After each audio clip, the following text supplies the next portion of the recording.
One beautiful day, the protagonist had a foolish urge to go provoke a dog. Just as he was about to draw his sword to show off, for some inexplicable reason he slipped and tumbled headfirst into a ravine. When he woke up again, the protagonist saw a beautiful woman looking at him tenderly with gentle affection. She leaned down and gently kissed him on the forehead. The protagonist rejoiced inwardly, thinking he had truly struck gold this time. Aaron immediately tried to return the gesture, intending to give her a passionate kiss on the lips, but he suddenly woke from his dream with a start. He suddenly realized he was just an infant still smelling of milk, and that beautiful woman was actually his mother. Aaron cried out helplessly. In his past lives, this sort of thing had been common, but compared to other reincarnators, he was quite unique. Aaron could count exactly how many times his soul had entered a different body, and this was now the one and first time he had to be a baby. He still remembered vividly that his very first identity was simply a citizen of North Korea, born right in the middle of a hell known as the Joseon dynasty. Back then he was just an ordinary person struggling every day to make a living without a single second of happiness in his entire life. After his first life ended, he was astonished during his first reincarnation to wake up as a baby with foreign parents who spoke a language that made him want to pretend to be dead. From then on, he was reincarnated time and again, and even more incredibly, each life took place in a different world, never repeating a single location. He could confidently boast that he had lived through every kind of life imaginable in every genre of power fantasy fiction. Because of this, he was now accustomed to opening his eyes only to discover that he was in a new body. Aaron drank his milk while looking around, quietly assessing this new world. Looking at the furniture style and the room's layout, he guessed this place was set in a medieval period. However, with the expert eyes of a seasoned reincarnation specialist, he realized it didn't look like Earth's medieval era, leading him to conclude it was a fictional world. Aaron drank his fill and burped loudly. In his personal opinion, the best place to live was still a sci-fi world, where everything was high-tech and incredibly convenient. After a quick observation, he concluded he had been born into a noble family in a fictional world. The luckiest part was his mother in this life. Aaron tried to hear what they were saying, but before he could understand, he felt a pair of hands holding him tightly. Judging by that gentle gaze, it was clear that this mother loved him beyond words. Having reincarnated many times, he had encountered all sorts of mothers. Maternal love wasn't always a gift from heaven, and sometimes it was more bitter than poison. In one lifetime, he had been thrown straight onto the street the moment he was born. In another, they saw him as a cash cow, forcing him to work like a dog day in and day out. But this time, he had a premonition that his new life would be much better. Just then, Aaron heard a nearby maid address his mother as Lady Levanna and refer to him as the prince. His mother immediately asked the maid with concern whether others would discover that he was the prince. Lady Levanna sighed softly and told the maid Chenna that there was no need to be so formal. There were only the two of them in the room at the moment, so it was fine to speak naturally as they usually did. Not long ago, Levanna was just an ordinary maid like Chenna. Aaron was called a prince because royal blood flowed in his veins, but living a glorious life was still a distant dream since he was also half commoner. Levanna sadly thought that perhaps one day Aaron would resent her. She knew all too well what the concubines and nobles were whispering behind her back. It was because of her that Aaron had no succession rights or any power. He would be left empty-handed here, Levanna said through tears, her heart weighed down by guilt. Aaron understood all of Levanna's words. He raised his tiny hand, smiled brightly, and gently patted her face to comfort her. He didn't care for the throne or succession, didn't mind if no one followed his orders, and the nobles didn't even bother to look at him. Even the other princes didn't think much of him, for who would care about a prince of such questionable origin? Aaron immediately perked up, his eyes shining brightly. In 101 lifetimes, this was perhaps a rare place where he could spend his retirement years from childhood. Having royal blood while being the son of a concubine who used to be a maid was no different from a lottery ticket coming to him for a jackpot. From now on, he would be able to live far away from the chaos of power struggles. As long as the royal blood still flowed within him, he wouldn't have to worry about food or clothes, being served every day even while doing nothing. Aaron drooled just thinking about it. Life suddenly felt radiant like flowers in bloom. His hands and feet flailed about as he babbled. Seeing her son so happy, the corners of Lady Levanna's mouth instinctively curled up. But the joy cooled before it could even warm up. She sank back into thought, wishing she had enough power to protect Aaron's smile. Hearing that, Aaron immediately snapped out of his daydream, sucking his thumb while seriously contemplating. He understood why his mother was so worried. How could an unremarkable prince living in a place full of conflict end up safe? It was like a fledgling in front of a wolf's mouth. Without succession rights, he was seen as useless, so naturally no one would be foolish enough to support him. With no power in his hands, protecting himself would be harder than climbing to the heavens. Yet Aaron wasn't panicked. After all, he wasn't exactly an easy target. 3 months later, Lady Levanna lingeringly said goodbye to her son and left for work. Waiting until the lady and the maid were out of sight, Aaron immediately opened his eyes. His fake sleep technique had already reached the level of a master. He chuckled gleefully, but suddenly remembered he couldn't make a loud sound, otherwise the maid would rush in instantly. Aaron gulped. Currently he was just an infant, every move being scrutinized. Aaron raised his hand to stroke his soft hair. Indeed, being excessively charming was also its own kind of karma. Rare was the occasion to be alone like this. He had to act quickly. This was extremely important for his future, as he was born a puppet prince. He wanted to go out freely later to eat his fill without having to watch anyone's reaction. What he absolutely had to possess was strength. Aaron closed his eyes in meditation. No matter which world he was in, strength was the ultimate truth. As long as he was strong enough, he wouldn't have to fear anyone. His previous 100+ lives hadn't been lived in vain. The method to strengthen this baby's body was a secret Qigong technique. This was a cultivation method he created in his 30th reincarnation, a miraculous skill that allowed him to cultivate heavenly energy and primordial energy simultaneously. And something even more special.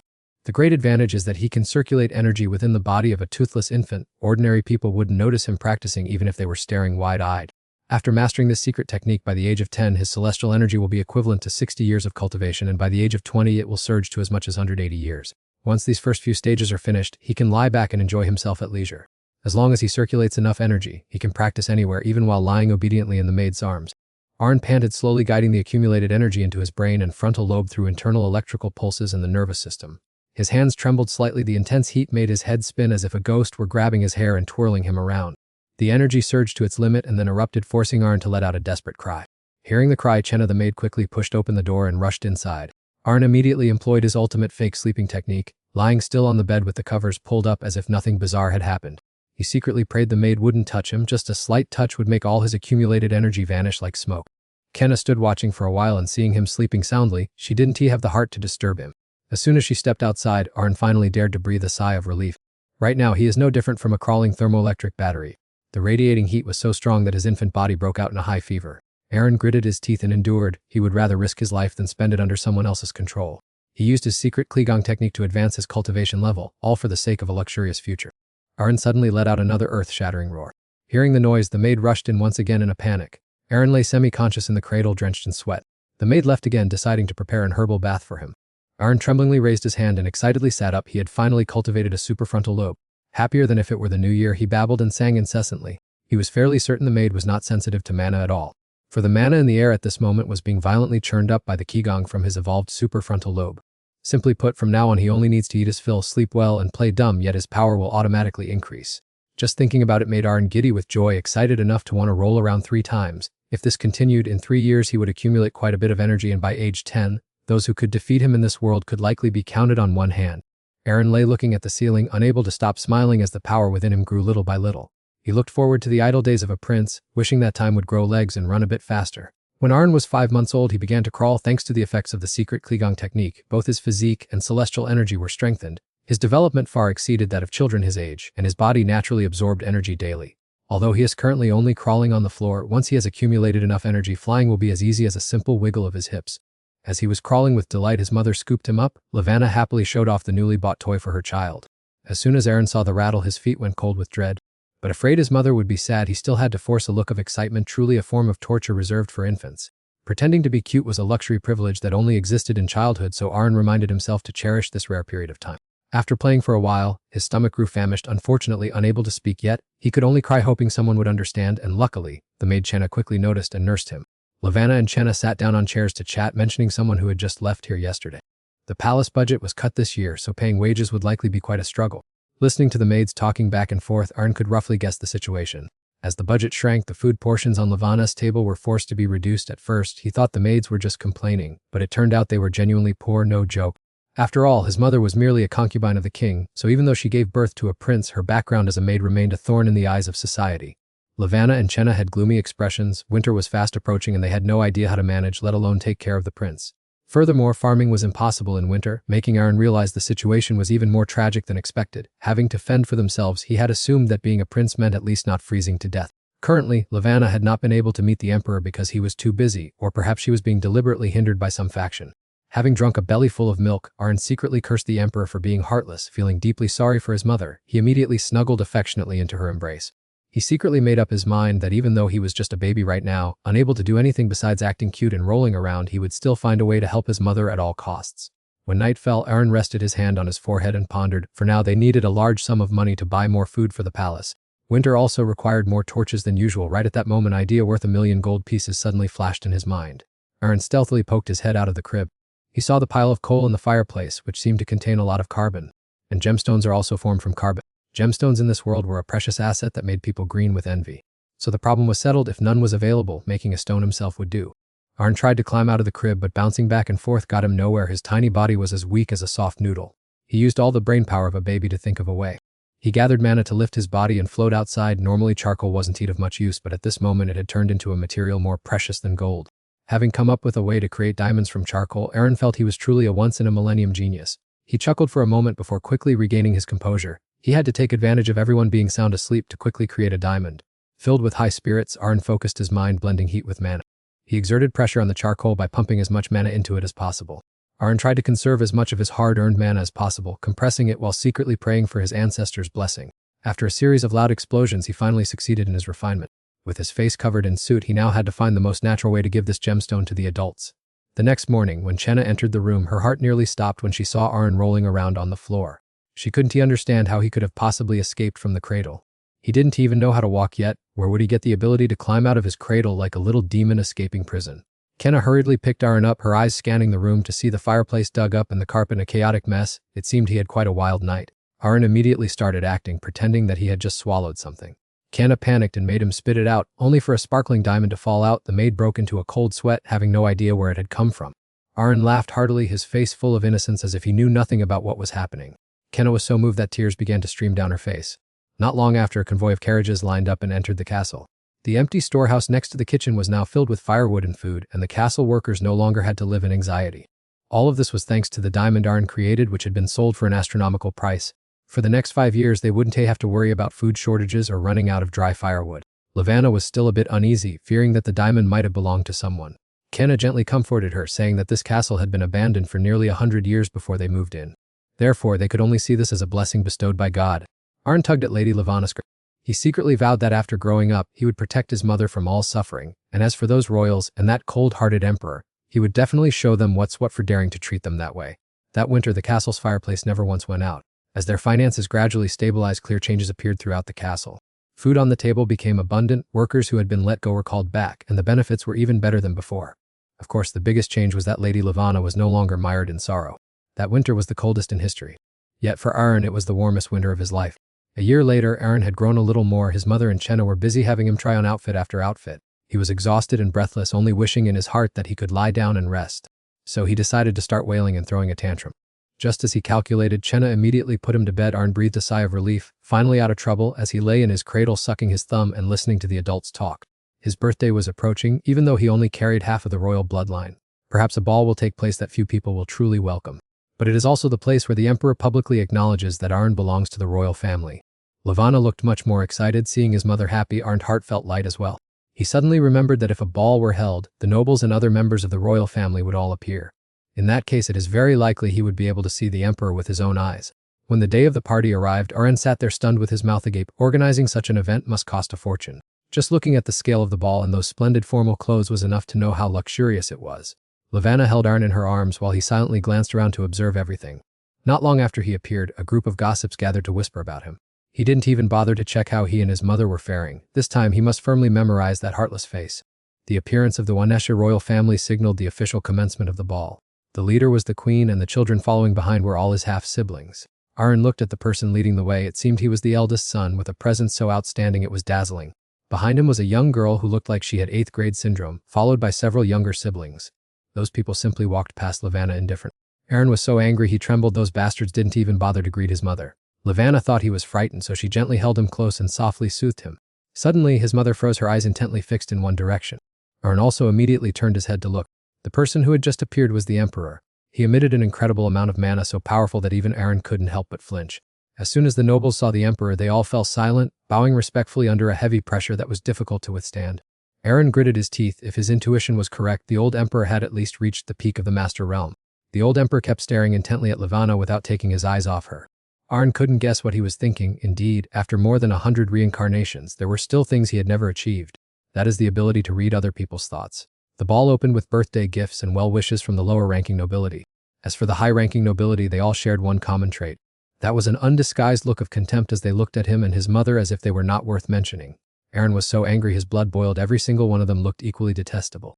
Should he scream, letting his cries pierce the eardrums of those people? Lavanna gently comforted him, telling him to try and endure a little longer. For his mother's sake, Arn had to grit his teeth and swallow this indignation.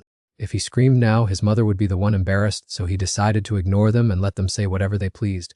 Arn yawned deeply, his eyelids so heavy they were almost stuck together. Just as he was about to doze off for a nap, someone he didn't know who reached out and pinched his cheek. Arn instantly became alert, looking up to see which damned kid had just done it. These must have been the emperor's other concubines and their children. Arn half-heartedly ignored them, not bothering to argue with children. Those concubines greeted them perfunctorily, then didn't he bother to say anything more to Lavanna. They all simultaneously turned their backs and left. And so the ball passed with the detached attitude of those people, becoming a terrible time for both him and his mother. Another person came forward to greet them. She was Empress Elia. Naturally, her appearance didn't bode well. As soon as she opened her mouth, she began effusively praising her beloved son. Aaron watched, feeling nauseous. The Empress was indeed far more cunning than those nobles, her scheme several layers deeper.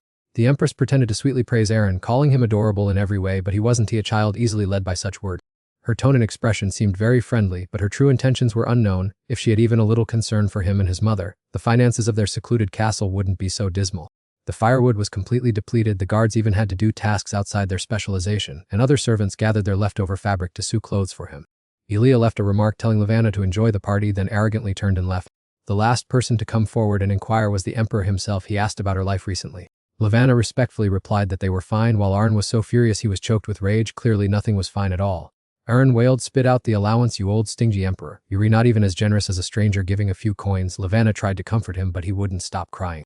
The emperor extended his hand, wanting to hold him in his arms. He seemed used to this scene, because ordinary children usually cried from fear as soon as they saw him. Hearing that, Aaron immediately fell silent. The situation was now disadvantageous, so he immediately flashed a bright smile, feigning a deep father-son bond, thinking a man who isn't touched by his child's smile isn't worthy of being a father. The emperor gave a faint smile, suddenly feeling that Aaron was quite interesting. He immediately seized the opportunity to make his move, conveniently offering some additional charm along with it. He struggled, demanding that the emperor put him down on the ground. The emperor complied, gently placing him down on the floor.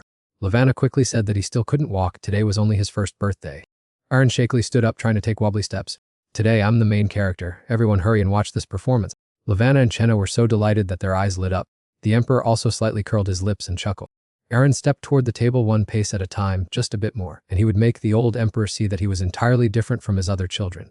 A large crowd had gathered here, so this was the perfect opportunity for him to showcase his talent.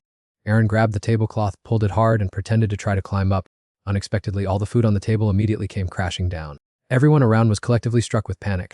He had calculated everything very carefully earlier, while everyone was still in a daze watching the one-year-old princess' first steps. They certainly wouldn't he notice his next move. A perfect performance delivered at the right moment would produce results beyond expectations. Aaron immediately rolled onto the ground, wailing as if he had been pinched by a ghost. The emperor quickly picked him up, carefully checking to see if there were any injuries on his body. Fortunately, he was only soaked in wine. Chenna was just about to take him to change clothes when the emperor spoke up to stop her. He personally took off the boy's outer garment. Inside, an old and tattered shirt was immediately revealed. Chenna was horrified. She had clearly dressed Aaron in a brand new undershirt that morning. The surrounding nobles began to whisper such a tattered shirt was completely unbecoming of a prince's status. The emperor's face darkened and he coldly ordered the nobles to be quiet immediately. He looked at Aaron with heart-touch, wondering what this child had been through. Aaron was secretly elated. He had finally grasped the emperor's weakness. This morning, while the servants were preparing to change his clothes, he had intentionally rubbed his body to raise his temperature, and then personally tore his clothes. The fabric was quite thin, so his childish hands were still able to tear it easily, and its aged appearance came from him rubbing it several more times. Behind the luxurious formal wear lay an unpleasant truth. It was as if those splendid clothes were merely a facade for display on his birthday. The emperor stood up abruptly, sternly asking Lavanna what exactly was going on here. This type of clothing was absolutely not something a member of the imperial family should be wearing. Lavanna trembled all over, unable to utter a word for the moment. The emperor turned to question his attendant, Genevieve, asking how the budget was allocated between the palaces. He replied that all funds had been divided fairly. The emperor did not believe it at all and immediately became enraged, demanding that Genevieve present the full budget expenditures right there on the spot. Aaron remained silent and watched intently, even though his birthday party had unexpectedly turned into a trial. However, this was the best occasion for him to see clearly what kind of person the emperor truly was. Lavanna hurriedly apologized and reached out to take Aaron back. She hugged him and quietly lowered her head, unable to utter a word. The surrounding nobles remained dead silent, not even daring to breathe heavily. The emperor took the statement from Genevieve's hand. Having just finished reading, he immediately crumpled the paper and threw it straight to the ground. Aaron watched the emperor's reaction intently. Seeing him so angry meant he was completely unaware of the situation, so it seemed someone had been secretly playing tricks. The emperor immediately turned to question the empress.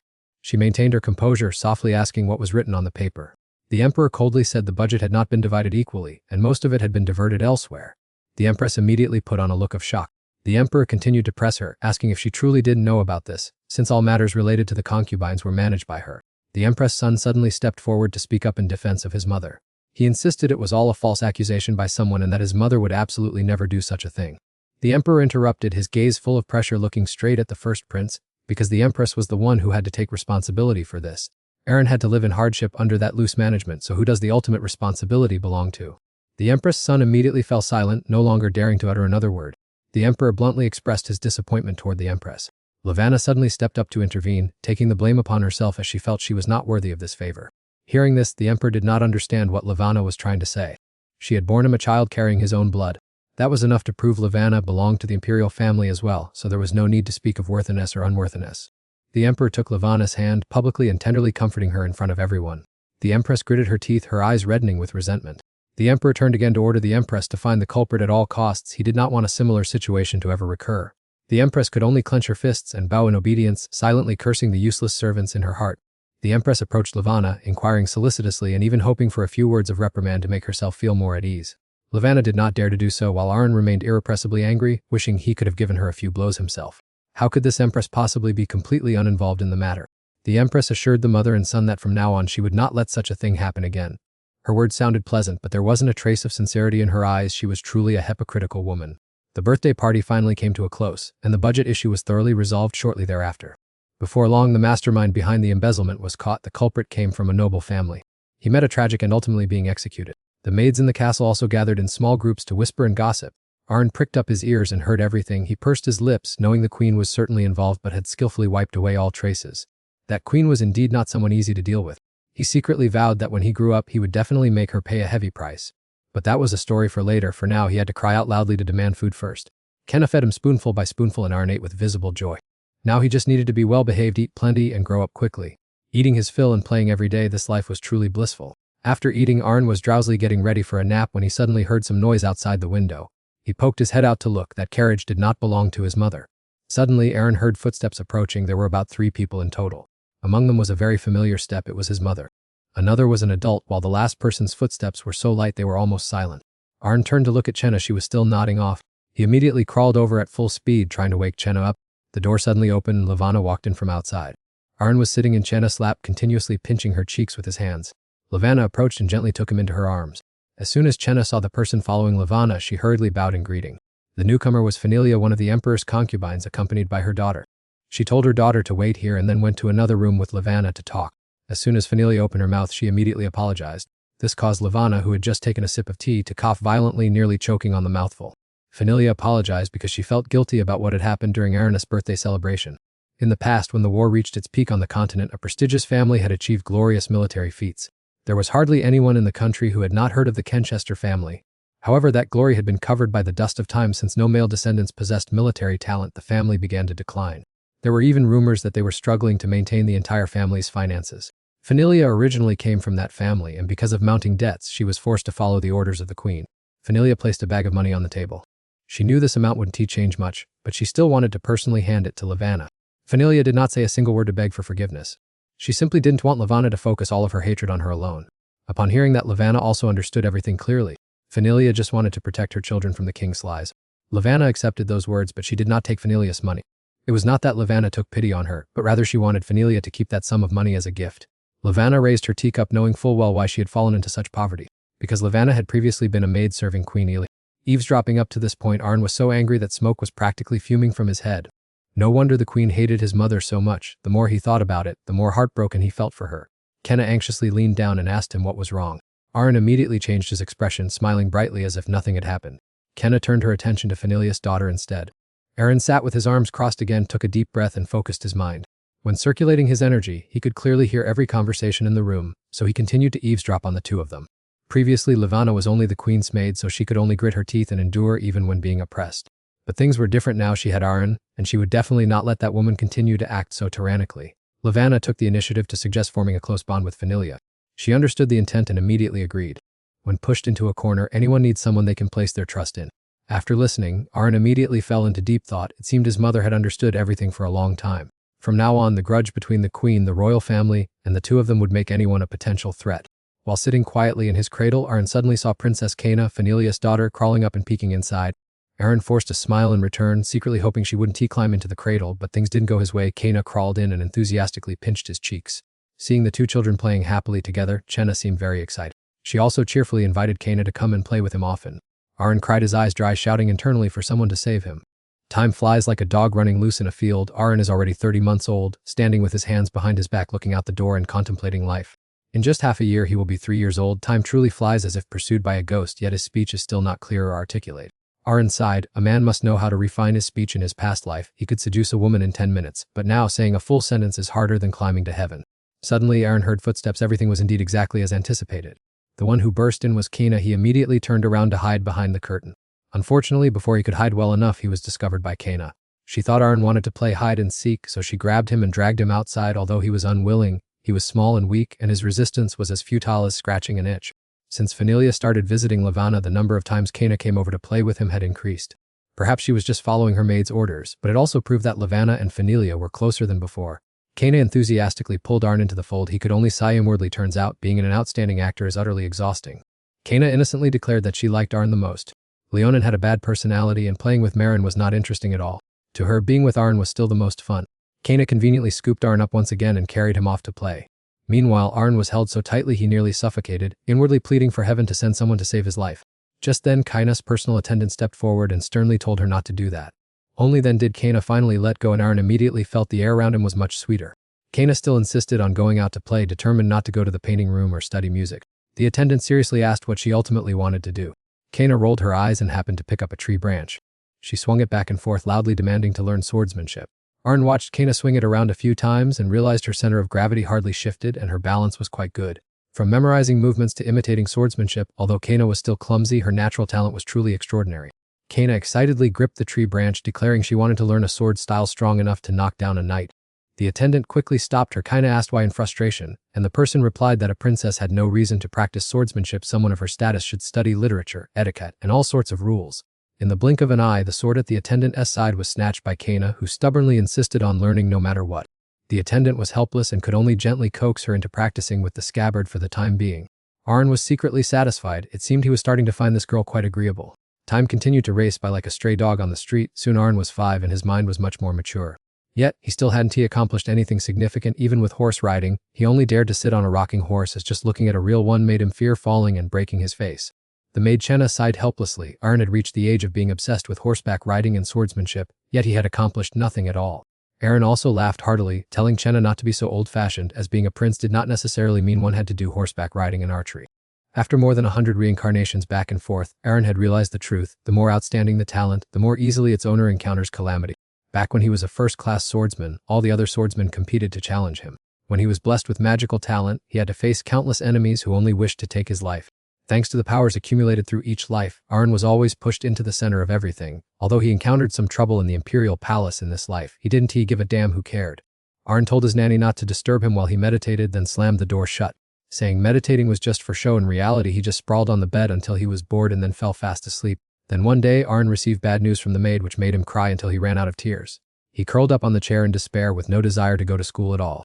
Despite Chenna's many attempts to persuade him, he remained uninterested. He was not curious about the outside world and did not want to know about anything new. In every past life he had worked like a beast of burden. In this life he just wanted to live as he pleased. Chenna excitedly prepared the books. According to imperial law, everyone who turns 5 must study, and she even prepared a few general primers for him to bring along. Arn tiredly took the books and spun them around for a few turns, then stacked them into a house. Chenna reminded him that books were for reading, not toys, and that there were many children out there who wanted to read but had no books. Arn still treated it as wind blowing past his ears, so Chenna had to gather all the books, not letting him play with them anymore. Aaron was forced to use his ultimate move, lying on the ground throwing a tantrum, determined not to go to school. Just then, his mother Lavanna pushed the door open and walked in. She didn't need to say a word, as just one look from her exerted pressure on him like a crushing mountain. Finally, he had to stop whining and obediently listen to his mother. Aaron sat firmly in the library, yawning repeatedly while lethargically flipping through the pages of a book. He knew everyone expected him to study, but the more talented he became, the more those around him would be in danger. Due to inheriting the royal bloodline, the abilities of a concubine's child would become even more brilliant, while the risk of being harmed by malicious people would also increase. It may sound unfair, but everyone is born with their own destiny. His destiny should be to live a leisurely life. That way, everyone would be at peace. At least, that is what he hoped for. Faced with the maid's advice and not wanting his mother to be sad, he decided to learn a few things, though he abandoned swordsmanship because he didn't want to die by the blade. He also crossed out magic, as learning such a thing would only make others burn with jealousy. A few days later, Aaron was horrified to learn that a mage from the magic tower was on the way there. That person was coming to check the amount of mana existing within his body. Kenna was as excited as if she were celebrating a festival, while Aaron was so stressed his hair was almost standing on end. A mage would definitely be able to sense the flow of mana surrounding him. If he found out that his mana was as abundant as the continent's strongest mage, it would be a disaster, so it had to be hidden completely. Kenna had no idea and even comforted him that if his mana was low, he could just train more later, while Arn followed her into the room looking dazed. The person inside jumped to their feet in shock as soon as they saw him. Arn clearly saw the mana flow snaking throughout his body. Conversely, in the eyes of the mage, he could not feel even a single thread of mana from the boy. The mage tensely checked to see what was wrong with him, wondering how a normal person could be so deficient as to be completely empty.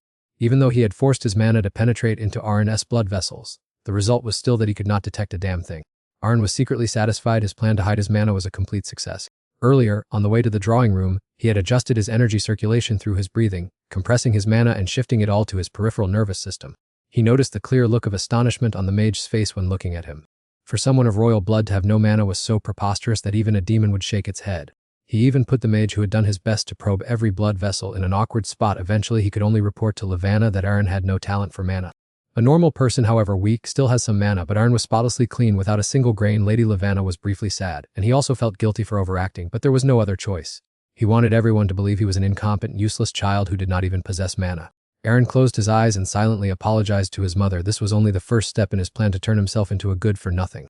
The next day, a young knight nearly 25 years old named Lenfin Tajiren declared with burning passion that he would train him to become strong.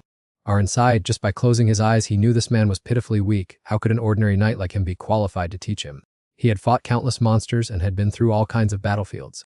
How could this Lenfin possibly compare to a powerhouse from the southern continent like him? Even so, Arn was forced to train with this man.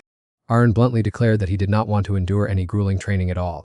Meanwhile, that little girl Kana had to wear weights to enhance her physical strength, training until she was almost breathless. Lenfin explained that method was exclusive to the Canchester family, while they were regular people and would train using a different method. Lenfin swung his sword a few times and then lectured that swordsmanship was not just based on strength, fluidity, and every movement and balance were also vital. Arn only needed to start with basic exercises to train focus and balance, but once he stood on the log, he immediately pretended to be afraid, wobbling as if he were about to fall. He even lied that he suffered from acrophobia. Lenfin had to switch the exercise to flexibility training. He tried to help Arn stretch his muscles, but no matter how he pulled, Arn refused to extend them. Lenfin handed Arn a wooden sword again, telling him to use centrifugal force to put power into the tip and slash down. But Arn deliberately held it loosely, causing the wooden sword to fall straight to the ground. Lenfin was completely helpless and the training session was a total failure. Arn sighed and truthfully expressed that it seemed he didn't have any talent for swordsmanship. Lenfin spoke in a gentle voice to comfort him, saying that as long as he practiced persistently, he would improve sooner or later. He bent down to pick up the wooden sword, then handed it back to him to continue practicing. Arn suddenly felt someone secretly watching him. It seemed this person was the eyes and ears of some power. He watched for a moment and then left. This person would have to report well for his plan to proceed more smoothly. Before long, rumors spread everywhere. The news that Prince Arn was a useless person without a single drop of mana had reached the populace. Naturally, that news also reached the queen's ears, making her so satisfied that the corners of her mouth almost curved to her ears. Another day, someone claiming to be a private tutor came to teach him. His name was Gamelpernia. As soon as he saw Arn, he sighed despondently, while the boy was equally tired of having to continue putting on an act.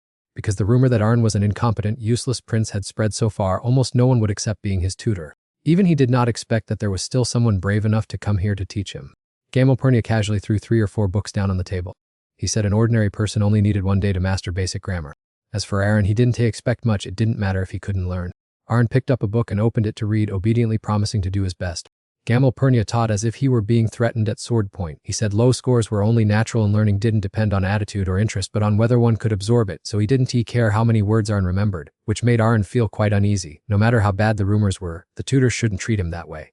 When night fell, Arn carried the books into the library alone. In truth, this body had known how to speak from very early on, and thanks to his experience from 101 lifetimes, learning characters or languages was not difficult for him. He was considering whether he should try to shatter the rumor that Arn was an incompetent person. He used magic to search for vocabulary and grammar books. He also conveniently pulled out a few books about other countries. In the world, there exist countless different types of characters, and it was these very characters that created a series of laws. Arn wore a crafty smile. His more than 100 lifetimes could not be allowed to go to waste. The next day, Arn boldly declared to his tutor that he had mastered the language, but the other man clearly did not believe a word of it. Arn sighed. It seemed his only option was to demonstrate it himself. Gameu was annoyed by Arn's attitude and immediately made him try reading another book. Compared to the languages of neighboring countries, the kingdom's language was much more complicated. No matter how talented one is, it usually takes until age 12 to be able to read a simple book. For a 5-year-old child to learn the entire system of characters in just 2 days was something almost beyond belief. And yet Arn read it fluently and perfectly. Gameu was moved to tears because the more successful the student, the more resounding the teacher's reputation becomes. Gamel immediately cheered up, pulled out a chair, sat down and earnestly began teaching him. Arn's reputation as a genius quickly spread throughout the nobility. The rumor originated from his tutor Gamel, who was joyfully boasting to the nobles about his genius student. Eventually, news of the genius Aaron also reached the emperor's ears. He gently comforted Lavanna not to worry too much, while expressing his belief that Aaron would surely become great in the future. Of course, Aaron secretly watched this whole scene from home. It was perfect. He wouldn't attract too much attention while still maintaining interest, and now he just needed to find a suitable place to live comfortably and peacefully. When Lavanna returned, she brought back a pile of various chests and trunks. These were all gifts sent by the emperor. Aaron opened them one by one to look inside, finding them filled with gold, silver, and jewels. He pulled out a red jade necklace. This item was not only expensive but also a very special necklace. When worn around the neck, the necklace would automatically stimulate the brain, boost mental activity, and help relieve whole body fatigue. He only made that up for the maids to hear. In fact, this necklace was no ordinary piece of jewelry. He recognized the growth enhancement device hidden inside the gem, but this kind of thing did nothing to help his strength. Aaron thought about what to do with the necklace, then suddenly remembered Kana, who had recently been training her physical strength while learning swordsmanship, and was about to turn into a muscular warrior, so he asked his mother's permission to give the necklace to her. Lavanna, of course, happily. That day, everyone in the palace rejoiced because Prince Aaron had received attention and recognition from His Majesty. As for Aaron, he immediately moved on to a more important matter, sitting down to taste one dessert after another. Every dish tasted like a punch to the mouth, all bland and lacking sweetness. Aaron immediately requested to call an alchemist over. He was craving cola like crazy. Recreating that flavor definitely required alchemy, but upon hearing the request, Chenna asked him why he was looking for an alchemist. Aaron suddenly realized that if a 5-year-old child asked to meet an alchemist, surely no one would agree. With the scarce spices and ingredients in the kingdom, creating a rich flavor was already difficult, and cola specifically required many steps, whereas this place lacked proper equipment. Aaron sighed, gritted his teeth, and sobbed. All he wanted was to drink something sweet and refreshing like cola. Suddenly, Aaron remembered that he possessed a wealth of scholarly knowledge, so why not make it himself and drink it? Having thought this, Aaron immediately jumped off his chair and dashed outside at full speed. Aaron gleefully realized that after all, cooking is just chemistry, and alchemy was the answer. He was determined to make it happen no matter what. 3 years later, Aaron turned 8, now the CEO of a billion-dollar enterprise, sitting in a strategy meeting with shareholders. The ministers presented a plan to build bridges in areas frequently traveled by merchants. Aaron reviewed it all and excitedly asked who had designed this bridge. A high-ranking official, thinking he would be praised, immediately stepped forward excitedly to take the credit for himself. Aaron showed no respect, dousing him with cold water. If you create something this useless again, pack your bags and go back to the countryside. He pointed out every flaw of the bridge. While it appeared perfect from the outside, it would become extremely dangerous once covered in snow, as the underlying wooden structure had to bear all the weight while safety had been overlooked due to an overemphasis on luxurious materials. By the kingdom's architectural standards, this was indeed a beautiful and luxurious structure, but for a residential area, the top priority must remain safety. Aaron demanded that they immediately redesign the whole thing. Thanks to his intelligence and increasingly extensive knowledge, Aaron unintentionally took on countless responsibilities. Even leading scholars in their fields could not compare to him. However, allowing an 8-year-old child to hold so much power was indeed a bit excessive. Aaron continued to review the next plans and pointed out every flaw one by one. After the meeting ended, Aaron walked out. As soon as he appeared, a maid bowed and addressed him as the sage who died young. Upon hearing this, Aaron immediately froze, sternly reminded the maid never to call him that again, and then climbed into the carriage. What on earth? Sage who died young? Whoever came up with this title deserves 10 lashes to the backside. Seeing her son get into the carriage, Lady Lavanna asked the maid where he was going. Kenna replied that he had been summoned by the emperor. The emperor's summons of Aaron was certainly related to his expressed desire to study alchemy. The emperor immediately agreed to meet. It seemed he had gained some trust in him, as Aaron had been working like a plow horse across various fields recently.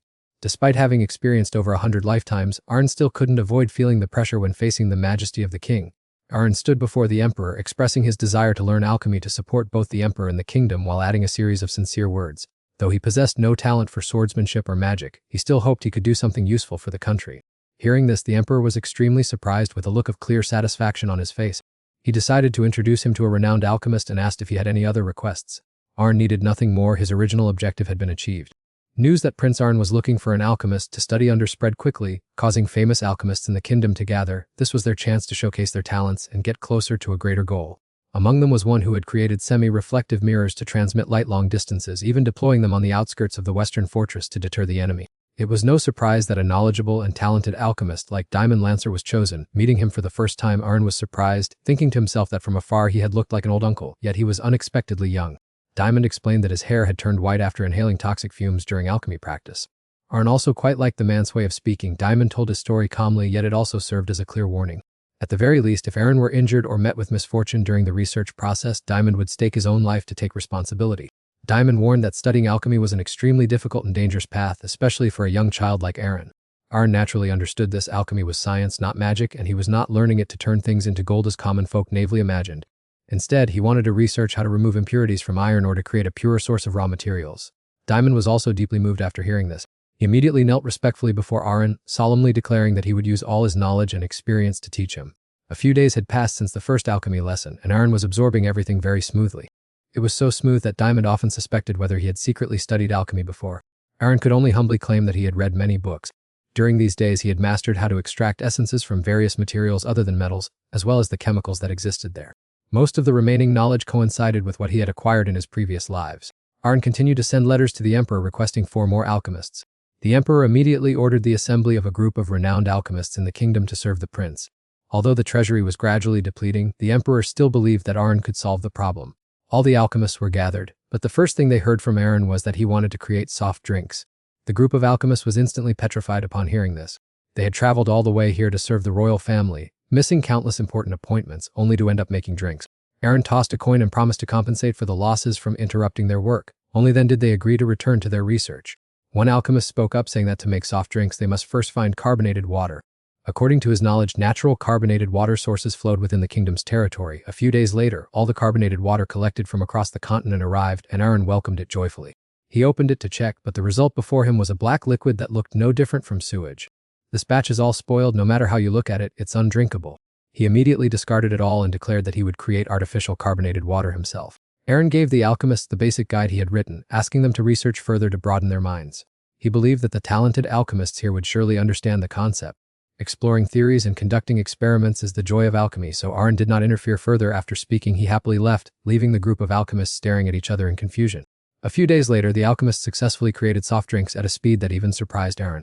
He was certain that this would create a new wind, opening a different development path for the kingdom's future. The alchemists were still skeptical about whether this would truly be popular. Carbonated water was refreshing to drink, but its taste was so strong it felt like a punch to the mouth. Aaron's original goal was to create cola, but since he could not find cola plants, he changed direction and added fruit instead. And so fruit soda was officially born. Aaron tested the lemon flavor. He mixed a few things together and eagerly tasted them. After finishing the drink, Aaron was so moved he was in tears. This flavor was exactly what he had been waiting for. Other alchemists also curiously tasted. They were immediately amazed by the exploding flavor, and from then on, Prince Aaron's fruit soda became famous throughout the kingdom of Eurasia. This drink quickly became a luxury among the nobility, no less than expensive, precious items. The master of the northern lands, Earl Damon, also tried this drink and was endlessly astonished. The product, created under Aaron's direct guidance, gradually came to be seen as an expensive luxury item while also significantly contributing to boosting the economy of the Eurasian Empire. People whispered that every day carriages full of gold entered Lady Lavana's mansion. Earl Damon regretted it bitterly. Previously, he had underestimated Aaron. If he had known in advance that he would become such a powerful figure, he would have certainly sought to make his acquaintance much sooner. Kana is now 16. She has completely mastered basic swordsmanship skill. Aaron assessed her level as even surpassing many teenagers of the same age. After Kana finished her sword practice, they both sat down to enjoy some tea. Kana has also recently heard many stories about Soda, and Aaron, thanks to his invention, the status of the royalty and the kingdom's economy have both been elevated, and upon hearing this, Aaron looked up with pride. After all, wasn't he that the responsibility of a prince? But Aaron's soda invention was actually not as simple as it appeared. His mother, Lavana Enrest, came from the Enrest family, a noble family on the brink of decline. During their most difficult period, they only had a small territory left and had to struggle to get by each day like commoners. After learning about his mother's situation, Aaron handed over the soda distribution rights to the Enrest family.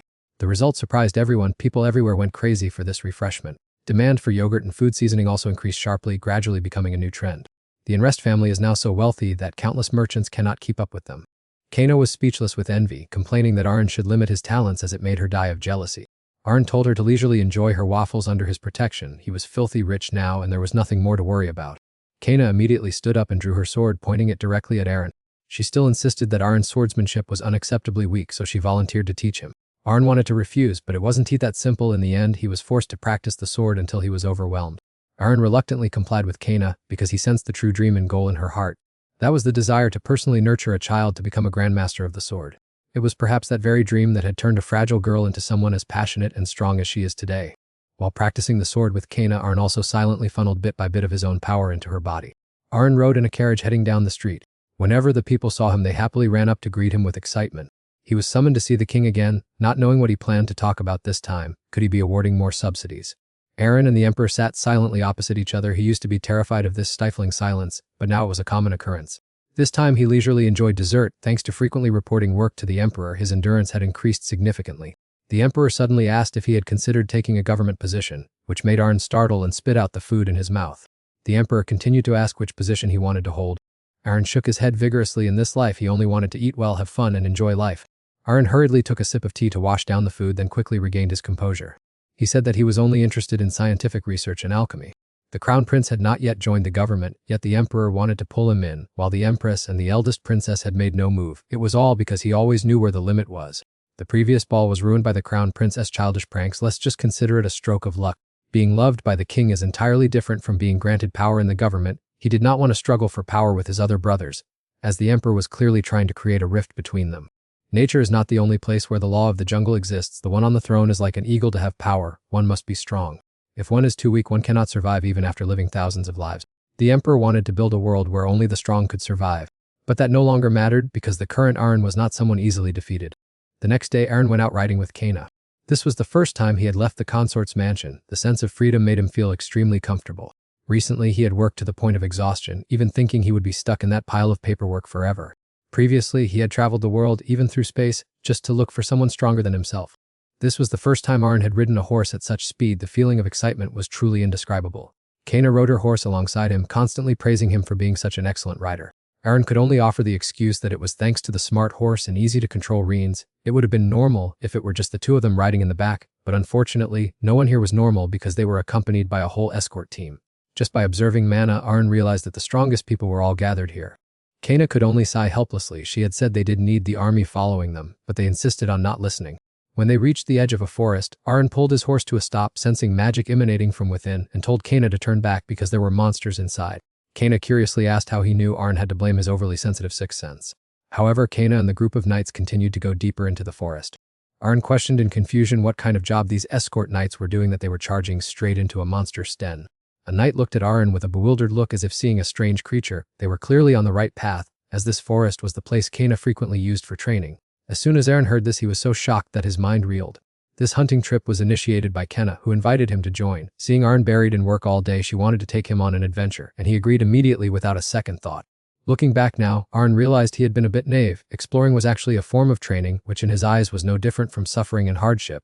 Kana insisted on protecting Aaron from the monsters, so she and he drew up a battle plan. Aaron pointed at the table with a stick, planning to first lure the monsters to gather on one side, after which Princess Kana would rush in to assist while the knights were fighting. A moment later, everyone followed the plan, but just as the knights were luring the giant orcs out, Kana charged into the battlefield with her sword drawn. She swung her sword and slashed at the orcs with absolute determination, without a single shred of fear or hesitation in her eyes. Even Aaron was surprised by Kana's formidable strength. She was not only highly proficient in swordsmanship but also possessed an outstanding ability to stay calm. The courage and fighting spirit radiating from Kana were enough to leave everyone around her in awe. The two planned to continue training together over the next few days. When night fell, the group set up camp, had a meal, and rested to recover their strength. Aaron happily praised Kana for her great talent, but also reminded her not to be too reckless, as anyone can make a mistake if they are not careful enough. The reason Aaron gave this advice was that he had experienced something similar himself. A single mistake years ago had cost him his very life. Seeing Kana still so carefree and innocent now made Aaron feel more relieved and happier at heart. Out of curiosity, Aaron asked her why she wanted to become so strong.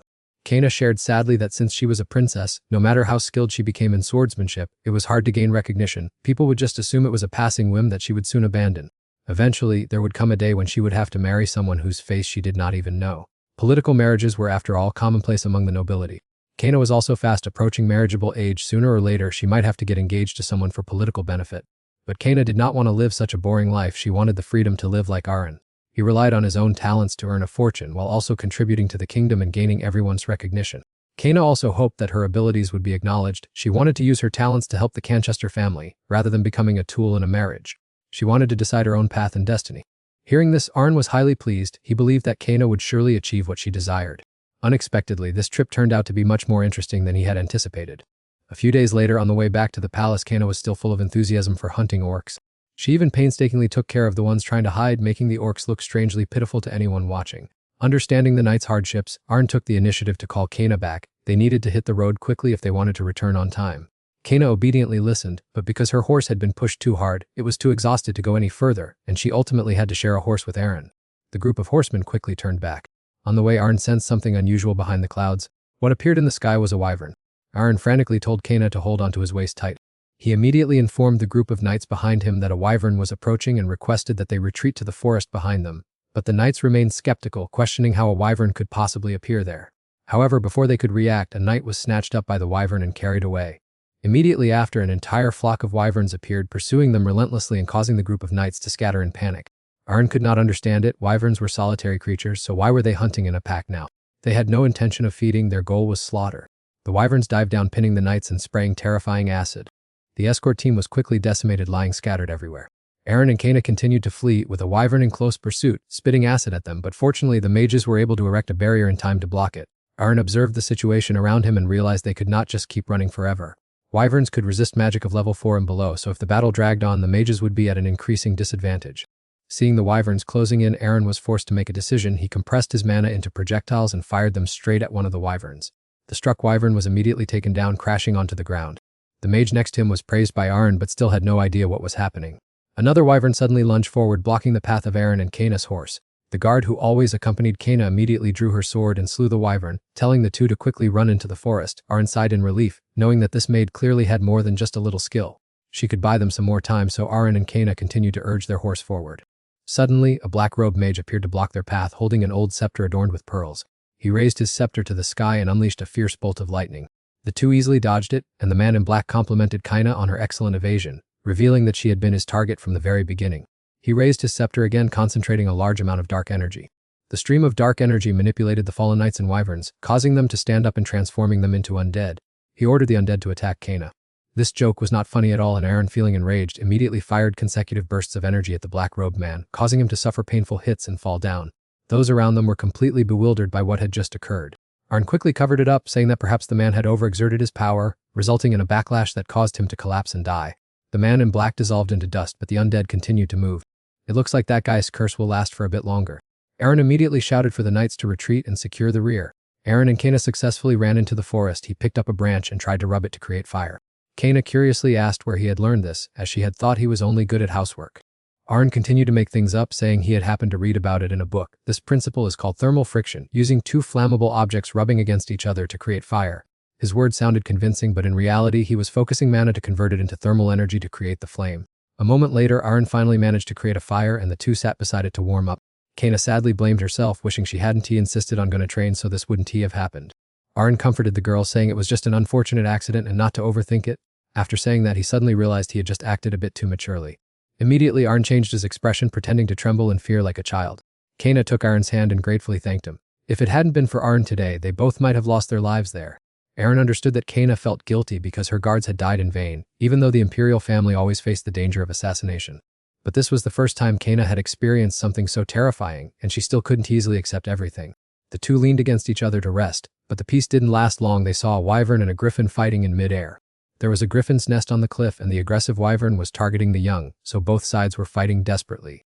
The battle between them caused rocks to fall. Aaron and Kana rushed to avoid them. Afterward, the wyvern staggered away and Kana ran to the griffin. The mother griffin's death filled her with grief and sympathy. Aaron was speechless. Was she really planning to build a grave for this poor bird? Fortunately, Kana didn't go that far. She just held the young griffins in her arms, feeling they were truly pitiable. Aaron looked at the small birds. He knew there was only one way left, which sounded cruel, but nature is like that. He was about to suggest eating the birds when Kana happily said she would raise them herself. A while later, the guard unit found them. A few had survived. Luckily, after the curse disappeared, no one else lost their lives. A week later, things gradually returned to normal. The only difference was that his family had a new member, a Tenfi griffin. With this bird around, Aaron could hardly get any peaceful sleep. But because it was so adorable, Aaron let it slide, especially since it only wanted to follow him alone. When the guards arrived, Aaron told them to take Kana to rest first, while he stayed behind to handle the mother griffiness body to avoid attracting wild animals. After everyone left, Aaron used a knife to make an incision on the mother griffin's body. He took out the mana stone from its body. With this, he could tame the young griffins. And that is exactly why Fry is currently sticking to him without leaving. Ever since the arrival of the Gryphon, Kana came over to play much more frequently than before. Fry was also extremely fond of her. The two ran and leaped around the castle just like best friends. The dark forces that had attacked Kana were now being hunted throughout the kingdom, with the Emperor offering a reward to anyone who could provide clues. Aaron knew well that those people were not merely personal enemies or a rival organization targeting the royal family. They dared to target Kana even though she was not the one holding the highest power. Although she held no political power, given her status as a princess, they should have at least been more cautious and better prepared. Kana was like family to him. She had to at least reach the realm of a swordsmanship master, and Aaron's next goal was to help her master Aura before the age of 20. Aaron watched Kana practice swordsmanship, but in reality he was secretly guiding her to learn Aura. He enthusiastically explained that the most important thing when using Aura was the ability to control it with the mind. Aaron confidently declared that as long as Kana followed his method, even the slowest learner could master Aura. Aura could unleash its power thanks to a few special reasons. All this time, Arn had been secretly transferring a portion of his mana to Kaina. The two often kept the door locked in the room to focus on training. Every time Kaina visited Fry, she took the opportunity to practice swordsmanship and aura with Arn. As expected, she quickly mastered the use of aura at an astonishing speed. However, an unexpected side effect also occurred because Fry was constantly exposed to a massive source of power. The aura training caused its body to temporarily grow as large as it was now. Fry perched on Aaron's shoulder, making him want to shed tears. Heavy as a little pig, his poor shoulder had truly reached a new limit. Arn encouraged Kaina to keep practicing hard, as the stronger the mana in her body became, the easier it would be to control aura. In the future, she could even comfortably use mana while riding Fry. Suddenly, the Emperor appeared. Arn didn't understand why he had arrived so unexpectedly, as he had clearly heard that the Emperor was busy managing repairs in the north. The Emperor cheerfully asked Arn if he had recently been learning about swordsmanship. Arn immediately switched into acting mode, saying he had only recently developed an interest, and that besides swordsmanship, he had also tried many other things. He had even tried taming a Gryphon to protect the border, which made the Emperor even more pleased with him upon hearing it. He rewarded Arn with a sword specially crafted just for him. Arn happily picked it up and quietly wondered whether he should pursue the path of swordsmanship. The Emperor looked at Arn with great satisfaction, thinking how adorable it was that a child with no talent for swordsmanship was so delighted to receive a sword. But the joy didn't last long. As soon as Arn lifted the sword, its weight dragged him to the ground. Lying on the ground looking up at the ceiling, Arn recalled his past vow never to die by the sword again. He was already overly exceptional in many fields, so if he were also skilled in swordsmanship, he would inevitably be drawn deeper into the struggle for the throne, which was why he always pretended to be a weak younger brother when practicing with Kaina.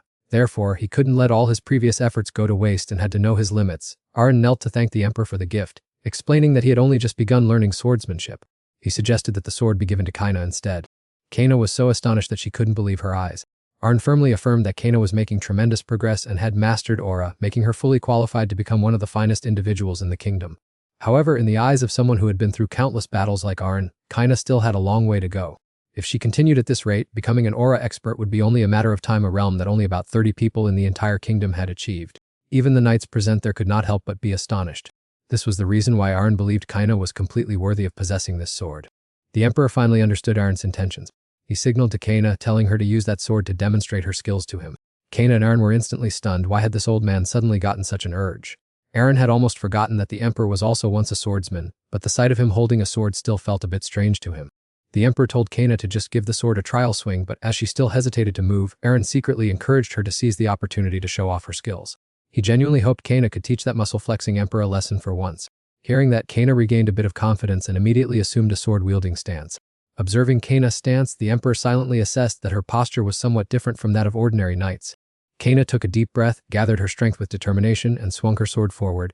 Arn looked at her with pride. Kaina's innate talent combined with her massive pool of mana resulted in a speed so fast that it was difficult for the naked eye to track. Without a moment's hesitation, Kaina brought her sword straight down toward the Emperor's head.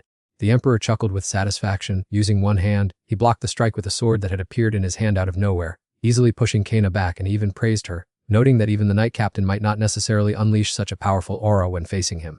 The Emperor turned to Arn and asked if he was the one who had taught swordsmanship to Kaina.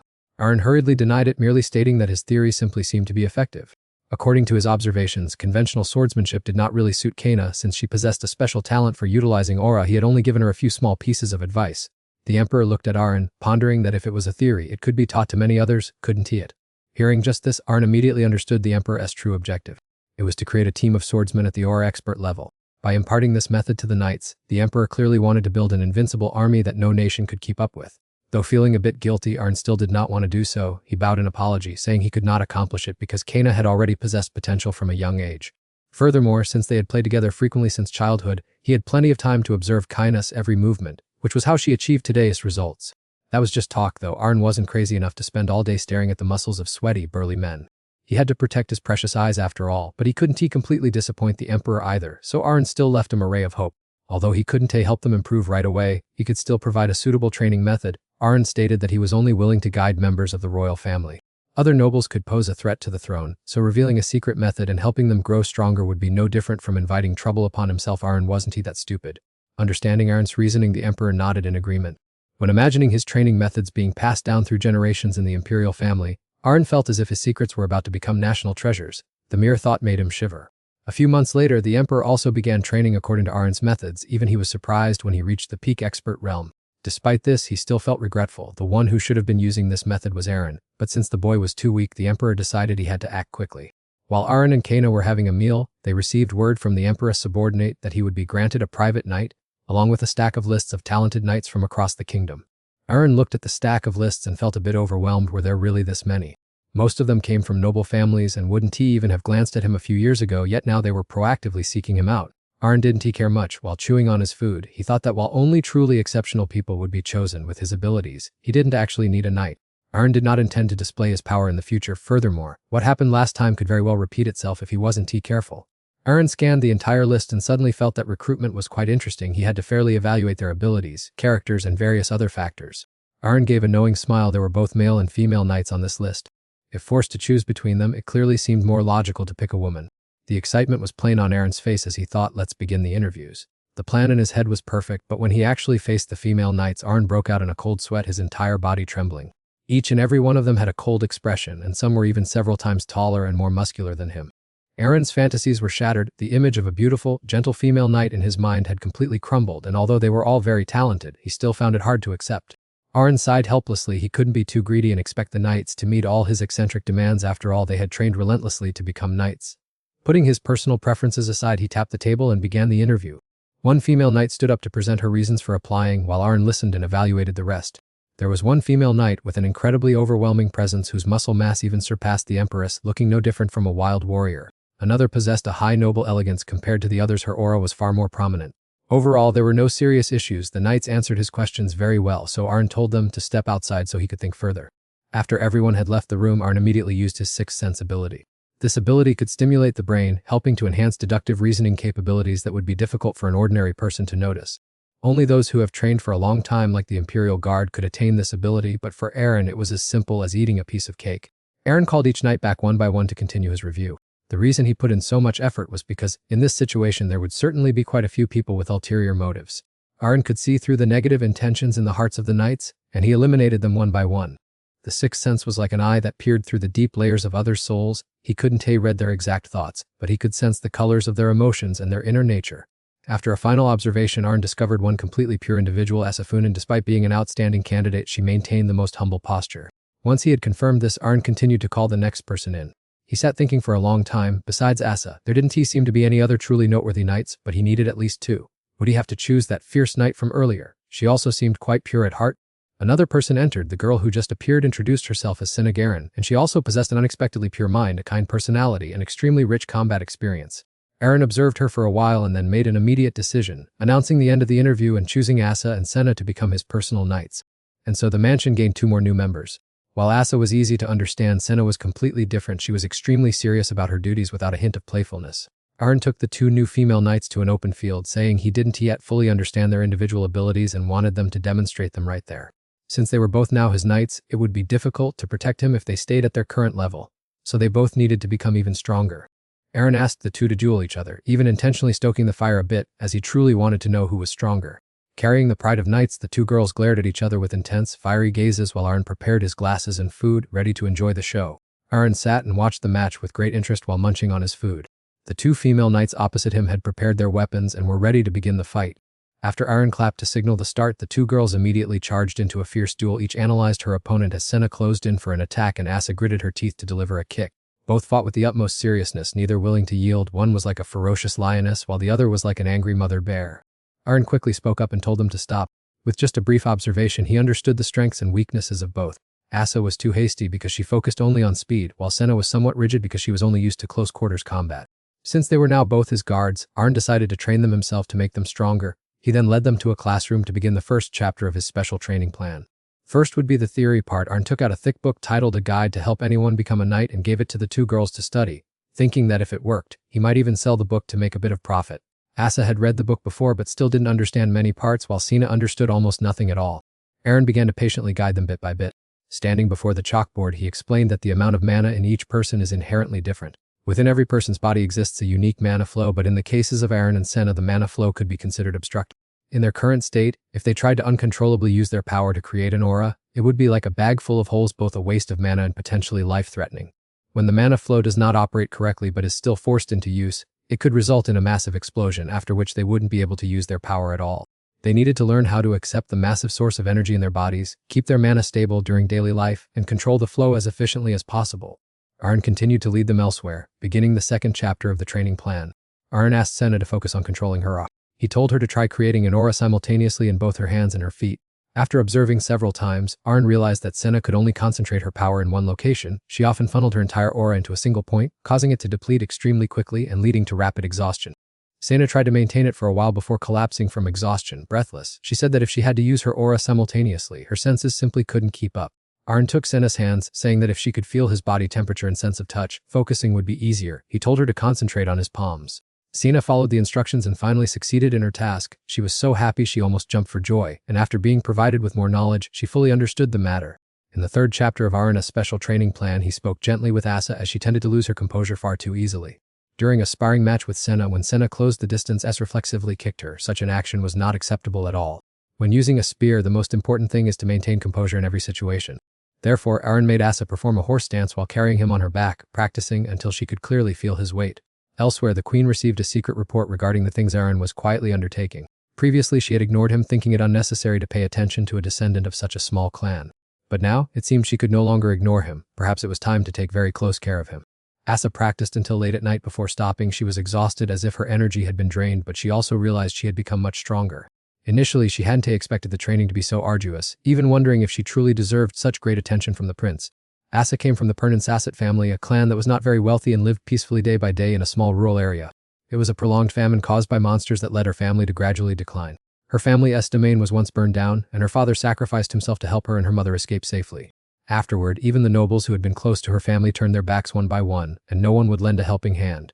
Ultimately, Asa voluntarily joined the Knight Order to make a living. Thanks to her martial talent, she quickly awakened her aura and was sent to the royal capital. But the kingdom's 15th Knight Legion was a gathering place for the weakest, where even the commander was both lazy and incompetent. Despite his age, he was only at the aura apprentice level and held his position solely through connections.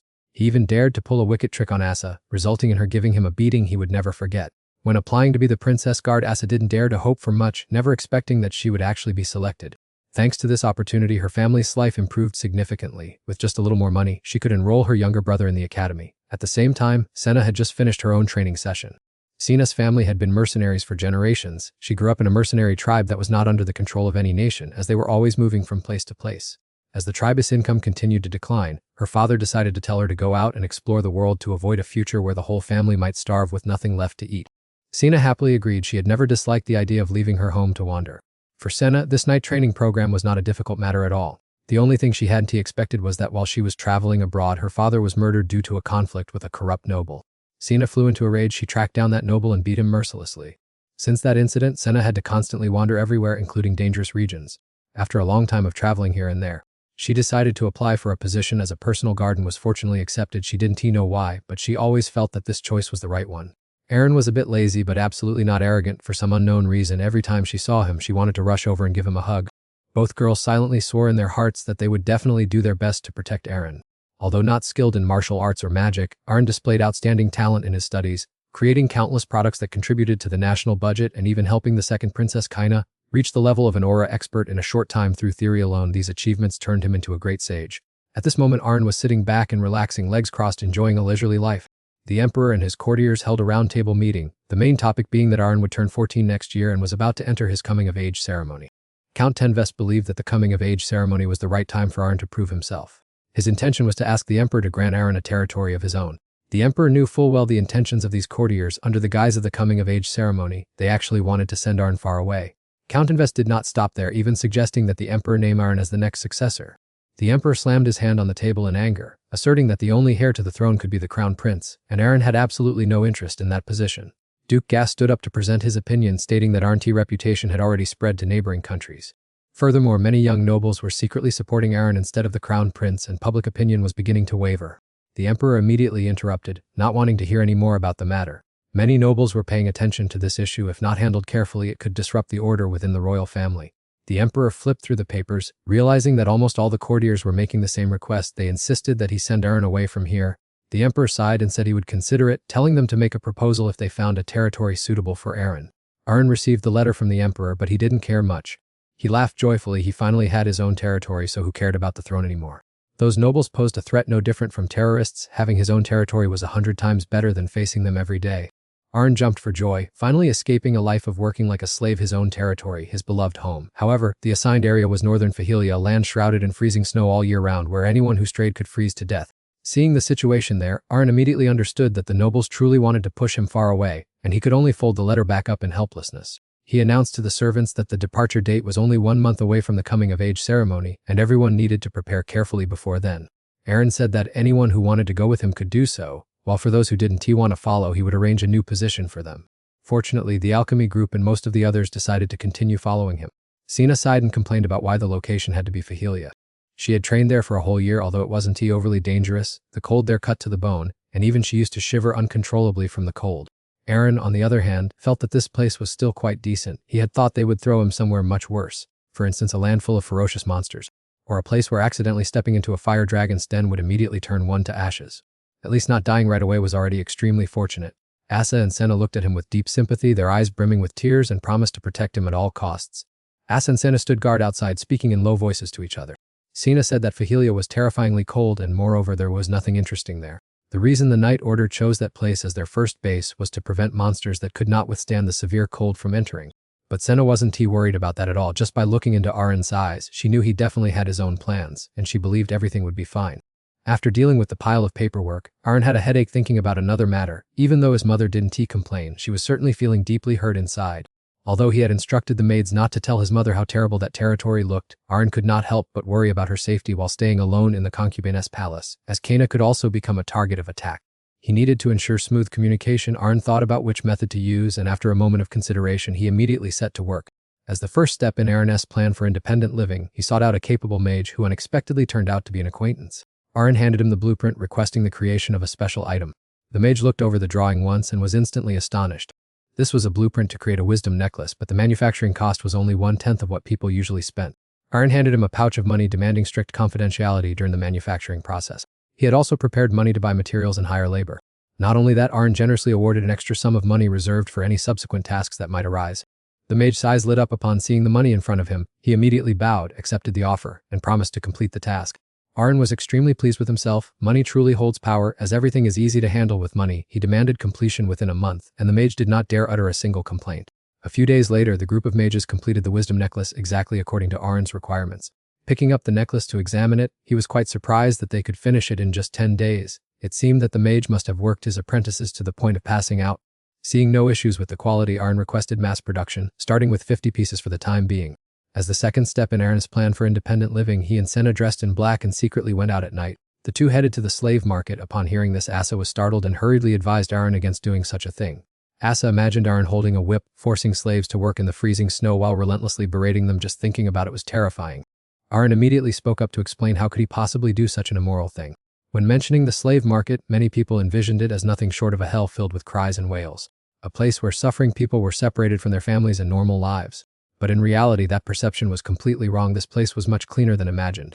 Because if slaves contracted a strange disease, slave owners would face big trouble. Therefore, the management of this place was extremely tightly controlled. Seeing Aaron appear, the manager of the slave market stepped forward to greet him. His name was Ann. He took Aaron on a tour, continuously introducing the place as they walked, emphasizing that it operated based on legal regulations. Slaves could be freely bought and sold here. Those brought in were mainly people unable to pay taxes or members of fallen families. Most of those people chose to become slaves because at least that way they could still survive without suffering from starvation. Yan talked at length before finally getting to the main point, asking what kind of characteristics Aaron was looking for in a slave. Aaron said that he wanted to buy a fairly large number of slaves, specifically at least around 150 people. Hearing this, the manager was shocked, but he immediately assured that supplying them would be no problem at all. Even if Aaron wanted 3 times that amount, he could handle it. He curiously asked why he needed so many slaves. Aaron assured him that he would definitely not use them for any evil purpose. He asked the slave market manager to help find groups of about 4 to 5 people, prioritizing those with family ties, neighbors, or acquaintances. The manager immediately signaled a servant to bring a long list of slaves for Aaron to choose from. Aaron was quite pleased. He instructed the manager to give priority to those who could at least read. After all agreements were completed, Aaron told Asa to place a heavy bag of money on the table. Seeing the money, the slave market manager's eyes lit up, and he immediately promised to do his best to fulfill the request. Having settled everything, the two got into the carriage to head back. Asa still didn't understand what on earth Aaron wanted to do with this many slaves. Aaron said that he planned to make them the first residents of his territory. That place originally didn't have many people living in it, and ruling over a deserted land meant nothing at all. Therefore, he intended to give these necklaces of wisdom to the slaves to use. In total, there were 50 necklaces. He would distribute them to each family and guide them on how to use them, as he had no intention of living quietly alone in that land. Arn wanted to turn Fahilia into the best land while everyone was still there, so that he could also enjoy a more leisurely life. Thinking about his future plans, Arn immediately burned with determination, all for the ultimate goal of living a life of leisure. He would train them and utilize all the potential in Fahilia. The hardest part of preparing for an independent life was having to say goodbye to his family and the home he had been attached to for so long. While Arn was resting on his bed, his mother knocked on the door and walked in. With tears in her eyes, she hugged her son, clearly unwilling to be apart from him. Arn gently comforted his mother, telling her not to worry, that he would frequently return to visit and constantly send updates. After comforting his emotional mother, she left, and Arn decided that once things settled down, he would tell her where he would be living. At the same time, Kana also couldn't accept Arn leaving, and she angrily rushed into a duel with the knights. One by one, they suffered Kana's rage. She understood Arn's situation, yet she still couldn't accept it, especially since after not meeting for half a year, the first time he came to see her was to say goodbye. Kana tightly gripped the sword in her hand. She definitely couldn't let Arn leave so easily. According to Arna's guidebook on how anyone could become a knight, when emotions are pushed to the extreme, the mana flow in the body moves more naturally but at a faster speed, which was precisely the state Kana was in right now. On that day, the youngest sword master, who was also the kingdom's third sword master, emerged, all stemming from her obsession and anger regarding her younger brother. One day, Arn suddenly recalled his first life before enlisting in the military. Time truly passed unbelievably fast. From the day he received his conscription notice until he officially departed, everything went by in a flash, leaving Arn to quietly weep in his heart. And the present was no different. In the blink of an eye, Arn was already 14 years old, and both his birthday party and coming-of-age ceremony had been fully prepared. Now he could only sit still and listen to the sycophantic, superficial pleasantries from the gathered nobles. Arn silently prayed over and over, hoping for it all to end quickly so he could finally get away. In the past, he could have pretended to be sleepy since he was just a child, but he couldn't use that trick anymore. These shaking hands meetings were so boring they made him want to doze off. Sitting there listening to people flatter him while forced to wear a gentle fake smile, Arn knew well that these nobles had no good intentions. All of them were secretly joyful because at long last Arn was about to be sent far away. Arn intended to ignore all the pleasantries, but when he saw his mother in the distance smiling gently and waving at him, he swallowed his frustration, trying to act politely because she was watching. Arn consoled himself with the thought that in just one more month, he would never have to see these hypocritical people again. After seeing off a group of people, the queen appeared. On the surface, she was smiling brightly, but inside she was feigning sympathy for the fact that Arn had to leave. Arn stood up, put on a fake expression, and politely responded. The queen used the excuse that her son was grateful to Arn and wanted to give him a gift as a token of appreciation. It was a cloak made from the fur of a fox that lived in Fahilia. Arn immediately understood the queen was the one behind all of this. He had thought about it before. Crown Prince Gale was not the type of person who could secretly control his younger brother with such sophisticated schemes. Aside from the queen, no one else had enough power to have all the nobles suggest it and then receive support to develop the territory. But her methods were truly despicable. This cloak was clearly a gift meant to mock him. However, if he lost his temper now, the only one who would lose face would be Arn himself. Arn could only keep a grateful smile, and while the two spoke pleasantly on the surface, inside they both wanted to tear the other's face off. Arn waited until nightfall, and finally this tedious banquet came to an end. He felt like he had forgotten something, but no matter how hard he thought, he couldn't remember what it was. Arn turned to look at Kana. She had been much quieter lately, perhaps angry with him because of the announcement about moving to a new place. Kana, who was sitting in a chair, suddenly jumped up and walked over with a determined look. Arn immediately had a bad premonition that she was about to cause a scene. Sure enough, Kana went straight up to the emperor, insisted on speaking, and announced that she would go with Arn next month. The nobles drinking wine were so shocked they nearly spat it out. Arn was petrified on the spot, and he turned his head to look at Kana's mother. She remained still, showing no intention of stopping her daughter. In other words, she couldn't stop Kana anyway. The emperor was red with rage. He angrily told Kana to stop making a scene and asked what she was trying to prove by following Arn. Arn sighed, inwardly curious as to why Kana was so adamant about wanting to go with him. Kana swallowed hard, then forcefully announced that she wanted to become Arn's personal knight. After hearing that, Arn wanted to punch himself in the face. Oh God, I must have measured. I definitely measured. The emperor immediately rejected the idea, but Kana refused to give in, directly retorting that she had reached the master level not long ago. The emperor did not believe it at all. Kana was only 19 years old, and the only person to reach master level at that age before was the former emperor. Seeing that her father, the emperor, did not believe her words, Kana immediately snatched the sword from the guard standing beside her. She was determined to prove it to everyone. Kana swung down with all her strength, splitting both the table and the birthday cake in half. Arn's eyes nearly popped out of his head. No matter what, she couldn't possibly do something like this right at the party. The nobles witnessing this scene were all agape in astonishment. Kana had indeed reached the level of a swordmaster.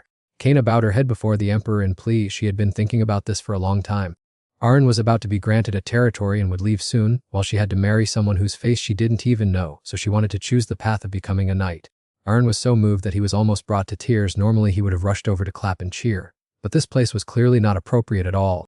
Kaina's action was no different from renouncing her status as a princess in front of the entire nobility, and the future consequences were truly unpredictable. On the contrary, Kaina was extremely confident, as she had intentionally chosen this place in the first place. Aaron had a splitting headache. Things had already turned out like this and were nearly past saving, so which bastard on earth had taught Kaina these moves? Thinking it over, wasn't the only person who could have done it, none other than himself. However, now was still not the right time. Aaron tried to stop Kaina, but she stepped forward, held her sword, knelt in front of him, and recited her oath. "O sword, I shall train until I die. O sword, I shall continue to forge myself in the future. In this place I swear upon my entire honor to dedicate myself fully.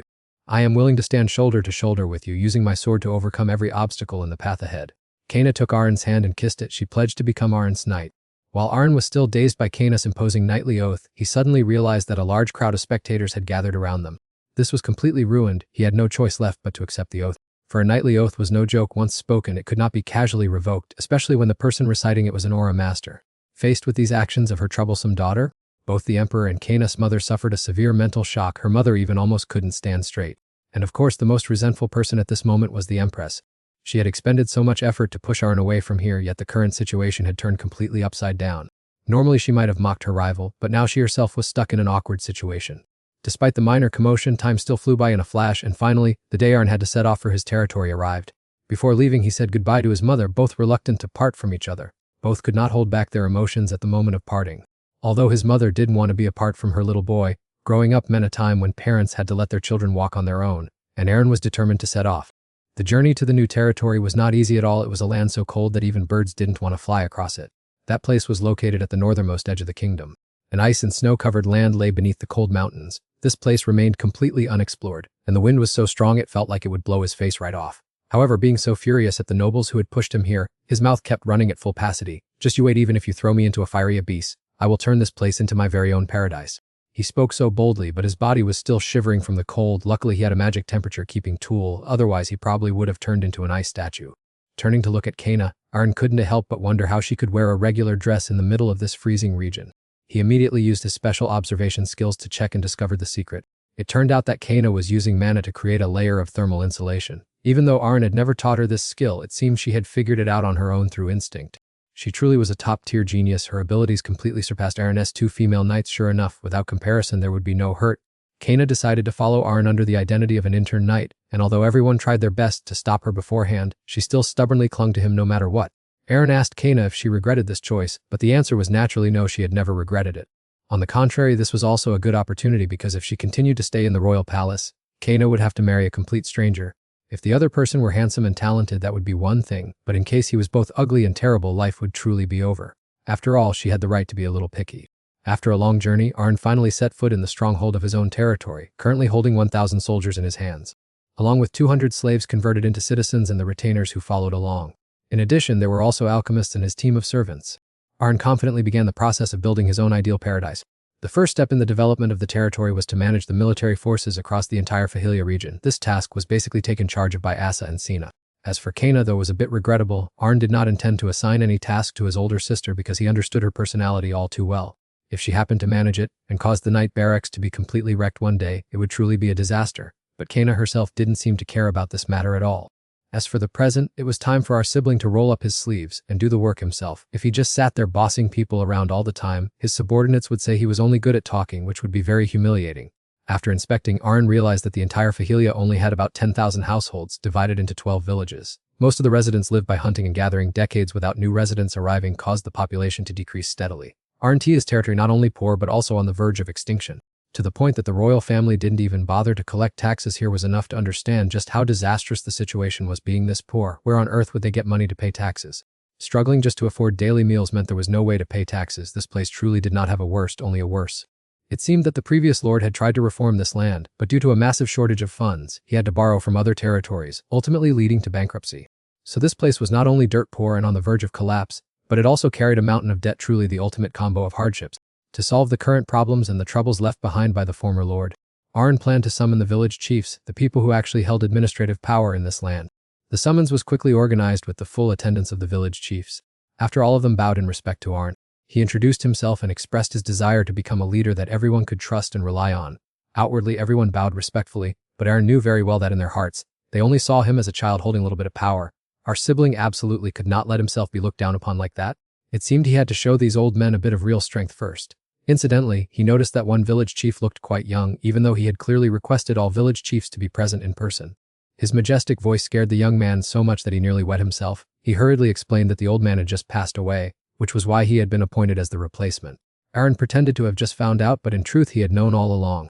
I only did that to test you. From now on, remember that I am the sole person with the power to make decisions here. Do not make me angry once I get serious. Dante asked why the sky changes color.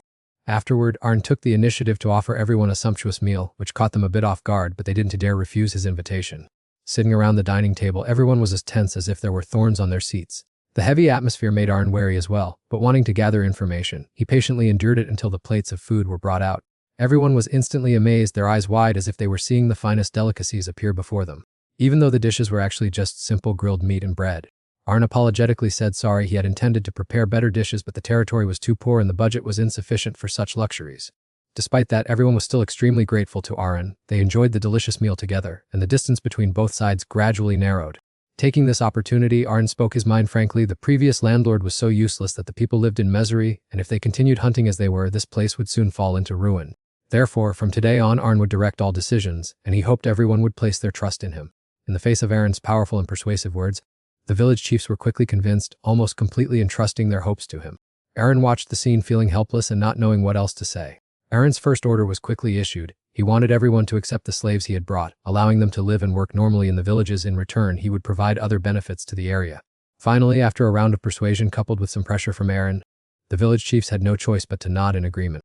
After leaving, the village chiefs began to discuss the new Lord Aaron.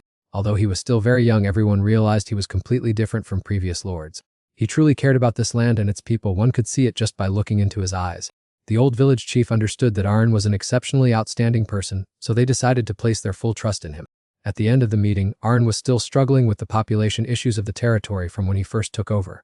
The population was recorded as 10,000, but after rechecking, there were only 9,651 people, including those he brought. It was only about 9,800. Aaron realized the most serious problem was the excessively low birth rate. If all finances were focused on improving the situation, it would probably take 50 years to resolve. It was infuriating to think that those nobles not only wanted to push him here to live precariously but also threw him straight into an inescapable economic quagmire. In this land so harsh that dogs eat stones and chickens eat gravel, there was almost no hope left for agriculture. Drawing lessons from the useless lord who came before him. In the end, Aaron decided to choose the path of commercial development. And if he wanted commerce to thrive, the first requirement was obviously a proper road system. Immediately afterward, the road construction plan in Fahilia was quickly communicated to all the citizens. Aaron began recruiting workers, promising to pay everyone a fair wage. Although there was some initial skepticism, everyone was gradually enticed by the offer. At the construction site, the supervisor anxiously reported to Aaron that the construction scale was massive, but Aaron just dismissed it as a piece of cake. I have no shortage of money, so go right ahead. Everyone's wages will be paid in full as requested. Sure enough, money talks. With just a word from him, everyone enthusiastically got to work. Everyone worked impeccably hard, just as a wise master once said, no work, no food, laziness only leaves you with a rumbling stomach. This was truly an undeniable truth, but building roads was only the first step.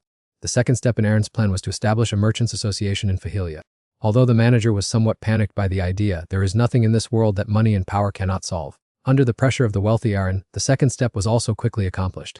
And the final step to revive this desolate territory was producing paper. It might sound like Aaron was chasing wild dreams, but in reality it made perfect sense. This was because all paper currently had to be imported from other countries, and acquiring a large quantity required an exorbitant amount of money. Only those of high status could afford to use it, so entering the paper business would yield immense profits, especially since no one in the kingdom knew how to make it yet. However, for someone like Aaron who had lived 101 lives across countless worlds, not knowing how to make paper would be truly embarrassing. However, a problem arose regarding the blueprint for the paper-making machine that Aaron gave to Damon. The components of this machine could not be made by ordinary craftsmen. They required the craftsmanship of dwarves. This group of dwarves was extremely difficult to hire regardless of payment, so Damon had to seek out a dwarf he knew from the past. At a forge where the fire blazed continuously, an ill-tempered old blacksmith was loudly yelling at the apprentices. That man was none other than the old blacksmith Arjun. While working, he received a letter from the alchemist Damon. After reading the letter, old Arjun suddenly flew into a rage and stormed out of the workshop, leaving all the work to the manager. What on earth was written in that letter to make old Arjun react so fiercely? After reading Damon's letter, old Arjun immediately summoned 35 blacksmiths in his workshop to inform them about Aaron's blueprint and the request to forge equipment for Fahilia. At first, old Arjun thought it was just an impractical idea from an inexperienced kid, so he intended to flatly reject it. But soon after, Aaron's blueprint left him speechless, and he even had to show it to the other smiths for them to admire. And just like old Arjun, everyone present was utterly stunned. This is the blueprint for the paper-making machine, an idea and technology that even they, 5 years ago, had never thought could be achieved. Currently, Aaron needs their support and wants them to send someone to help. To the veteran blacksmiths, whose passion was deeply ingrained in their blood, this blueprint was no different from an invaluable treasure. When delicious food is served right to one's mouth, only a fool wouldn't take a bite. Manpower was limited, but everyone wanted to seize this once-in-a-lifetime opportunity, so the old men immediately scrambled to be sent to Fahilia. The manager walked in and witnessed the scene, feeling completely helpless. He quietly closed the door, leaving the old men to settle it among themselves. Meanwhile, Aaron was still very relaxed, waiting for a response from the veteran blacksmith. After days of working hard like a spinning top, he decided to reward himself with a good night's sleep. However, before his sweet dream could even begin, Fat Fly started making a loud commotion. Aaron was extremely annoyed, but something seemed not quite right. How could his bird fly around on its own? Is this the 8th floor? It turned out Kana was playing with Fly by throwing it into the air, almost sending it flying straight out of this world. Kana looked extremely happy playing with Fly, but in Aaron's eyes that action was no different from animal cruelty. That was the whole story, because it was currently in a transitional phase of power and responsibility. While everyone else was swamped with work, the only person with nothing to do was Kana. Every day she did nothing but eat and drink, then practice swordsmanship and go to sleep. With Kaina's energetic personality, sitting still made her terribly bored. Just then, Fly playing in the garden accidentally caught her eye. And from that moment on, Fly's tragedy officially began. But in Kaina's mind, this was not torture or abuse, but training it to become a mount, making Aaron deeply regretful at this point. Perhaps from the start, he should have taught his sister how to develop intuition rather than swordsmanship. Aaron thought he should take responsibility for playing with Kaina, since everyone was busy while he was quite free. He recalled memories from his past lives. In one life, he was an only child. In another life, he didn't have a good relationship with his siblings at all. Therefore, in this life, he had no idea how to treat an older sister, so he just decided to try to be a model younger brother. Ultimately, the one who suffered the most was still poor Fly the bird. Instead of stopping her, Aaron even cooperated with Kaina to make it soar into the sky faster. Perhaps in its past life it owed these two siblings, so in this life it had to pay off its karma. Perhaps having grown tired of playing with the flyer, the Aaron siblings have now switched their focus to chess. But Kaina was so terrible at chess that Aaron couldn't stand it. In her frustration, she even flipped the entire chessboard. As for Aaron, he was completely speechless. This was the first time he had seen someone lose a chess game and get so angry that they flipped the table and threw such a tantrum. Well, in his role as a kind younger brother, he reluctantly let his sister have her way this once. He took out a relic that enhances brain function and gave it to his sister. After all, he was a powerhouse of 100 tribulations, so simple chess games like this were nothing more than child's play to him. However, even though Kaina used the wisdom relic, she was still utterly defeated by her younger brother. In unbearable frustration, she drew her sword and slashed the chessboard into 4 pieces to vent her anger. So now there was no board left even if they wanted to keep playing. Reflecting on it, Aaron realized that the two of them really had nothing in common. One was no different from a hyperactive monkey, while the other was like a lazy cat. Just then, both of their stomachs rumbled in protest at the same time. Aaron then got the idea to go into the kitchen and cook with Kaina. But looking at his incredibly clumsy older sister, who didn't know how to cook and was too lazy to try, Aaron had to resort to his ultimate persuasion tactics. Haven't you resolved to become a knight? In that case, you should at least learn how to make a few basic dishes, just in case you run into unexpected trouble while out slaying monsters. You might go a whole week without finding anything to eat, and by then you might starve to death before a monster can even kill you. Eating just anything might even send you to meet your ancestors early. Therefore, cooking is an absolutely essential skill for a knight. Ultimately, under the highly logical persuasion of her younger brother, Kaina reluctantly nodded in agreement. Knowing his sister's personality well, Aaron decided to teach her how to make a stew. This is a simple dish where you just need to put meat and vegetables in and cook them. It is also a dish that often appears in military camps, and most importantly, the risk of failure is virtually non-existent. At least there wouldn't be a scenario where the two siblings would have to be hospitalized for food poisoning as soon as they set foot in the kitchen. After a period of busy preparation, they finally finished making their very first dish. Looking at the delicious-looking finished product, Aaron thought he would finally get some rest, but life is never that easy. The butler rushed in to report that a group of dwarves was outside exerting pressure. Hearing this, Aaron immediately got a headache. Reasonably, they should have sent a reply letter before coming, yet this crowd acted so overbearingly as if this were their own home. Running straight to the door demanding a meeting, it was as if they were leading a mob to commit a robbery. Just as Aaron was about to show off a bit of his authority, he was immediately shut down by the old blacksmith. Seeing his master being overshadowed, Asa immediately stepped forward and performed a few basic sword moves to intimidate the old man. But to everyone's surprise, not only was he not afraid to even talk back to Asa, scolding her for being a girl as fierce as a tiger. If Aaron hadn't stepped in to pull Asa back, there's no telling if the old man would have remained in one piece. The dwarves understood human power, but simply didn't care. They were incredibly arrogant, fearing no one, not even the emperor. People still say that the more skilled a dwarf is, the more difficult their temperament becomes. Therefore, Aaron had to remind Asa to practice restraint and treat them properly. The group of blacksmiths kept asking Aaron who created this draft, but when he admitted that he designed it himself, the old men refused to believe him. They believed that a weak kid like Aaron, who probably couldn't even hold a hammer, couldn't possibly be capable of creating such a thing. It was truly annoying. Aaron had lived through 101 lives, yet he was still being pointed at and looked down upon like a child by these old men. If that's how it is, and since these old men want to find a way to heaven early, he didn't need to endure any more. Asa, handle that guy. I've been waiting for this moment for a long time. Today I'll show them some respect. Finally, the servants had to rush in to stop Aaron and Asa from dealing with the dwarves, otherwise tonight's dinner might have featured a specialty dish of raw dwarf. After a period of chaos, the old men finally began to reluctantly believe that Aaron was indeed the one who created the draft. This made him extremely annoyed with these stubborn old men. If they had sent a notification letter in advance, Aaron might have prepared a more thoughtful welcome. Regardless, he really needed the dwarves to handle the manufacturing, because there were no blacksmiths in his territory skilled enough to make such a thing. Moreover, dwarves are always extremely proud of their craftsmanship. They wonder how human hands could create such exquisite products. Even though these old guys were a bit unpleasant and arrogant, it was a minor matter compared to Aaron's own level of overconfidence. Thinking it over, he must certainly be a genius to have drawn this blueprint for what normal genius is ever truly normal. He thought it would take a long time to negotiate, but before he could even speak, the dwarves agreed immediately, catching Aaron by surprise. However, the condition was that he had to hand over the rest of the draft to them. They didn't blame Aaron at all for intentionally using a part of the draft to lure them there. After all, technology is the lifeblood of an engineer. The aggressive old men from earlier had now changed their attitude, constantly flattering Aaron just to see the rest. He didn't expect the day would come when they would change their minds so quickly. Aaron watched, barely able to believe his eyes. What on earth was happening? Of course, Aaron would give them the rest of the manuscript. But if they wanted it for free, they were dreaming. If they wanted it, they had to work first. What if he gave them the complete version and they just took it and ran off? So Aaron decided that only when they finished the first part would he deliver the next portion, otherwise there was no deal. Although they were extremely annoyed internally, the old men had no choice but to agree. In fact, Aaron had originally planned to give them the complete version, but seeing the defiant attitude of these old men, he changed his mind. To tame these stubborn dwarves, one must know how to entice them. From now on, the manuscript would become the bait to stimulate their work spirit. After a period of working hard under Aaron's push, the group of dwarf blacksmiths finally finished the machine's components one by one. Whether it was in the middle of the night or while Aaron was bathing, they still didn't hesitate to seek him out just to get the next part of the manuscript. In just a mere 10 days, they completed the paper-making machine. The finished product was paper of exceptionally good quality. Therefore, Aaron decided to build more machines to increase production capacity. The final issue to resolve was finding a way to bring the paper to market. Aaron chose a trustworthy person from his mother's side, the Enrest family. That person was his mother's younger brother. He was Aaron's uncle Lycan. As soon as Aaron introduced the new paper he wanted to market to Lycan, he was instantly so amazed that he couldn't take his eyes off it. The quality even far exceeded many high-end papers, while the cost was much cheaper than parchment. This could mark the beginning of a major reform in the kingdom's manufacturing and business sectors, especially since foreign merchants were currently making things difficult by restricting paper imports, requiring buyers to pay exorbitant prices to the church or the royal family.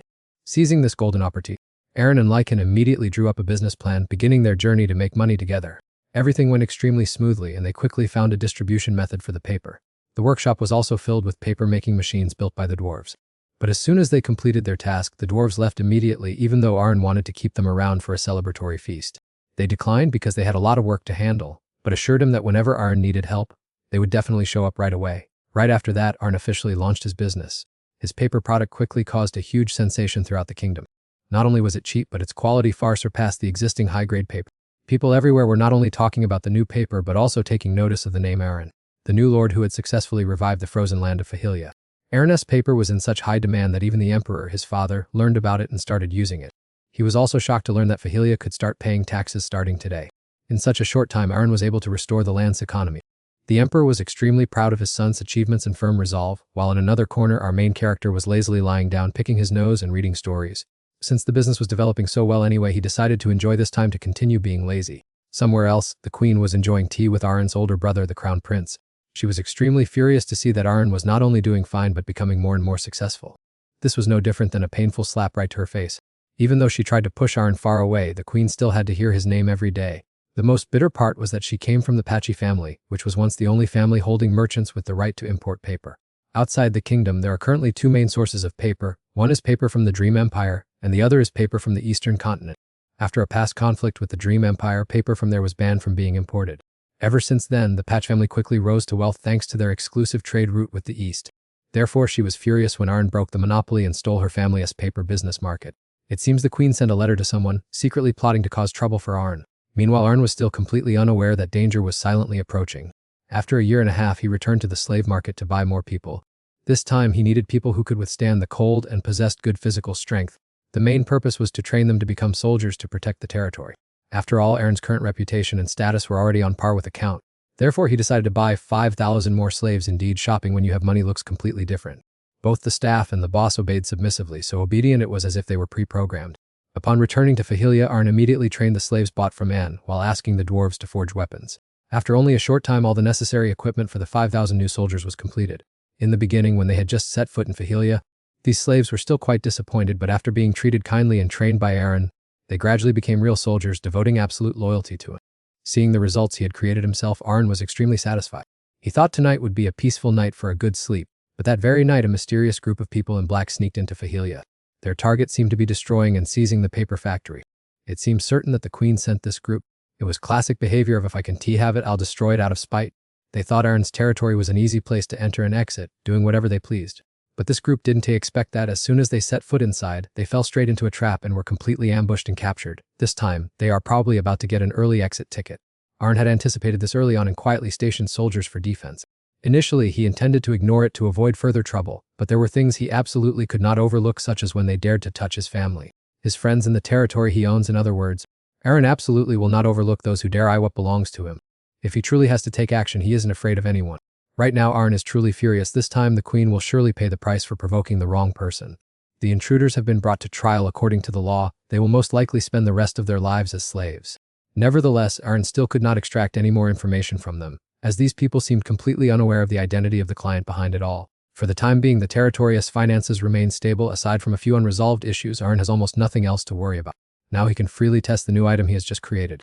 That is the teleportation magic circle. After spending a large sum of money for Ben to perfect the magic tools, maintain performance, and test stability, along with countless other stages, it was finally completed. Arn placed the magic stone into the circle to start it up, preparing to proceed with teleportation as soon as everything was ready. Aaron was extremely excited to return to the royal palace after a long time away. But in stark contrast, Kana did not seem to be looking forward to this return trip at all. It turned out that Kana had not seen her mother for a long time. Now the thought of facing her made her feel a bit awkward. No matter what, the two of them still had to go back. Because it was her first time using a teleportation magic circle, Kana could not help but feel anxious. She immediately hugged her younger brother tightly and would not let go. In just the blink of an eye, both of them appeared on the palace grounds. Perhaps because he had been away from home for so long, Arn felt a deep sense of longing for this place. This was where he was born and grew up, along with countless precious memories. A maid came to welcome Arn and Kana home, while also reporting that two noblewomen were waiting for them inside. Aaron was immediately eager to see his beloved mother again after a long time apart. As soon as he saw his mother, he ran quickly into the room and dove straight into her arms. Lady Lavanna was also overjoyed to see her little son again. Although she had heard about Aaron's situation from her brother Lychan through letters, she still wanted to see for herself that he was healthy like this. It seemed Lychan still made time to write letters to Lavanna, even though he was so busy that he had lost weight from working tirelessly since starting the paper business. Arn really wanted to tell his mother everything about the Fahilia territory so she would know he was fine now and did not need to worry anymore. Then he began to tell countless stories, both big and small, about life in Fahilia, from interesting events to the animals there, including stories about how the people lived and all sorts of things that made Lavanna feel more at ease. While having a pleasant conversation, Arn suddenly sensed someone approaching. At a moment like this, someone just had to come and spoil the fun, not even letting them chat in peace. The uninvited guest this time was none other than the queen. It seemed she brought trouble wherever she went. She knew perfectly well that Arn had returned earlier, but she still feigned surprise and asked all sorts of questions, her acting so fake it could give anyone goosebumps. If the queen loved to put on a show so much, Arn didn't mind playing along with her until the end. When it came to acting insincerely sweet, he was also something of a master himself. Incidentally, Aaron also intentionally bragged to her about his achievements in paper production and business. The people there were currently very happy thanks to the new type of paper developed by Aaron. And of course, this was like rubbing salt directly into the queen's wounds. This was clearly Aaron being openly smug, essentially throwing the results of her family's downfall in her face.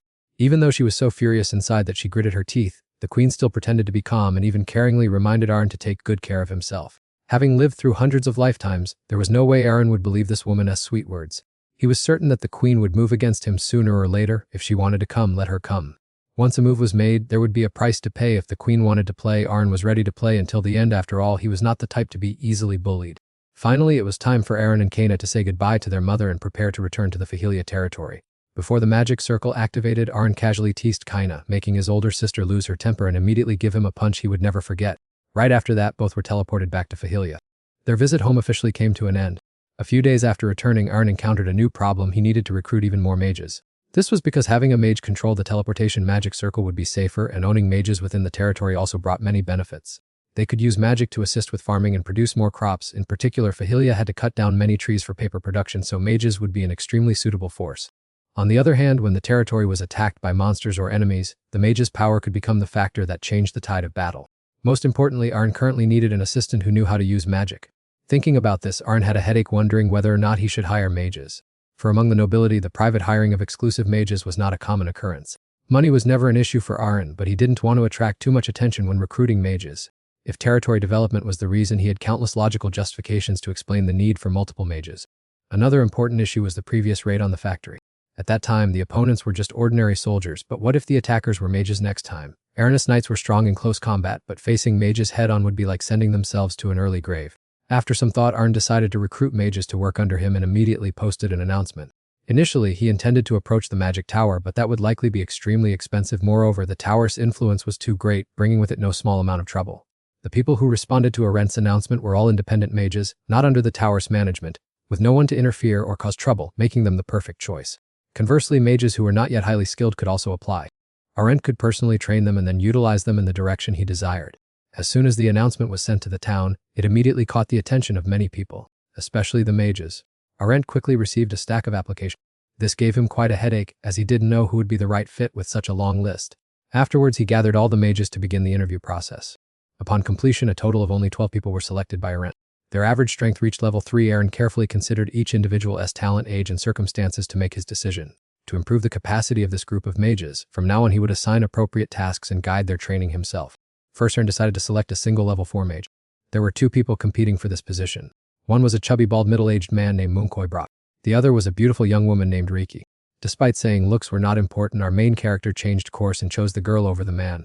It was truly a case of saying one thing and doing another, but in reality, Aaron had another reason for choosing Riki. On the day of the interview, he had asked Reiki why, with her abilities, she could work anywhere. Why then did she choose to come to a cold, remote land like Fahilia? Her answer completely surprised Aaron. Normal people work for wages and benefits. But this girl went to work only for boys. Because Aaron was in Fahilia, she decided to apply. Although slightly surprised, Aaron did not sense any ill intentions from the girl. So he decided to give Reiki the chance to become his exclusive mage. Returning to the present, Aaron was explaining to the mages the work that needed to be done along with the benefits they would receive. First was the attractive welfare package. He led everyone to an incredibly grand library filled with magic books. Seeing that scene, everyone was stunned because normal magic books are extremely precious. At the magic tower, you have to spend a lot of money to read books, but in Aaron's territory, it was completely free. Being able to read books freely without any cost, all the mages were clearly delighted. They almost wanted to call Aaron their benefactor. Naturally, he had also spent a huge amount of money on this place. Therefore, Aaron also needed to test their training outcomes and their ability to use their powers. In addition, he also planned to research magic based on the results found by this group of mages. After that, Aaron brought them to the timber forest. The mission this time was to use magic to manage and accelerate the growth rate of trees. He wanted them to make the trees grow even faster, but a mage explained that if they overdeveloped, the trees would destroy themselves and die. Trees also need rest because their growth rate has already been forced to increase every month, so the forest needs half a year to recover. Having experienced an environmental pollution disaster in his previous life, Aaron completely agreed with this explanation. Next, he assigned them the task of caring for the village fields. Not just one village, but 12 different villages. However, the primary goal was to improve the environment so people could farm for themselves, not to force mages to do farm work for them. He wasn't that foolish. Therefore, Aaron gave them instructions on how to create and use magic tools. First, he directly demonstrated it to everyone himself. Then he arranged the tools together to form a magical barrier. This could block out the cold outside while still allowing sunlight through, helping crops grow more favorably. This was the mana greenhouse. Soon, these structures were built in all of the villages. After everything was completed, 2 mages were assigned to specifically research magic tools, while 3 others were tasked with protecting the castle and the territory. The last person she was assigned to follow and protect Aaron while also handling some other errands. At present, he wanted Reiki to cast more spells and improve her magical abilities. Of course, Reiki did not hesitate. She was extremely happy to follow his every request. This girl truly had a spirit of ultimate service from beginning to end. Aaron felt that she was incredibly sincere, but still didn't he understand why. Until he accidentally noticed the book that Reiki had dropped. Wasn't this a book he had written himself? The content mainly covered aura theory. But because previous knights couldn't understand the content, it received almost no interest. Aaron curiously asked Reiki why she possessed this book. It turned out she had accidentally received it from an acquaintance. Reiki explained that based on the amount of mana flowing in nature that a person absorbs, their own limits can gradually change. She realized the way knights used aura and the way mages restored mana actually shared many similarities. To Reiki, this was a book so wonderful that it was hard to replace. Perhaps that is why Reiki admired Aaron so much that she was ready to serve him wholeheartedly. Even with the talk of crossing forests and seas, at this point, Aaron could only remain speechless. It was just an ordinary book, yet it captivated people so much. Additionally, Reiki chose to come to Fahilia because the food there was very delicious.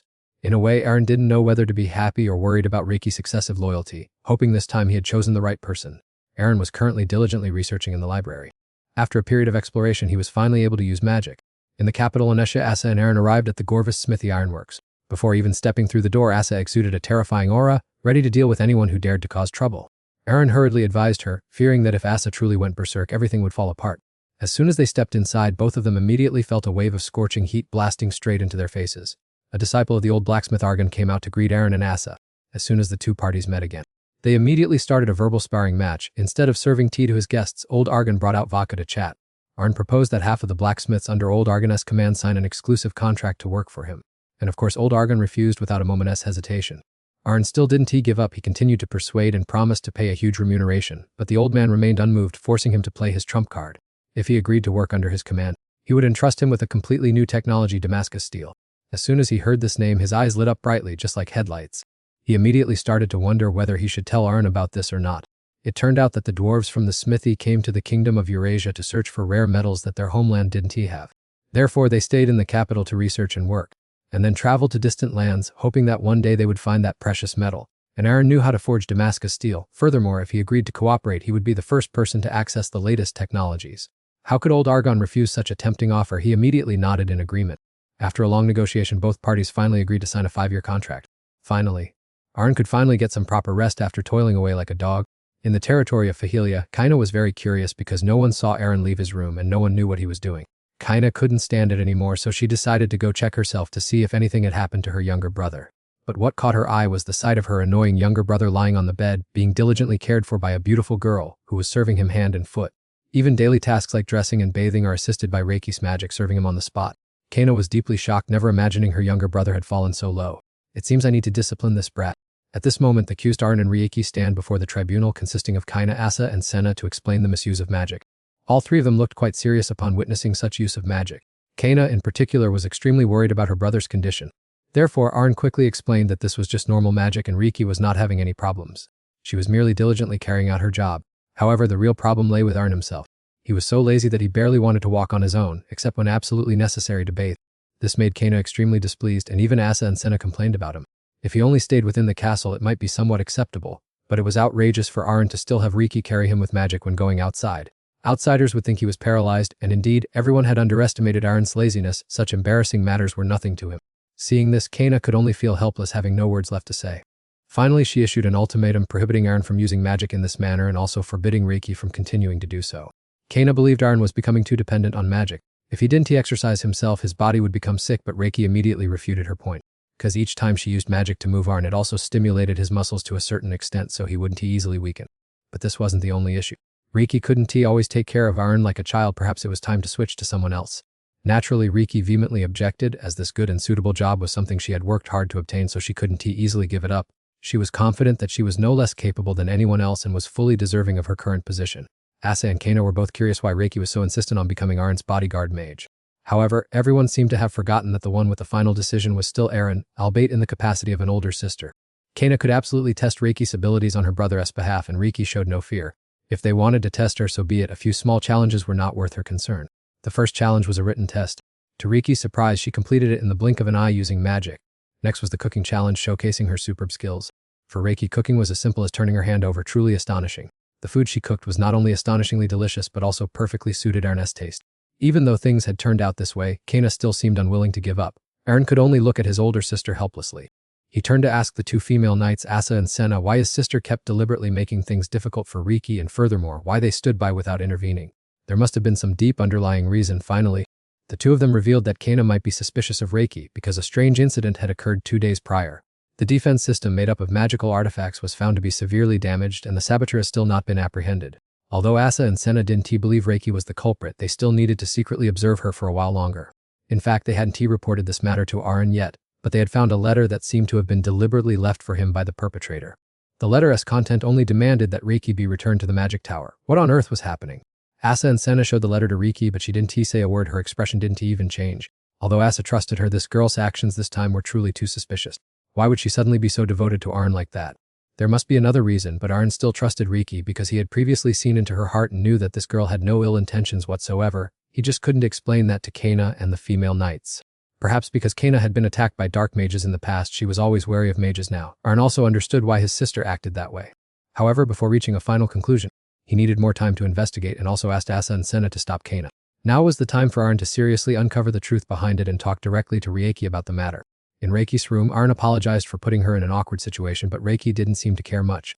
Nevertheless, she still pretended to feel hurt, claiming that she should have been stronger as his exclusive mage, which left Arn speechless. He explained Kana to her, mentioning that his sister originally disliked the idea of having an exclusive mage and had objected when she learned Arn had hired Reiki. Reiki also knew about the incident involving the dark mages, because it had caused a stir at the magic tower. After that event, many nobles began to lose faith in mages themselves. The tower even taught its apprentices that if they encountered a dark mage, they must eliminate them immediately without hesitation. Hearing that, Arn broke out in a sweat. He quickly reassured Reiki not to worry about Kana, saying he would find a way to convince his sister. But Reiki immediately retorted that if anyone doubted her abilities, she would make them acknowledge her superiority wholeheartedly. What Arn had always been curious about was why Reiki was so loyal to him when clearly the two of them were complete strangers before. To answer her master's question, Reiki began to recount her own story. Reiki was brought to the magic tower when she was young. The village she once lived in had been wiped out by an epidemic. After losing her family, she had to wander everywhere, eventually becoming the only survivor thanks to the help of the magic tower. It seemed the reason they took Reiki was because they discovered her special mana talent at the tower. She studied and absorbed magic. However, Reiki was unable to meet their expectations, so she was treated extremely unfairly, having to run errands every day no differently than an overworked servant. Although she has now become a powerful 4th-rank magician, 2 years ago Reiki was still just a weak 1st-rank magician. Initially, Reiki faced many difficulties controlling mana based solely on the dry theories of the tower. Right at that time, she happened to come into possession of Arn T-book, and from that moment on a new door seemed to open for Reiki. Like being enlightened in the dark of night, Reiki successfully rose from a 1st-rank magician to a 4th rank in just 2 short years, a rate of progress that made many stand aside in admiration. Clearly, Arn T method was completely suited to Reiki's condition, or perhaps she herself was originally a genius who only needed the right method to immediately unleash her potential. If Aaron had not published that book, Reiki might have spent her whole life working as a servant in the magic tower without ever knowing her true talent. That is why in Reiki's heart, Arn is the person who changed and saved her entire life. Even though Arn believed that Reiki's achievements came from her own efforts, Reiki still harbored deep gratitude toward her master. Right after reaching rank 4, she left that terrible tower, which made Reiki's self-proclaimed master extremely furious, but she felt no guilt whatsoever since she had learned nothing from him in the first place. Yet that guy even went around bragging, talking as if Reiki's success was all thanks to him. Because of that, Reiki despised that dreadful tower even more. After leaving that place, she began wandering everywhere searching for Aaron, until she saw his job recruitment notice at Fahelia and immediately decided to join. Because Aaron was the one who turned her into a true magician, the master she truly chose, and the place where she wanted to belong. Aaron was deeply moved upon hearing Reiki's true feeling. On the other hand, Reiki did not want Aaron to tell Kana this truth, as she wanted to be recognized for her own capability, rather than receiving pity. Hearing that, Aaron promised to keep it a secret and not tell anyone. That evening, he continued to learn more about Reiki. She was indeed a girl with a pishable background. Word had it that the master who guided her in the past was not a good person either. Reiki had to develop her skills on her own before leaving the tower, while also suffering a penalty for that action, a penalty in the form of a contract aimed at protecting the secrets of the magic tower. If the contract were violated, it would destroy half of that person's magic circle, instantly weakening them into a low-rank magician. Aaron felt that the tower's methods were truly far too harsh. Perhaps this time he had to step in himself to help Reiki, but the next morning, what Aaron worried about most finally happened. That was the fierce battle between Kana and Reiki. At a glance, Reiki seemed to be at a disadvantage, but as long as the fight isn't over, nothing can be said for sure. Aaron watched the situation extremely anxious. He immediately ordered Asa and Senna to intervene and stop the two of them. But who would be crazy enough to rush in and stop two women in the middle of a fierce fight? What if they got sent straight to meet their ancestors? Reiki immediately began chanting a magic spell, preparing to launch an attack. She swung her attack toward Kana, but she was no pushover either. Kana quickly executed a few basic sword moves and immediately countered, directing the strike straight toward the wall. And it seemed some unlucky person who was stealthily spying on them took the full force of that blow. As it turned out, that person was none other than Reiki's fake master. Those present quickly noticed his appearance. He was the one who had been sneaking around outside Arn's castle, scheming who knows what, but he was caught red-handed before he could do anything. Even at this point, he still arrogantly ordered Reiki to return to the magic tower. He even accused Reiki of being ungrateful. Hearing the annoying tone of this fake master, Reiki immediately shut him up. After all, when it came to teaching, he had only ever assigned her manual labor and never actually taught her anything. She had never considered someone who left her to starve as her master, and yet here he was, causing trouble even after she had left. However, he didn't seem to understand what she was saying, still loudly forcing Reiki to return and complaining that he had faced countless troubles since the day she disappeared. Arn guessed that his superiors were putting pressure on him to train an outstanding mage like Reiki, but how could he? He was completely incapable of producing a mage like her, as he himself was utterly useless. Looking at his distorted expression, it seemed Arn had hit a sore spot, prompting him to try using force to drag Reiki away. Daring to brazenly snatch someone right in front of Arn, it wouldn't be that easy. He immediately spoke up, asserting that Reiki was an exclusive mage under contract with him, and furthermore, the official request sent to the magic tower yesterday had already been approved. Therefore, he had no right to force Reiki to return with him. If he stubbornly continued to cause trouble, Aaron could not guarantee that he would leave this place in one piece. But it seemed there was really something wrong with his head. He actually dared to use magic to attack right inside Aaron's territory. He was truly seeking his own death. If he wanted to meet his ancestors that badly, Aaron saw no need to stop him and would just let Kana and the others deal with him. He intended to launch a sneak attack on Aaron, but before he could even touch him, Reiki appeared and delivered a devastating blow that almost cost him his life. He was only a hair's breadth away from lying cold on the ground. Then again, he was still lucky. Despite being cornered, he managed to take out a treasure at the last moment to make his escape. Asa was about to give chase, but Aaron stopped him, saying there was no need to waste effort on such a person, as he would file a direct complaint with the magic tower. Reiki felt extremely guilty that this incident had arisen from her personal matters. However, everyone was understanding, as this was an accident and completely not her fault. Moreover, her decisive rejection of her fake master had proven her loyalty. Since Aaron wanted everyone to witness this firsthand, any lingering doubts about Reiki were finally completely cleared. That very evening in a forest in Fahilia, Reiki's fake master was hiding out, fleeing like a rat. Unfortunately for him, Aaron quickly found his location. There was no way Aaron would let that man leave this place in peace after he dared to cause chaos throughout his territory, especially since he was such a piece of trash. Aaron didn't bother saying another word and sent him straight to the afterlife. Hopefully he lives a more decent life in the next one, that detestable old man. After what happened that day, everything finally returned to normal. The relationship between Reiki and Kana also gradually became less tense than before. The issue of Reiki overly indulging Aaron's laziness was also resolved after Kana gave them both a serious warning. Even so, Reiki was still a bit hesitant, so she asked Aaron if he really had no problem with keeping her as his exclusive mage. However, in Aaron's eyes, this was not her fault at all, so there was no need to worry. To Reiki, Aaron was an incredibly generous and tolerant master, leading her to always hold a deep admiration for him, whether in the past or the present. Because in her heart, Aaron was a benefactor whom she truly respected. As for Aaron, being respected by a mage was not a bad experience. Perhaps he should enjoy more interesting things like this in this life. One day, Aaron decided to test out his new magic. Since he was a reincarnated monster, Aaron's foundation was terrifyingly strong. While it took Reiki 2 years to reach level 4, he finished in just about a month. Since training all the time became boring, Aaron decided to find a target to test his strength for fun. True to his word, that very night Aaron went to the castle of the Elia family. Ever since he reincarnated, that woman had always looked down on him and made things difficult. Although Aaron had been patient many times, this queen only grew bolder, even daring to show her attitude in front of his mother. Therefore, this time Aaron decided not to hold back anymore. The queen was definitely in for big trouble. Aaron easily dismantled the few layers of magical barriers in the blink of an eye. Upon entering, he realized that this place was much larger than he had imagined. It seemed her family must be very wealthy to be able to build such a magnificent castle. However, the larger and more beautiful the castle, the more pleasure Aaron felt when destroying it. Having said that, he unleashed a flame that made the queen's castle light up the night. The feeling of taking revenge on someone you hate is truly an indescribable joy, making one so happy they feel like they could fly. Inside the royal palace, servants discovered the massive fire and immediately reported it to Duke Pachi, the queen's biological father. Everyone scrambled away from the fire, looking just like a swarm of panicked rats searching for an escape. Witnessing that scene, Aaron felt extremely satisfied. He even wanted to burn down this family's warehouses to drive them into bankruptcy. Aaron had no intention of sparing the territories belonging to the Pachi family either. Before leaving, he even left behind a plague curse after the attack. Finally, Aaron found the Pachi treasure vault. It would be a pity to return empty-handed, and besides, he had to make the queen suffer a heavy loss to be satisfied, as destroying just the castle wasn't enough. With just a gentle squeeze from Aaron, the lock instantly shattered into pieces. True to the reputation of a wealthy family that once held a monopoly on the paper trade, the vault inside was filled with an uncountably vast treasure of gold, silver, and jewels. Faced with such a lucrative pile of wealth right before his eyes, there was no way Aaron would let it slip by. He decided to sweep it all up and put it into his personal fund. If the Empress ever found out, she would probably faint from crying. But since he had caused trouble, leaving a signature behind would be fun, for leaving quietly wouldn't be interesting at all. On Duke Pachi's side, after finishing the evacuation of everyone, he finally received Aaron's letter. He guessed this was something the culprit had deliberately left behind, but the contents inside were bizarre beyond belief. I will burn your heart out over the past of a playboy. What on earth is this? Who writes a letter like this? The first person to receive this news was none other than the Empress. She immediately collapsed completely. Fortunately, there were no casualties in this fire. Even the Emperor flew into a rage upon hearing the news, immediately ordering the culprit to be captured at all costs, completely unaware that the perpetrator was his own troublemaking child.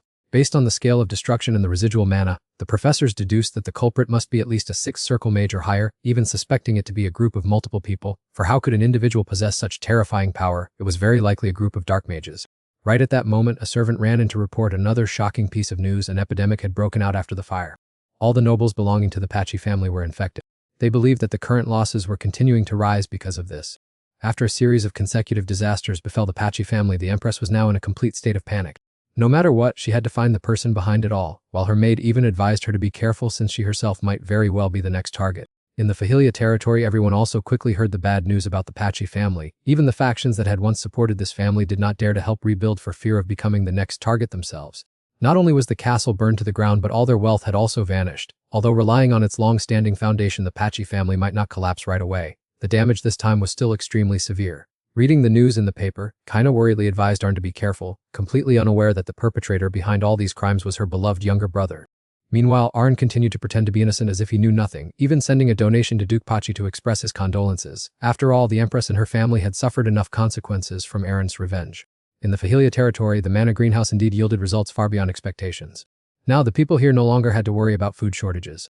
Everyone was immensely grateful to Arn because without him, this frozen land could never have achieved such bountiful harvests as it did now. Arn, however, was quite humble, believing that the greatest credit belonged to the mages, those who worked tirelessly for months to calibrate the magic tools while he simply paid to hire them to work. Currently, this place was extremely peaceful as the Pachi family would no longer bother paying attention to Arn. If everything kept going on like this, it would be simply wonderful.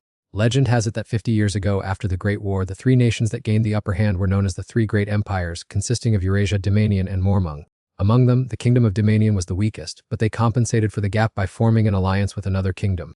In Domanion, the prime minister of this kingdom was happily holding a banquet when he was suddenly presented with a special gift by a noble. It was a rare elixir that was sold only in the Kingdom of Eurasia.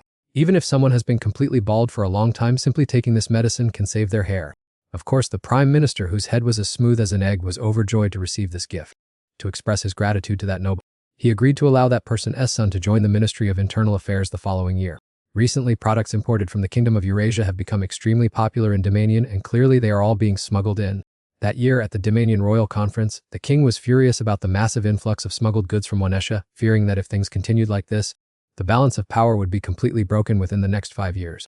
Until now, the economic gap between the three empires had remained stable, but the balance of power was finally starting to tip to one side. Without a doubt, this was certainly the work of the Arn brothers again. Even in the Kingdom of Momung, citizens took to the streets to protest paper production, claiming that the improved method was originally Momung technology. At this time, Duke El-Jizan, the right-hand man of the King of Domanion, believed they could no longer stand by and watch the situation drag on, and that they had to find a way to stop it, even if force was required. But the emperor was somewhat hesitant. After all, their opponent was a mighty power, not someone they could easily mess with. Therefore, the duke proposed forming an alliance with other nations to overthrow Wanesha. In a secret underground meeting room deep within Domanion, Duke El-Jizan summoned representatives from the other kingdoms in the alliance. Among them was the representative of Momung, Duke Hyan, along with the representative of Sejabin Dukdam, a young man named Merlin. Last but not least was the Holy Kingdom, a nation founded on religious faith.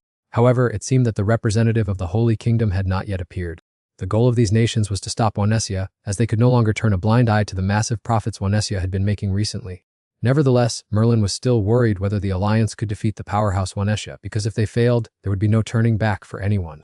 But Duke El-Jizan argued that this was precisely why they needed to cooperate. No matter how strong Wanesha was, it would be difficult to withstand an all-out attack from an alliance of 4 countries. Furthermore, simply applying war pressure would leave Wanesha with no time to continue producing those special goods. Especially the rumors of a genius young prince who at just 8 years old could handle state affairs and develop new products, and by age 14 had even revived a dead territory. If this prince were allowed to keep growing, Wanesha's glorious dominance would never end. Meanwhile, they would be suppressed forever, so at all costs they had to make Wanesha fail in the war or eliminate that prince. It appeared that all the representatives agreed to target the prince in order to avoid unnecessary losses. As for the kingdom of Anestia, the emperor also noticed something unusual upon discovering that 3 other nations were secretly communicating with each other. The plot behind this was certainly not simple, so Anestia needed to quickly prepare a response. In recent years, the kingdom had grown powerfully, possessing full resources to confront anyone reckless enough to invade. The emperor quickly sent an official dispatch to notify all the territories within the kingdom. Naturally, Fahilia also received the dispatch. Arn began to wonder if he had overdone things, as everything had been within his calculations until now, but this time it seemed he had played a bit too large. Arn Anestia was only 15 years old, but he had already thrown all 5 nations into a state of turmoil. Finding this situation quite a headache, Arn decided to seek out Kaina to prepare together for the upcoming events. Arn recounted the entire situation to Kaina. The kingdom of Domanion, seeing that Anestia was making too much profit, had recruited 2 other kingdoms to form an alliance with the goal of blocking and overthrowing Anestia, even bracing themselves for war. And naturally, Arn's mischievous hand was not missing from this incident. After hearing about the situation, Kaina found it quite confusing. She wasn't too sure about Dominion's motives, but the other 2 kingdoms originally had very good relations with Anestia.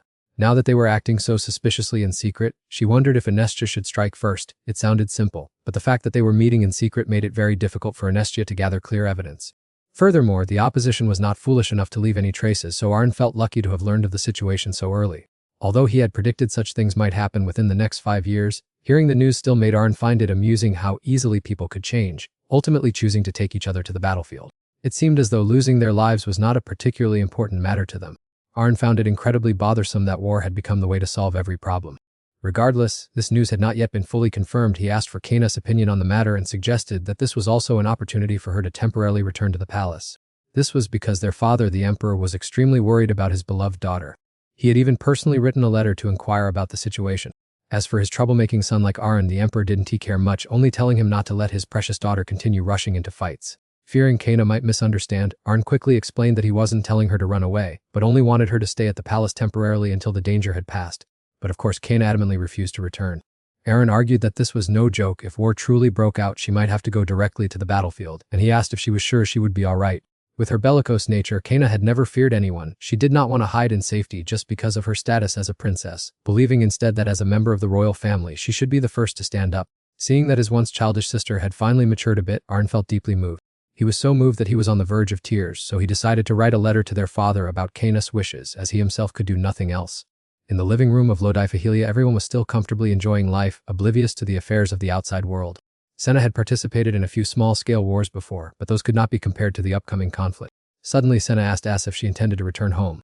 She had heard that Asa's younger brother had just enrolled in the academy this year. It would surely be wonderful if she went back to see him. However, since the future was uncertain, Asa understood that her younger brother would surely be sympathetic if he had to wait a while longer to see her again.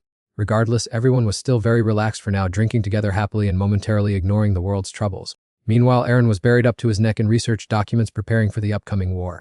He began to wonder if Eurasia had a chance of winning if it had to face that alliance of three kingdoms alone.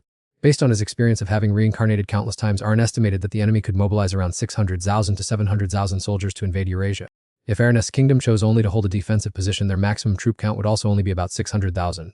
Even he wasn't sure what the outcome of the war would be. In the worst-case scenario, Aaron would be forced to secretly intervene. His original goal was simply to live a leisurely life, but life just wouldn't leave him in peace. In the end, he had to throw himself into work to handle the impending war. In particular, Aaron would absolutely never forgive anyone who dared to touch his kingdom of Eurasia. To prepare more thoroughly, Aaron sought out the old blacksmith Arkin for assistance. He had just moved to Fahilia under a contract, and although he seemed displeased with the place, at least the facilities made him quite satisfied. Furthermore, he was extremely angry because the skill level of the local blacksmiths was so poor that after working continuously for just 2 days without rest, they had already collapsed unconscious. Getting back to the main point, Aaron wanted him to forge some weapons immediately. But when Arkin asked what the required quantity was, Aaron calmly replied, "It's not that many, just enough to equip about 20,000 people." Fortunately, his apprentice stopped him in time, otherwise Aaron would probably have been beaten up by the old man on the spot. Afterward, Aaron went to the slave market. As he was a VIP customer, the owner of the establishment was visibly delighted to welcome him. This time his goal was to purchase an extremely large number of slaves. Knowing that the owner might not have enough ready, Aaron told him to make the arrangements quickly. Hearing the request, the owner broke into a cold sweat, wondering how many slaves Aaron planned to take this time. Actually, it was nothing major, just 10 times more than last time, about 50,000 slaves. Upon hearing this, the owner froze on the spot, completely shocked by Aaron's massive order. He also revealed an important piece of information. Recently, the number of nobles wanting to partner with the slave market had been increasing, with most wanting to buy large quantities of slaves to train as soldiers. Therefore, the owner directly asked Aaron if he also intended to use the 50,000 slaves for a similar purpose. Of course, not all of them were for that, just like last time. That number also included family members, but it could be said that the owner's guess was not entirely wrong either. It seemed he had caught wind of a lucrative money-making opportunity. Indeed, since he was in the slave trade, there was no reason he wouldn't notice the signs of approaching war. This old fox had likely already been secretly raising his prices above the market rate for other clients. After completing the transaction, the owner offered to arrange for people to deliver them to his territory, but Aaron declined, saying he would return to pick them up himself in 5 days. Once he returned, Aaron would surely have a ton of work to worry about to prepare for the war, so before throwing himself back into work, he decided to spend these 5 days enjoying himself, having fun to the fullest. However, Kaina still felt something wasn't right. Everyone in the territory was busy out of their minds, so how could the two of them be lightheartedly enjoying themselves here? Right at this moment, Aaron began his attempt to entice her, asking Kaina if she really wasn't interested in the royal capital. Due to her status as a princess and an incident involving a dark magician, Kaina had spent most of her time inside the royal palace. Perhaps because of this, she was extremely curious about the outside world. Aaron even told everyone to handle the important matters beforehand so that Kaina wouldn't have to worry too much when they returned. Initially, Kaina had intended to drag Aaron back to their territory right away, but finding this trip too enticing, she immediately changed her mind. The streets of the capital were extremely bustling and lively. Seeing this sight with her own eyes for the first time, Kaina was visibly thrilled. The two of them had a wonderful, enjoyable time together. Suddenly, Kaina noticed a signboard stating that the sword of the wise young sage was a product crafted by the third prince. It turned out that the shop belonged to Arun. Being caught by his older sister made him want to dig a hole and hide right away. When the two entered to look around the store, the employee immediately welcomed them warmly, but Arun needed only a single glance to realize that all these goods were fakes. While the employee was still trying to find a way to deny it, Arun told Kana to test it using Manhwa. As a result, the sword couldn't withstand the power and immediately snapped in half on the spot. How could a genuine item crafted by dwarf hands be of such poor quality? To teach this dishonest merchant a lesson, Arun directly took a top-quality dagger from it. Although he didn't want to give it up at all, he was trembling in fear from Arun's threat and didn't dare utter a word of resistance. Kana thought her younger brother liked the dagger, but in truth it was an authentic item made by the dwarves. Arun decided to give it to his sister as a gift. What girl doesn't like receiving gifts? Kana was no exception, and she absolutely loved the present Arun gave her. It seemed that the bond between the siblings was growing increasingly close. Indeed, this was a wonderful thing. A few days later, Arun returned to collect the slaves he had ordered in advance.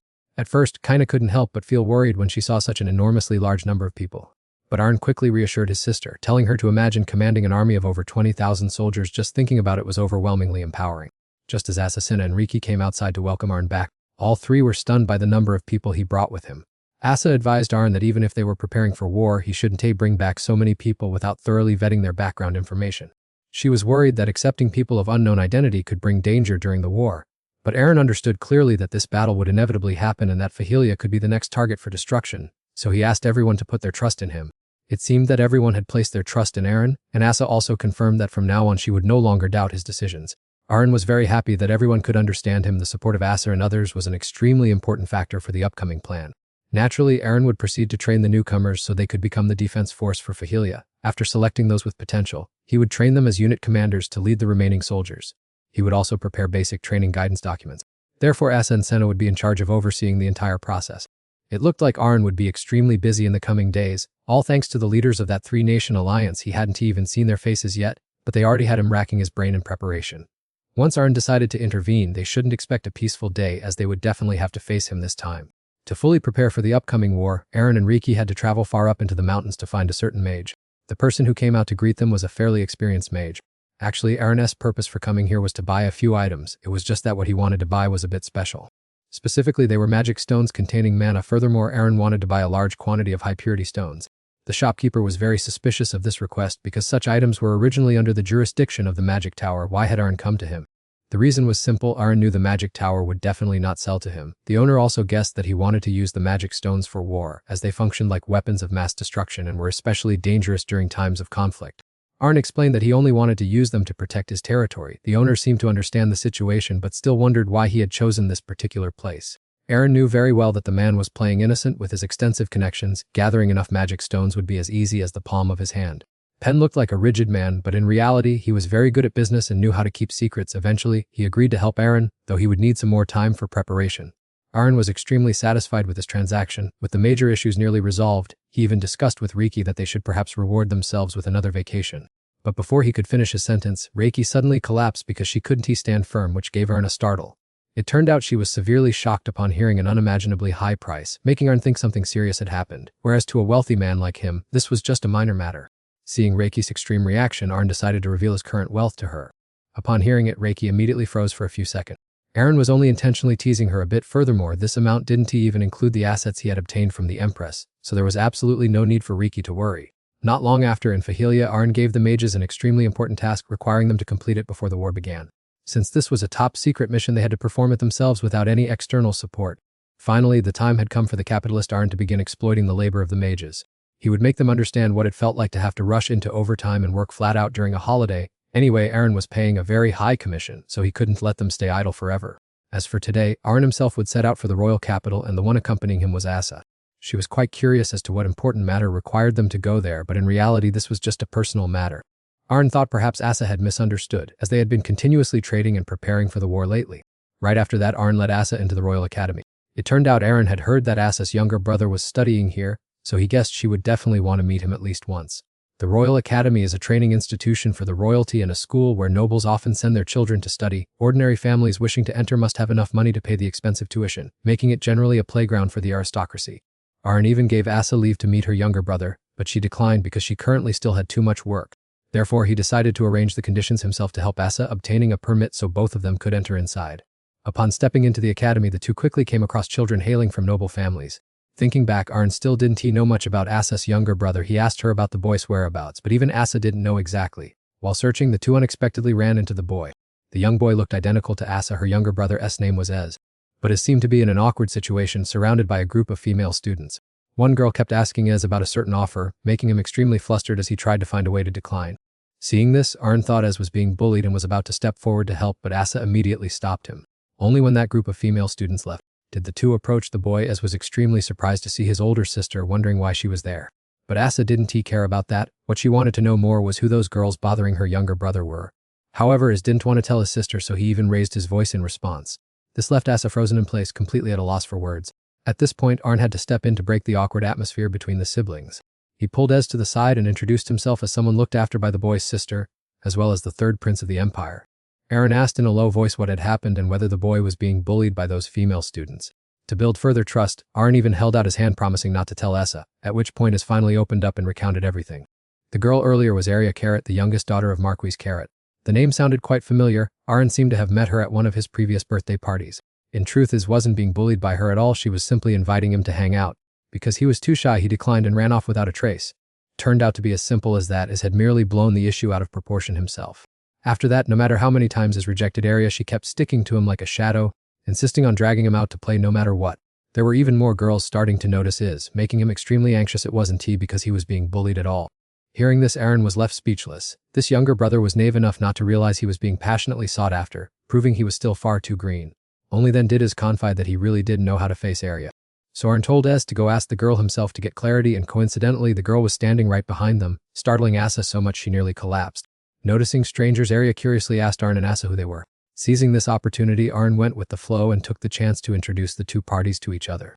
He pointed at Asa and said, "This is Iz's older sister, and your future sister-in-law," leaving Asa stunned and confused about what was happening. Hearing the unexpected sister-in-law comment, Arn recounted the entire story, despite having promised to keep it a secret just moments before, now revealing everything to Asa. It was truly speechless. Arya, on the other hand, was completely natural. As soon as she heard Iz's sister was visiting, she ran out to greet her, introduced herself, and then asked permission to date her brother. Kids these days are far too bold. Asa hadn't even fully processed all the information yet. Hearing that, she immediately froze on the spot. She turned to Arn and asked what they should do now. Naturally, Arn chose to give the two children some private space, reluctantly acting as a matchmaker for the young couple. However, Asa still didn't have a good impression of the girl from the Carrot family. But Arya had never forced Ez, and Ez had never said that he hated Arya. Perhaps it was just because they were too surprised and confused that they didn't know what to do. Seriously speaking, Arn noticed that the Carrot family had enormous profit potential if they knew how to invest correctly. If Ez had a good relationship with their young lady, Asa's family would also benefit. This was exactly the kind of future where one leverages their in-laws. Seeing that Asa was still worried, Arn immediately spoke up to reassure her. Aaron explained that the two children seemed to have feelings for each other anyway. As an older sister, she should trust and support her brother. If Ez didn't dislike the girl, the reason for his refusal might be due to a man's pride or some other cause.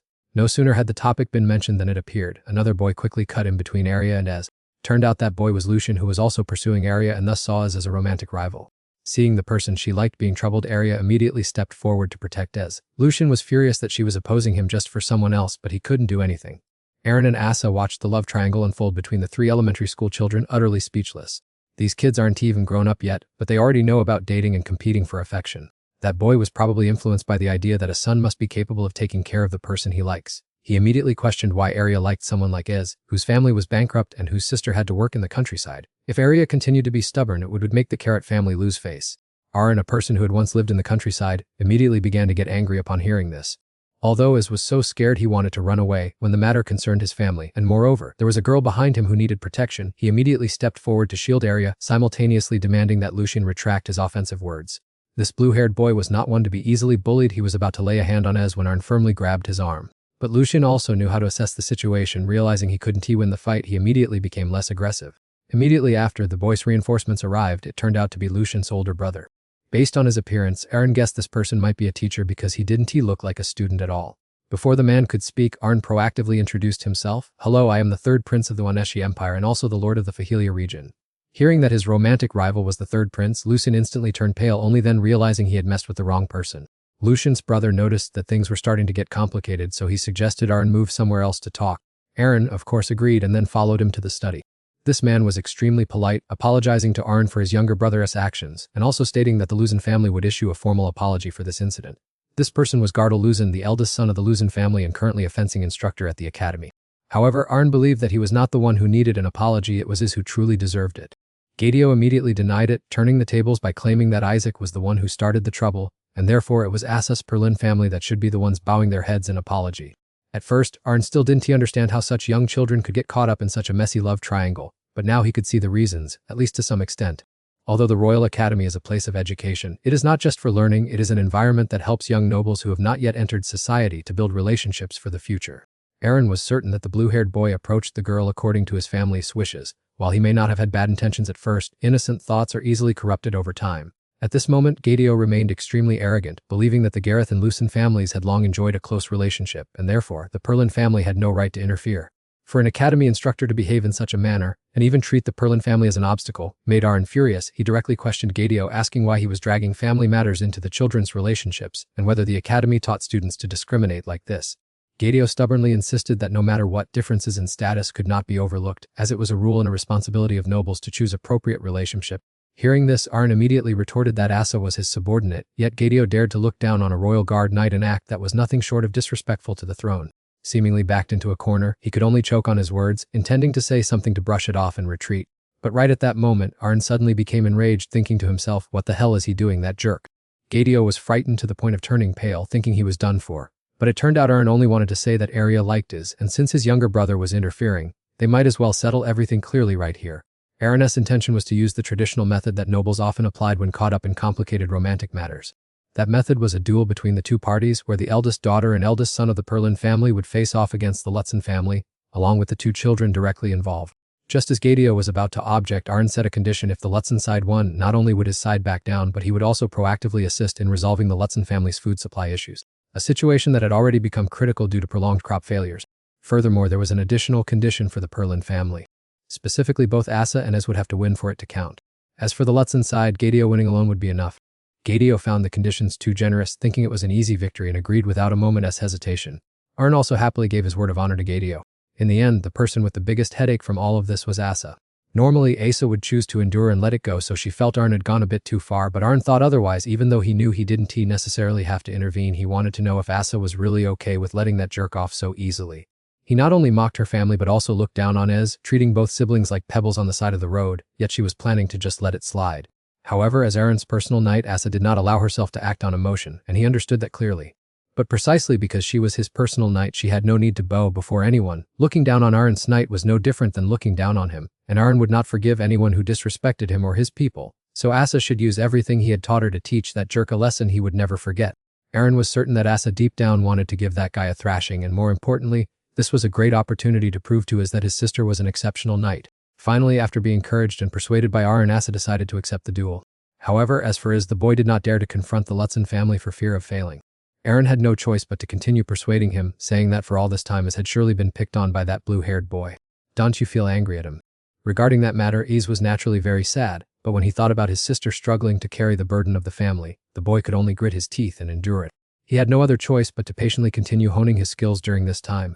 This could be a way forward, but the problem was whether it would still be in time if Iz kept waiting until he studied hard, graduated, or trained enough to become strong. By then, everything might be too late. If he wanted to decide his own future, he had to act quickly and not keep waiting for opportunities to come along, for if he kept waiting, nothing might change for the rest of his life. This was the right moment for Iz to show them the cost of daring to touch his family, letting everyone know that he didn't fear anyone looking for trouble. Of course, if he recklessly jumped into a fight, getting beaten black and blue was only natural. But remember that behind him was the third prince of the empire, so there was no need to fear anyone. Whoever acted out should be dealt with harshly. Listen carefully from now on. Arn would impart to Iz the secret to winning the upcoming match, a duel that sounded impressive, but was actually just a form of permitted violence. Because it was a mutual agreement between both sides to resolve things through strength in front of everyone, and the most entertaining part was sitting back to watch others fight. At this time, Arn sat extremely comfortably in his chair, preparing to enjoy the match in front of him. Meanwhile, Arya was quite dissatisfied because Arn hadn't consulted her beforehand. Arn apologized for forgetting to mention it earlier, but he really wanted to teach them a lesson. Arya agreed with that, but she was worried because Iz wasn't good at swordsmanship. However, this didn't matter as it was a one-on-one confrontation. What determined victory or defeat lay not only in technique but also in the ability to calculate and employ tactics. Even if Aaron didn't say it, Arya would understand sooner or later. He was just curious why she liked Iz, considering that in every aspect that green-haired guy seemed much more prominent. But to Arya, the reason was very simple. Iz was much cuter than that guy, and every time she squeezed Iz's cheeks, he looked like he was about to burst into tears. Therefore, she just wanted to hold on to him and keep poking Iz's soft cheeks. Even thinking about taking a bite made Arya incessantly excited. Hearing that, a chill immediately ran down Erin's spine. This girl was still young, yet her thoughts were already so terrifying that she would surely be extremely dangerous when she grew up. Poor is targeted by Arya. Maybe Arya should stop this match and drag the boy away to run first. Right at that moment, the referee officially declared the start of the match. Right after hearing the command, the green-haired guy instantly rushed forward to attack, his aggressive momentum making it seem as though he wanted to devour his opponent whole. Eren sat watching, silently guiding Is. Are you ready? Take a half step diagonally to the right. Is did exactly as Eren said, instantly dodging the incoming attack. Just like that, Eren instructed a step and Is executed a step. Ultimately, Is defeated that kid to everyone's astonishment. Only Eren and Asa clearly knew the real secret behind this victory. As it turned out, it was all thanks to Fahelia's exclusive miniature communication device. Children usually only move according to what they are taught, and their movements are still very simple, making it easy to predict their direction of attack. Perhaps realizing that Ez was not easy to deal with, the green-haired guy began to lose his composure. As he swung his sword, preparing to unleash the decisive blow, Ez immediately followed Eren's instructions. The boy counterattacked with a stronger strike, aiming directly at a vulnerable spot, catching his opponent completely off guard. After that hit, the opponent was in so much pain that he had no strength left to fight, collapsing on the spot in defeat. Of course, the ultimate winner was Is, but the boy himself was bewildered, not understanding what had just happened or how he could have won. Cadell was extremely furious seeing his younger brother fail due to Arna's scheme, yet he still boldly declared that he would defeat Asa to reclaim his honor. At this time, Is happily returned to the stands with Aren and Arya. As soon as they met, the girl immediately ran over and grabbed his hand, saying she knew for sure Is would win just as she had predicted. Her lying with a straight face made Aren feel slightly intimidated. Despite winning and returning, Is remained constantly worried for his older sister Asa because her opponent was Cadell Lucen. As a former captain of the Empire's 13th Night Squad, his strength was certainly not to be underestimated. Aren agreed with that, but no matter how strong the opponent was, Asa would still emerge victorious. For now, focus on watching this match closely right from its start.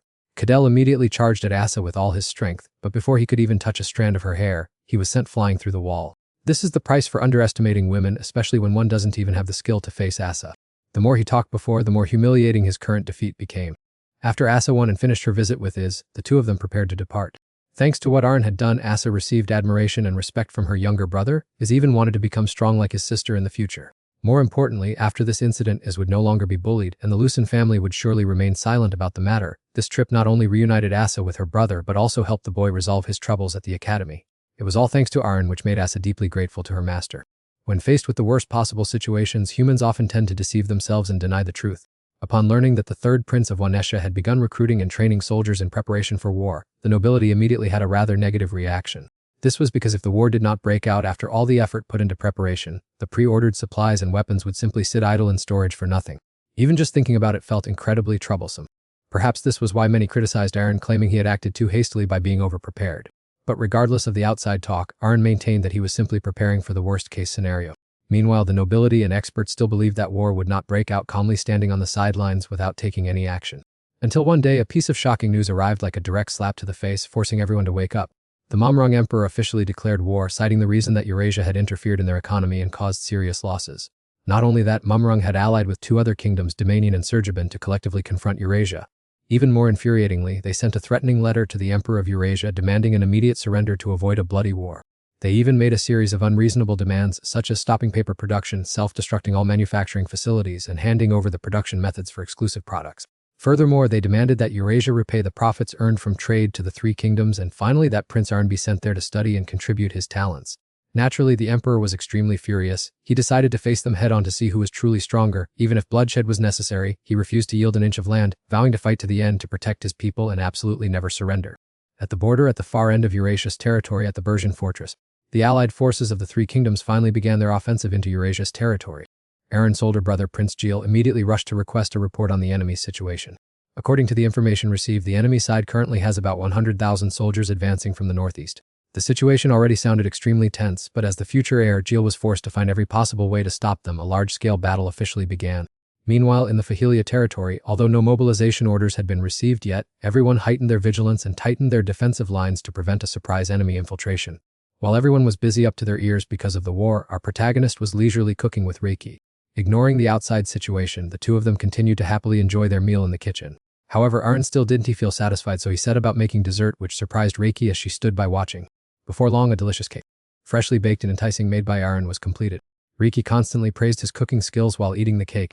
Not only that, Aren also prepared dry rations for the soldiers so they could quickly replenish their energy on the battlefield, partly because the current food they carried was truly pathetic. Thinking of the day he might have to eat that stuff, He felt it would be much better to make it himself. Reiki was very surprised that Arn's side hadn't received a summon to the battlefield yet, but Arn was still silently preparing everything anyway. Arn just wanted to be thoroughly prepared in case the worst-case scenario occurred. At this moment on the battlefield, the fighting was taking place with extreme intensity. Prince Jil's side was doing their best to hold the defensive line. They were continuously preventing the enemy from entering the fortress. But if it continued to drag on like this, the Anestia army would certainly not be able to hold out. Right at the most critical moment, Prince Jil received a new piece of intelligence. The enemy's main army was rapidly closing in, with the total number of troops reaching 10,000. This made the already difficult situation even more dangerous. In the Anestia royal conference room, the nobles and officials were arguing fiercely, giving the emperor a severe headache. One side kept advising the emperor to surrender quickly to avoid further losses. The other side suggested sending reinforcements and reorganizing the forces, most importantly ensuring the safety of His Royal Highness the Prince on the battlefield. Finally, the emperor decided to order the front line to retreat while announcing the current situation to the public. He also issued a nationwide emergency summons, calling on lords and nobles capable of fighting to immediately step forward to the vanguard. Finally, the decree reached Fahilia, but what surprised Arn was that his brother Jil was directly participating in the war to seek fame, as royal family members typically do not need to go to the battlefield. And just as Arn predicted, fighting with fewer numbers was like rushing to one's death. Only a fool would confront an enemy with such overwhelming numbers. In the end, everything still fell to Arn. He prepared to return and become an unwilling war hero. Accordingly, Arn also began preparing to leave for the battlefield, leaving behind only a small group of soldiers to protect the Fahilia territory. Of course, this trip could not do without the presence of Fatfli and his older sister Kana. If he didn't let her go, she would definitely roll on the floor and throw a tantrum. Even though Kana was a top-tier swordswoman, Arn absolutely did not want to let his family members step onto a dangerous battlefield. Kana was very grateful that her younger brother was worried about her, but as an older sister, she couldn't let Arn go to battle alone, so she insisted on coming along to protect her little brother. It seemed that his once immature older sister had finally grown up. Arn decided to give his sister the sword of Lady Fanelia, Kana's birth mother. This was the treasured sword Kencha, a precious weapon passed down through many generations in the Kenchester family. Its quality goes without saying, even master dwarven blacksmiths would find it difficult to forge such a masterpiece. Kana was extremely happy and felt honored to receive the heirloom treasured sword from her maternal family. However, Arn still could not rest easy. From now on, he had to try to minimize casualties to the lowest possible level. He also had to reward those who fought bravely and take care of the families of the fallen. To do all that, Arn first could not let his anxiety show. Standing before all the soldiers of the Fahilia territory, Arn announced the Emperor's mobilization decree.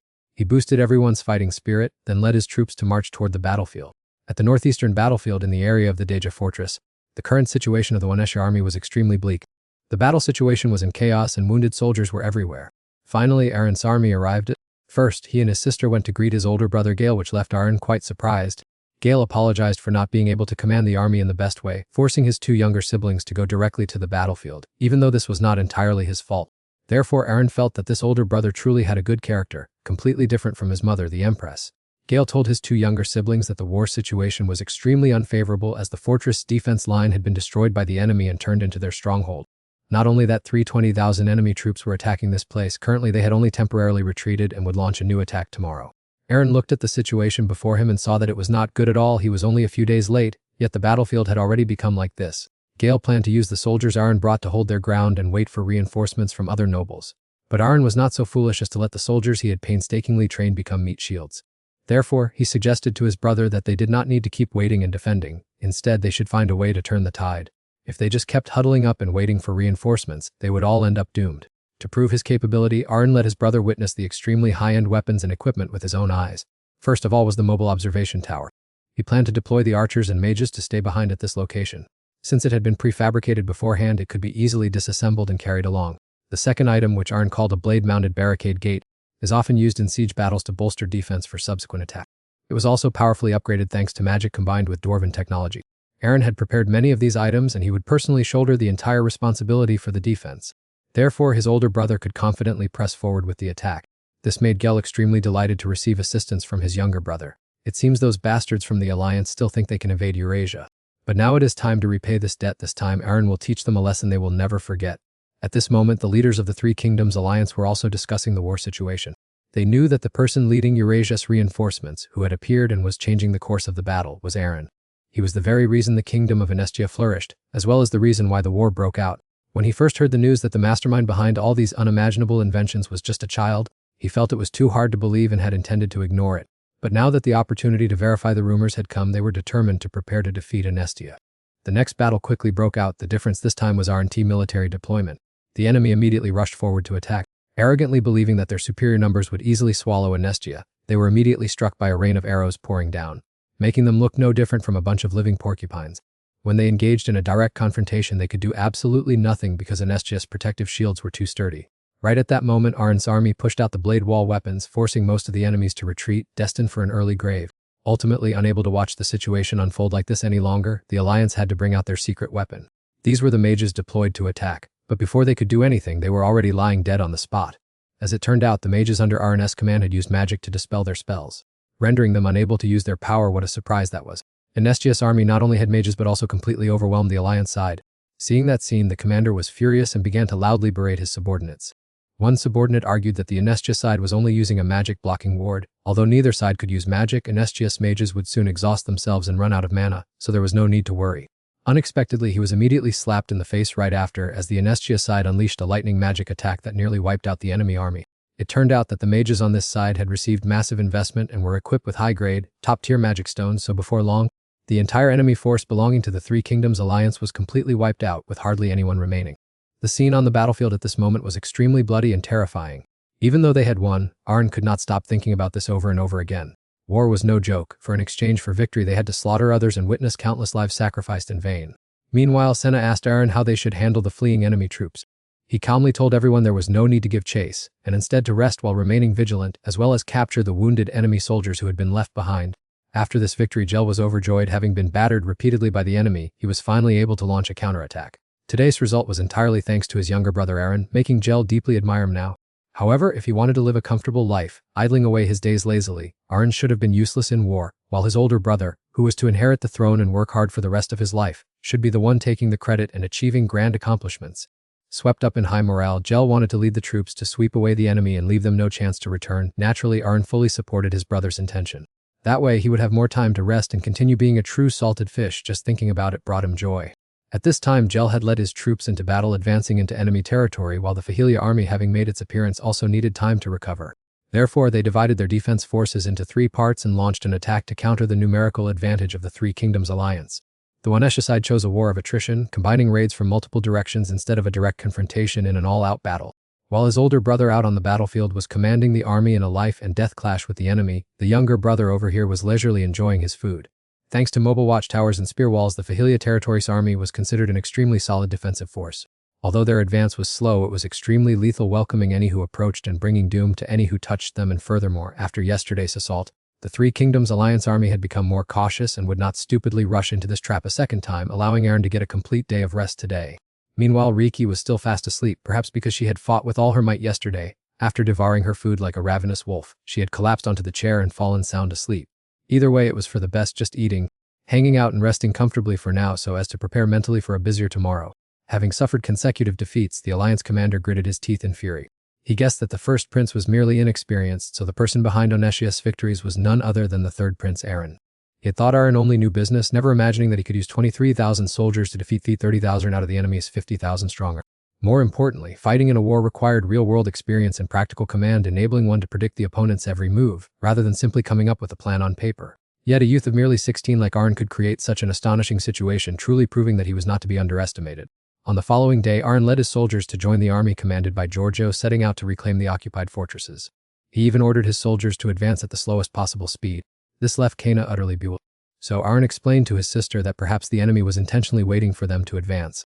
They wanted to launch a final offensive to confront our side after suffering heavy losses recently. They weren't foolish enough to reuse an old trap to ambush the Anestia army a second time. Moreover, Aaron's army was about to pass through this area, making it the perfect spot for them to set up an ambush. There was no way those bastards would miss such a golden opportunity. If they had gone to the trouble of preparing to capture Aaron's faction, then they might as well charge in and fight them head on. And sure enough, just as Aaron predicted, the enemy had positioned ambush forces on both sides of the road. They quietly waited for the Anestia army to pass by to launch a surprise attack, fully confident in their hearts that victory was within their grasp this time. However, despite waiting for a long time, they saw no sign of the Anestia army appearing. The commander began to worry that Aaron had changed direction, but just then, his army advanced. He immediately ordered his soldiers to shoot arrows at the carriage convoy, but it was all in vain as they were blocked by a protective magic shield. Perhaps the commander also realized that, as it turned out, the Anestia army had prepared everything beforehand. The ones falling into the trap this time were not the opponents, but themselves. He immediately ordered a retreat as fast as possible, but unexpectedly, Aaron had already had countless traps set up along their escape route. Right at this moment, Senna suddenly launched a counterattack, preparing to teach those people a lesson they would never forget. Even in this situation, the commander remained stubborn and refused to submit. He declared that he would never lose to an enemy knight, especially not to a woman. For those who only knew how to brag, Senna did not bother to say much and directly delivered a mana punch. In just a short time, Asa and Senna quickly dealt with those who failed to escape in time. To create the current situation, most of the credit goes to Aran's method, which was to make the enemy see our fierce resistance. They would then automatically avoid us out of fear, instead of constantly facing them head-on, make ourselves a fire ant nest that they would not dare to touch. The Alliance's surprise attack was quickly crushed by Aran's army, and the Anestia side then successfully reclaimed the fortresses that had been occupied. It seemed they had not given up yet, repeatedly launching attacks on the fortress, but the soaring morale of the kingdom of Anestia's army was not easily broken. The only person who stood in their way was Kana alone with her sword. She took on all the enemy soldiers by herself and sent them all to their graves, after which the fighting spirit of the Three Kingdom Alliance army steadily declined. Several months have passed since the war began. Currently, the overwhelming victory is clearly leaning toward the Eurasia Empire, which is beyond doubt, but in the final tally, 121 people still sacrificed their lives.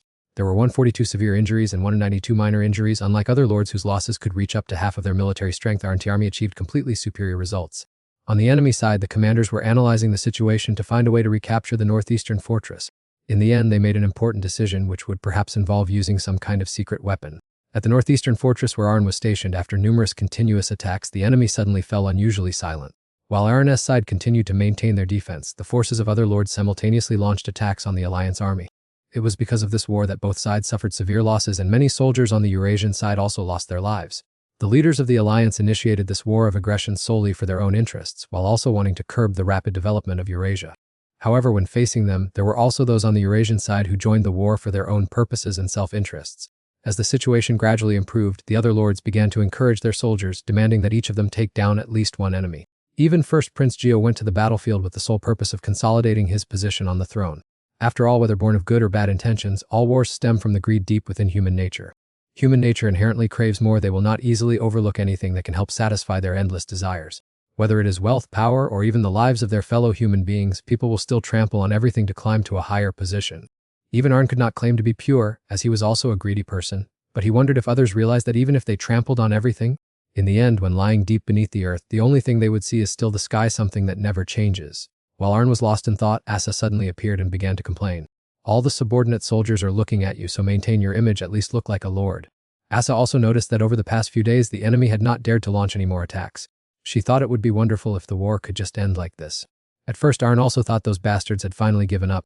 However, he immediately summoned Fatflay to scout the situation despite Asa's attempts to stop him. It would have been fine if he hadn't, but once he did, the truth was truly shocking. Aran immediately contacted Asa, asking her to gather Senna and the others to brief them on the upcoming situation. As expected, everything was just as he had predicted, and the war would not end anytime soon. Upon his return, Aran explained the situation to everyone. The war had begun when the alliance of the Three Kingdoms declared war, so even if the situation became unfavorable, they could not turn back. This was especially true after they had painted the kingdom of Anestia as the villain and committed countless other outrageous acts. They could not possibly come back here, bow their heads, and claim it was all a misunderstanding. If they retreated simply because of a counteroffensive, their reputation and public image would only suffer further. That is precisely why this war is likely to drag on endlessly. The only thing they can do now is issue a general mobilization order, and the alliance of the Three Kingdoms will surely do so soon. Hearing this, Senna was utterly shocked. Wouldn't this be extremely dangerous? But regardless of the danger, putting aside the other two nations, the kingdom of Momong certainly has a very high ratio of slaves, so they will be able to assemble far more soldiers than they currently have. And when that time comes, that massive army will act like a tsunami, sweeping away everything in its path and crushing the Enska army in the blink of an eye. But our protagonist would never let them achieve their goal so easily. At all costs, Aran would definitely stop them. A professional war commander would absolutely never lose their composure, even when facing an onslaught of 1,000,000 enemy troops. Aran informed Asa and Senna that he had prepared something top secret known only to himself, Oldekan, and the Emperor. Now the two of them would get to witness the divine crossbow crafted by Aran, a main weapon capable of firing 100 consecutive arrows per minute. As for the arrows, which were specially manufactured at the Zen workshop in Fahilia, Aran affirmed that these are the most advanced weapons available today.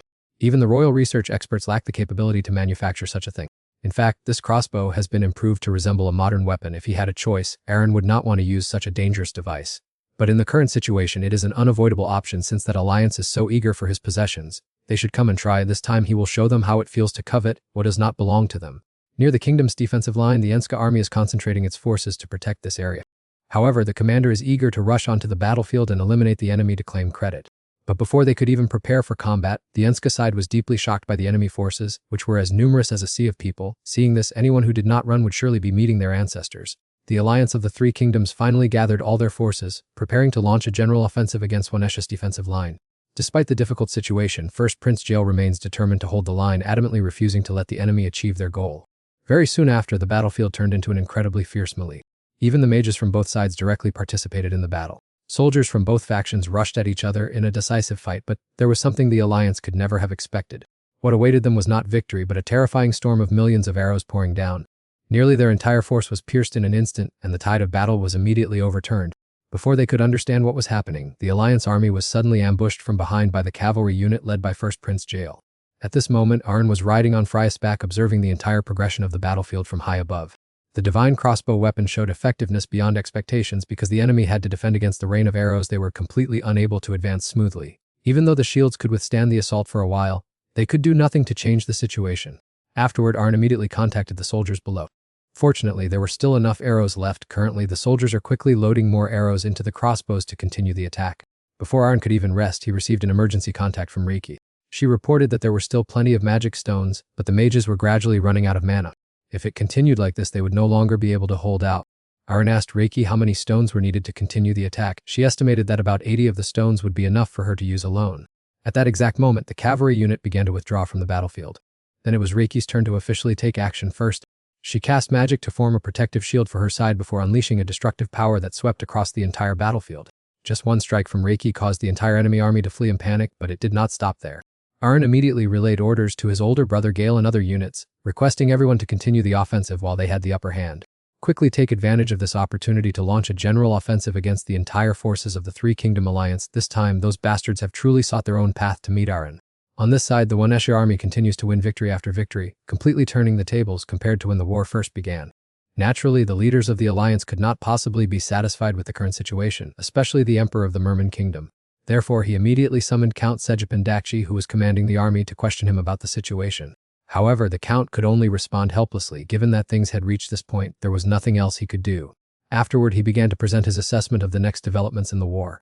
Their army had been nearly rotted, half of their forces had vanished, and their morale had plummeted significantly. Even if the Allied forces exerted all their remaining strength to counterattack, they would struggle to withstand the weapons of the Woneshan kingdom. At this moment, the Merman Emperor suddenly recalled that the object he was discussing was none other than the crossbow created by the kid Aaron. One of their master craftsmen had once remarked that the creator of that weapon was undoubtedly a monster in the field of engineering. Even the kingdom of Domanion had tried to replicate the Woneshan's formidable crossbow, but unfortunately they were unable to grasp its precise construction. Just then, a servant rushed in to report that the alliance was in deep trouble because of Princess Kena of Woneshan. The person leading the Woneshan army this time was preparing to strike directly into their territory. Outside the city gate, Arn had brought his sister Kena here with the main purpose of letting her wreak havoc on this place today. With only 3 iron gates and a group of guards, Kena easily cleared them out in an instant. Immediately after, the Woneshan army, following the Emperor's orders, quickly entered the city and began a chaotic battle with the Alliance's soldiers.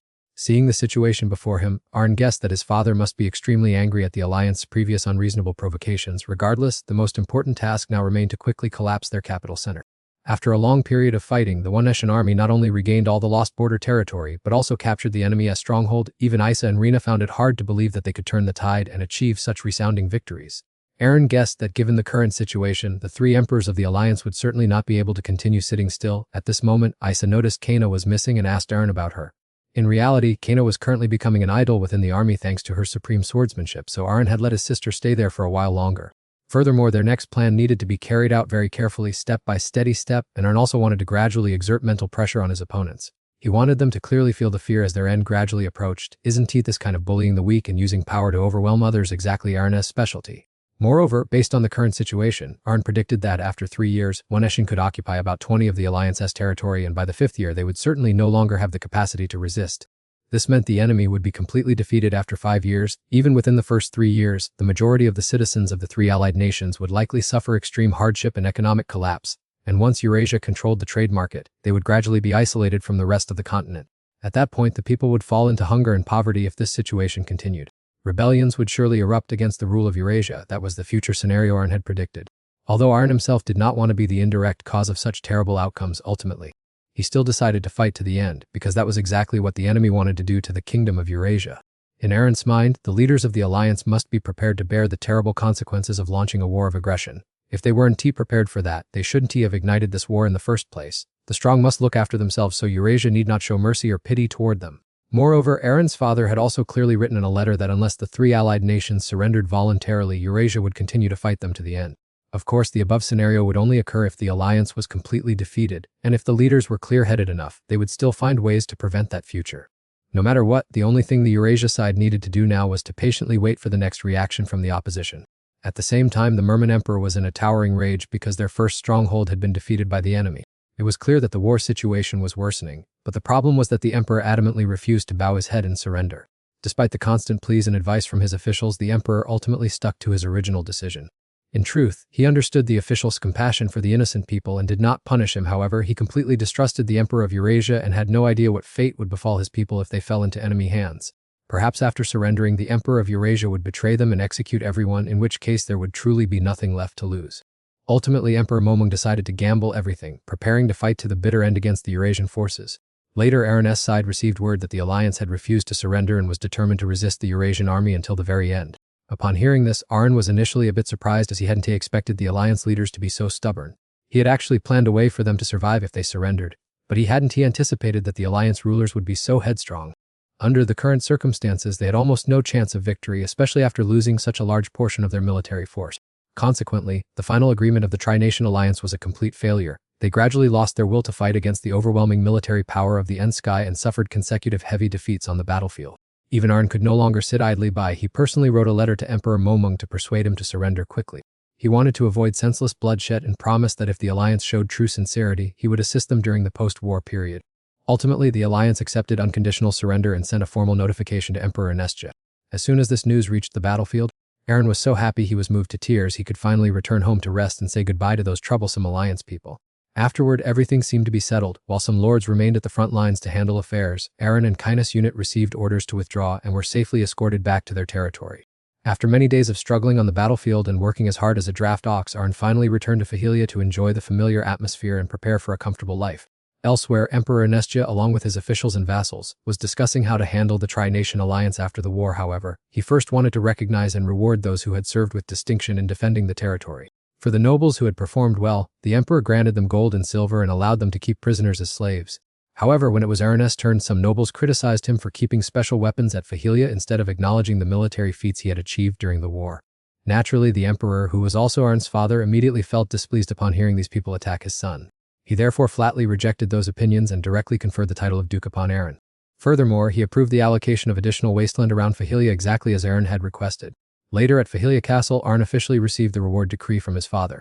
It seemed he had anticipated receiving the wasteland around his territory as he had hoped, leaving him overjoyed. More importantly, many other rewards still needed to be inventoried, starting with gold and silver. However, since Aaron was already quite wealthy, these common material rewards no longer interested him, and he decided to use them instead for military expenses and compensation for wounded soldiers and the families of the fallen. In addition to the gold and silver, his father also granted him several slaves. Although this did not sound much like a reward, the crown was intent on sending them to Fahilia, so Aaron had no choice but to accept. Among the slaves granted were many prisoners of war who, because the Tri-Nation Alliance had not negotiated their return, ultimately became slaves of Onesia. While everyone was struggling to figure out how to handle such a massive number of slaves, Aaron stepped in to resolve the matter. Since Fahilia had plenty of vacant land and he possessed abundant financial resources, all that remained was to arrange stable housing for them. Consequently, Aaron's territory took in nearly half of Onesia's prisoners of war, meaning his power was steadily and significantly expanding. Just thinking about the prospect ahead made Aaron so happy he could fly. If the nobles in Kendall found out, those old men would probably be so angry they'd cough up blood. At the same time, in the palace of the Kingdom of Demaniel, the emperor was extremely furious after receiving the compensation demands from Fahilia. Those Onesians are truly outrageous. To think they would dare demand 2 million gold coins in war reparations. Why don't they just go out and rob us instead?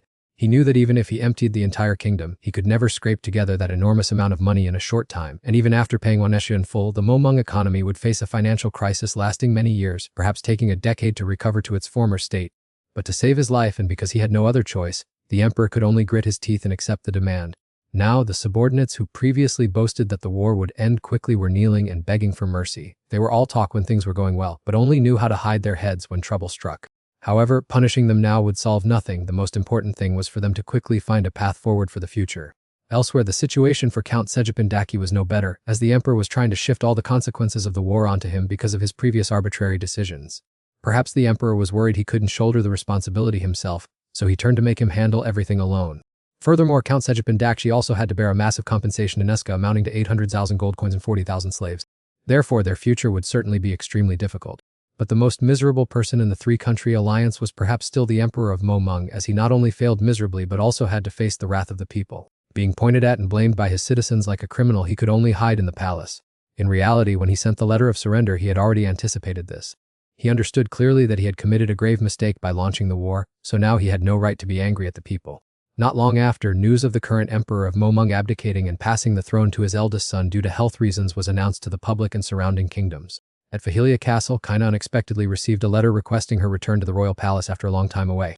Initially, she did not want to return, but since both her father the king and her mother the queen personally sent letters, she could not continue to refuse. Actually, when hearing her sister mention this, Arn partly understood the thoughts of their two parents back home. After all, Kaina had showcased herself too much in the recent war, and furthermore, every noble in the kingdom knew she had reached the level of a sword master. Just imagine a princess who was supposed to be gentle in a pink dress fighting with weapons on the battlefield. It was truly hard for the nobility to accept, so they might use extreme rumors to deny Kaina's abilities. However, from Aranis' perspective, everyone needed to understand that Kaina's strength had contributed immensely to the recent war, and while some people thought she held too much power in the border territory, other leaders were beginning to be wary of that strength. That is why Arn really wanted his sister to return to Kundal to consolidate her position, while reminding her that by looking at the sword masters serving the kingdom, she would understand that the strength and power of a sword master is not something to be taken lightly. After that, Arn convinced Kaina that she had followed him here because she didn't want to live a life controlled and directed by others, right? But she couldn't continue like this forever. She could become stronger by learning many things from him, but if she stayed by his side forever, she would only stop right here. In other words, she would not be able to continue growing. For those reasons, Arn hoped Kaina would return to Kendall and create a new environment for self-development, where she could challenge the counselors, claim her position, or do whatever helped her expand her horizons and gain more knowledge. Only then could she be truly independent and become a genuinely mature person. Although the younger brother had talked until his tongue went numb, trying to convince her until his throat was dry, Kaina remained confused and didn't understand anything after a long while, and Arn could only feel helpless looking at his sister. Kaina, didn't you want to become a knight? Then hurry up and prove your ability. Please rethink what I've said. Afterward, Kaina ended the conversation with Arn in an unhappy mood. In her private room, she accidentally overheard two maids animatedly discussing the potential candidates for the princess' fiancé. However, Kaina could understand why these two girls were so excited just by seeing the man's flashy appearance. In her opinion, he was just a nobleman of high status. Besides his polished appearance, there was nothing special about him. Kaina even tore up his photo after seeing it, because she absolutely refused an arranged marriage just because she was a princess of marrying age. Although she had just argued with Arn not long ago, she had to admit that her younger brother's advice always made her think a great deal. Furthermore, when she tried to put herself in Aaron's shoes, she realized that his perspective on everything was completely different. Perhaps her younger brother was truly serious about the path he had chosen. Especially when Arn was given the Fahilia territory, Kaina was very curious whether he saw it as a place he was pushed to the periphery or as an opportunity for free development. And then the truth proved her hypothesis. Instead of passively accepting a fate arranged by others, Arn took control of his destiny and changed his own future. That's why Kaina admired her younger brother even more, and at the same time hoped that one day she could become as outstanding as him. After a period of careful consideration, inner struggle, and fair assessment of everything, Kaina remembered that her original reason for coming here was to be independent, not relying on anyone. Therefore, she understood that she couldn't continue as she was. She didn't want to be a useless elder sister who constantly clung to her younger brother. Therefore, the next morning, Kaina immediately broke down the door and barged into Arn's study to announce that she would be returning to the royal palace. Of course, Arn was very happy to see his sister finally thinking clearly, but the problem was, did she really have to break down the door as if she were demolishing someone else's house? Not long after, Arn saw his sister off on her journey back to the palace, and at the same time didn't he forget to remind her to be a bit more restrained, and not to break things at the slightest provocation, because from now on he would no longer be responsible for paying for repairs. Anyway, Arn believed that this return trip would help his immature sister mature and learn many new things. Having resolved Kaina's matter, Arn quickly set about handling the affairs of the territory. At this point, he began to consider intervening in the economy. Although he wasn't interested in politics or power, money itself gave him immense motivation. Only a fool would complain about having too much money. Moreover, this time Arn decided to go big, his main goal being to control and hold the flow of finance worldwide. Because he clearly understood that in a civilized society, financial wealth was the most powerful weapon, especially since all his future plans required an enormous amount of money and sufficient influence. First, Arn intended to establish a bank and begin currency reform, because currently kingdoms were using various types of gold, silver, copper, and other coins, not to mention the utterly chaotic values and forms of currency between nations. No sooner said than done, Arn immediately drew up a detailed plan to gradually conquer this economic sector. Just then, Arn unexpectedly received a call from his mother. Initially, he happily answered the phone, but as soon as he heard his mother mention his age, a premonition of ill fortune immediately arose. It turned out that his parents were looking for a fiancé for Arn. For Arn, this was nothing short of another major ordeal, yet those around him were incredibly excited and congratulated him. Not only did Kana have to return to the royal palace, but this time it was Arn's turn to go back to meet the potential candidates chosen by his parents. Thinking of having to marry while still at an age for freedom and enjoyment, Arn just wanted to collapse on the spot. He finally understood Kana's feelings when pressured into marriage. Fortunately, his family still respected his opinion, sending him all the information about 10 girls for him to choose from. Because of this matter, Arn decided to call Isa, Senna, and Riki to ask them to help him choose the most suitable person. After all, he couldn't make such an important decision in a short time based on a few pages of documents. Asking others for their opinions would probably be a more reasonable solution. But what Arn didn't expect was that all 3 girls didn't know how to choose either, because they had absolutely no experience with this kind of romantic matter. In fact, none of the 3 had ever been engaged. To be more precise, they were all bona fide long-time singles. Since time was running out, Arndt was forced to seek more opinions on the candidates, but his standards were so high that he scrutinized every little detail, unable to find anyone satisfactory after searching for so long. It was only after some time had passed that he reluctantly chose someone capable of becoming his fiancée. Seeing his mother's happy expression, Arndt guessed that she was pleased he had chosen a lady from an ordinary low-maintenance family. She even mentioned that his father was extremely satisfied with the girl as well. Shortly thereafter, Arndt was scheduled for a face-to-face meeting, and just as the door opened, before him stood a beautiful, gentle, noble lady with a very soft voice. "I am Saria Karnas, the second daughter of the Karnas family. It is a pleasure to meet you, your highness." The Karnas family held territory on the southwestern border of the kingdom. The reason Arndt chose them was because the family was not overly wealthy but possessed an excellent reputation. Afterwards, Arndt politely returned the greeting of the young lady before him. Next, his mother and Saria's brother quickly departed, leaving a private space for the 2 young people to converse. While talking to Saria, Arndt realized she was not only beautiful but also incredibly polite, the very model of a perfect noble lady. Everything about her was so flawless that there was nothing to criticize, and she even loved to read. As he had expected, a girl with both talent and virtue, kind and well-bred, was completely incompatible with someone like him. A scoundrel who only cared about money and schemes. If Saria knew his true self and the deeds he had committed, she would have likely gathered her skirts and run for the hills long ago. Afterward, the 2 took a walk and enjoyed some snacks in the garden. At this moment, Arendt's heart was in turmoil because he felt his parents seemed very pleased with this young lady. Although she didn't show it, his mother only needed one glance to see through the thoughts of her foolish son. Therefore, she gently told him that he didn't need to feel too pressured. The final decision would be his own to make. And besides, his father had also learned from the situation with Kina. By this point, Arndt had to honestly tell his mother that he needed more time to think, then asked to take a walk alone to settle his mood. In reality, Arndt had many plans for the future and wanted to enjoy his life, so he just wanted to put the matter of marriage aside for now. Just then, he suddenly noticed something appearing to move in the bushes ahead. Immediately after, a salamander lunged out, jumping straight at Arndt, startling him before he could react. Next, a disheveled girl emerged from the bushes, claiming to be the owner of that salamander. Instantly, Arndt recognized the girl's true identity. It turned out she was Pina Ambrosiano, the princess of the Mumung kingdom who, after the war ended, was sent here to study, though in reality she was nothing more than a hostage. Arndt only knew a little information about Pina through documents, but he never expected to meet her in person under these circumstances. It seemed Pina had not yet recognized him, so her attitude was quite cold and distant. "You can just call me my lady or Lady Pina." Right after that, she quickly took the salamander back from Arndt's hands, muttered a simple thank you, and turned to leave. But Arndt still had something he wanted to ask, so he blurted out a question about whether that salamander was a spirit. Hearing this, Pina was immediately rattled and hurriedly denied it repeatedly. "I don't understand what you are talking about. This is just a normal lizard that I keep as a pet." She even intentionally held the creature out to prove it to Arndt, but ironically at that very moment it breathed fire. How strange, it turns out normal lizards can breathe fire after all. Instantly, Pina lunged to cover Arendt's mouth, promising to reward him as long as he forgot everything that happened today. It could be said that this was Arendt's first real shock in life. For the first time ever, he was pinned to the ground and restrained by a girl, leaving him stunned for a few seconds. A moment later, Arendt regained his composure and assured her that he would not reveal this to anyone. After all, he stood to gain nothing from doing so. On the contrary, Aaron got annoyed seeing this knave girl handle everything so carelessly. If she didn't want others to discover their secret, she should at least manage her pet carefully. Mayam. At this moment, Pina felt hurt by the scolding. In truth, she didn't want things to turn out this way, but she couldn't control her spirit. It always ran around wherever it pleased, completely ignoring its owner. After hearing the story, Aaron somewhat understood the situation and showed Pina a few ways to tame the spirit. In fact, taming a spirit is similar to raising a pet. First, you need to try interacting with it with a clear purpose to see its reaction. Initially, Pina still felt this method seemed untrustworthy, like a trick, but in the end, she decided to try it according to Aaron's advice. What surprised her was that the spirit obediently followed its owner's words, just like a well-trained puppy. Afterwards, Pina tried telling it to roll over on the ground. Then it stood up unexpectedly. The spirit truly performed every action she requested. Of course, seeing this change, Pina couldn't hide her joy. It was only then that Pina suddenly remembered she didn't know the name of the person who had helped her, so she couldn't thank him, leaving Aaron helpless with this girl. After that, he introduced himself as Aaron Anescha. Initially, he had intended to use a false name for safety, but after thinking it over, he decided to tell the truth, as the relationship between the two kingdoms was still quite sensitive. On the other hand, Arn was also very curious how Pina would react when she learned that he was the one who indirectly caused her to become a hostage of Anestia. Would she develop resentment or hatred?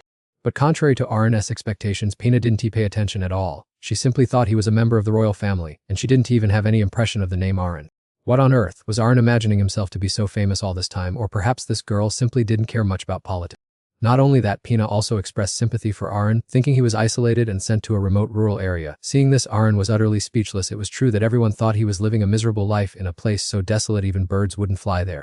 In any case, Arn was already used to people pitying him and people hating him, so he didn't want to explain further.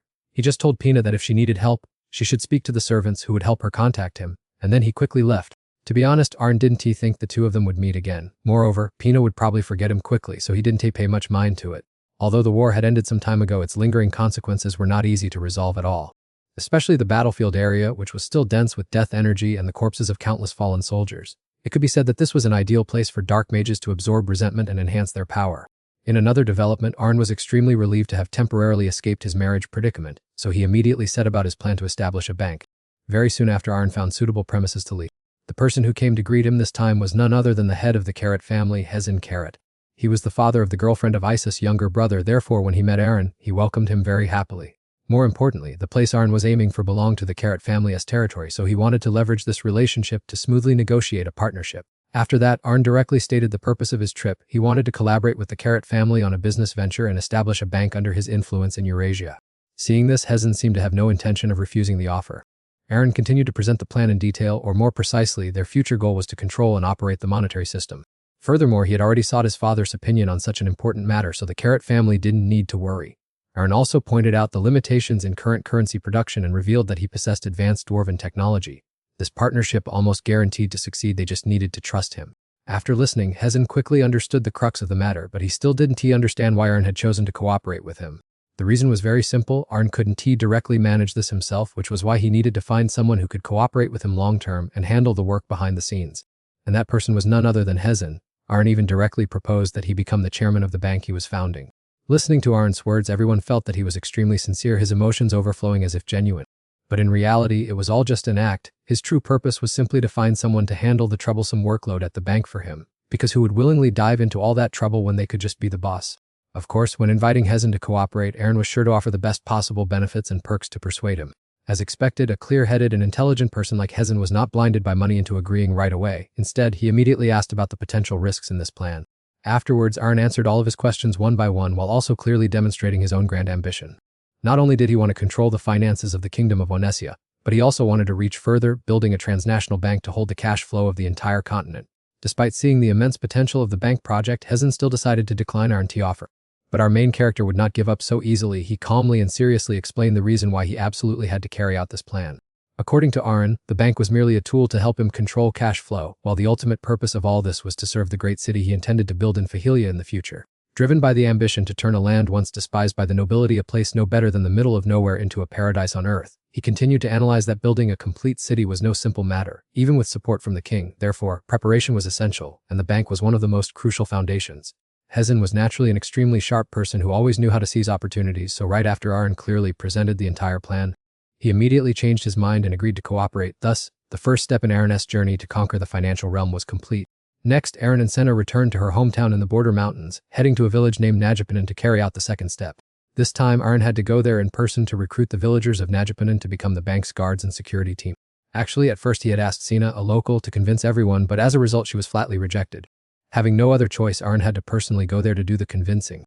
Right at this moment, Riki suddenly sensed danger nearby, immediately told everyone to step back and cast a lightning attack to disperse the enemies. Sure enough, a few individuals were stealthily hiding in the bushes. Immediately, Senna recognized these people as acquaintances, feeling so embarrassed that she just wanted to dig a hole to hide in. She hurriedly asked her master for a little time to deal with this troublesome group first. As soon as Arn nodded in agreement, Senna instantly rushed forward and used her fists and feet to deal with those guys. After that, the two sides began arguing back and forth, but because they used a local dialect, Arn's group couldn't understand what they were saying. After teaching the three sneaky individuals an unforgettable lesson, Senna led everyone to meet the village chief for a talk.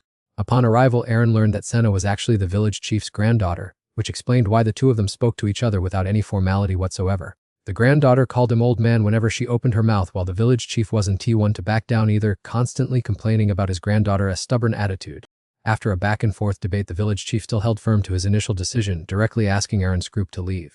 At this time, Riki whispered to Aaron that she felt the atmosphere here was somehow different from before, because back when she was still at the magic tower, she had accidentally wandered outside and had stopped at this very village. That is why even now she still felt something was not right, as if the people here were being excessively wary of outsiders. Hearing Riki say that, Aaron immediately felt that something unusual was going on, so he directly asked the village chief and offered to help them. After a moment of hesitation, the old man finally decided to tell everyone the whole truth. It turned out that recently corpses had been continuously appearing in the border area, and even their village was affected. More terrifyingly, the number of corpses had reached about 1,000. Hearing this, Aaron froze for a few seconds, his face stiffening as if petrified, not expecting the horde of corpses to be so terrifyingly large.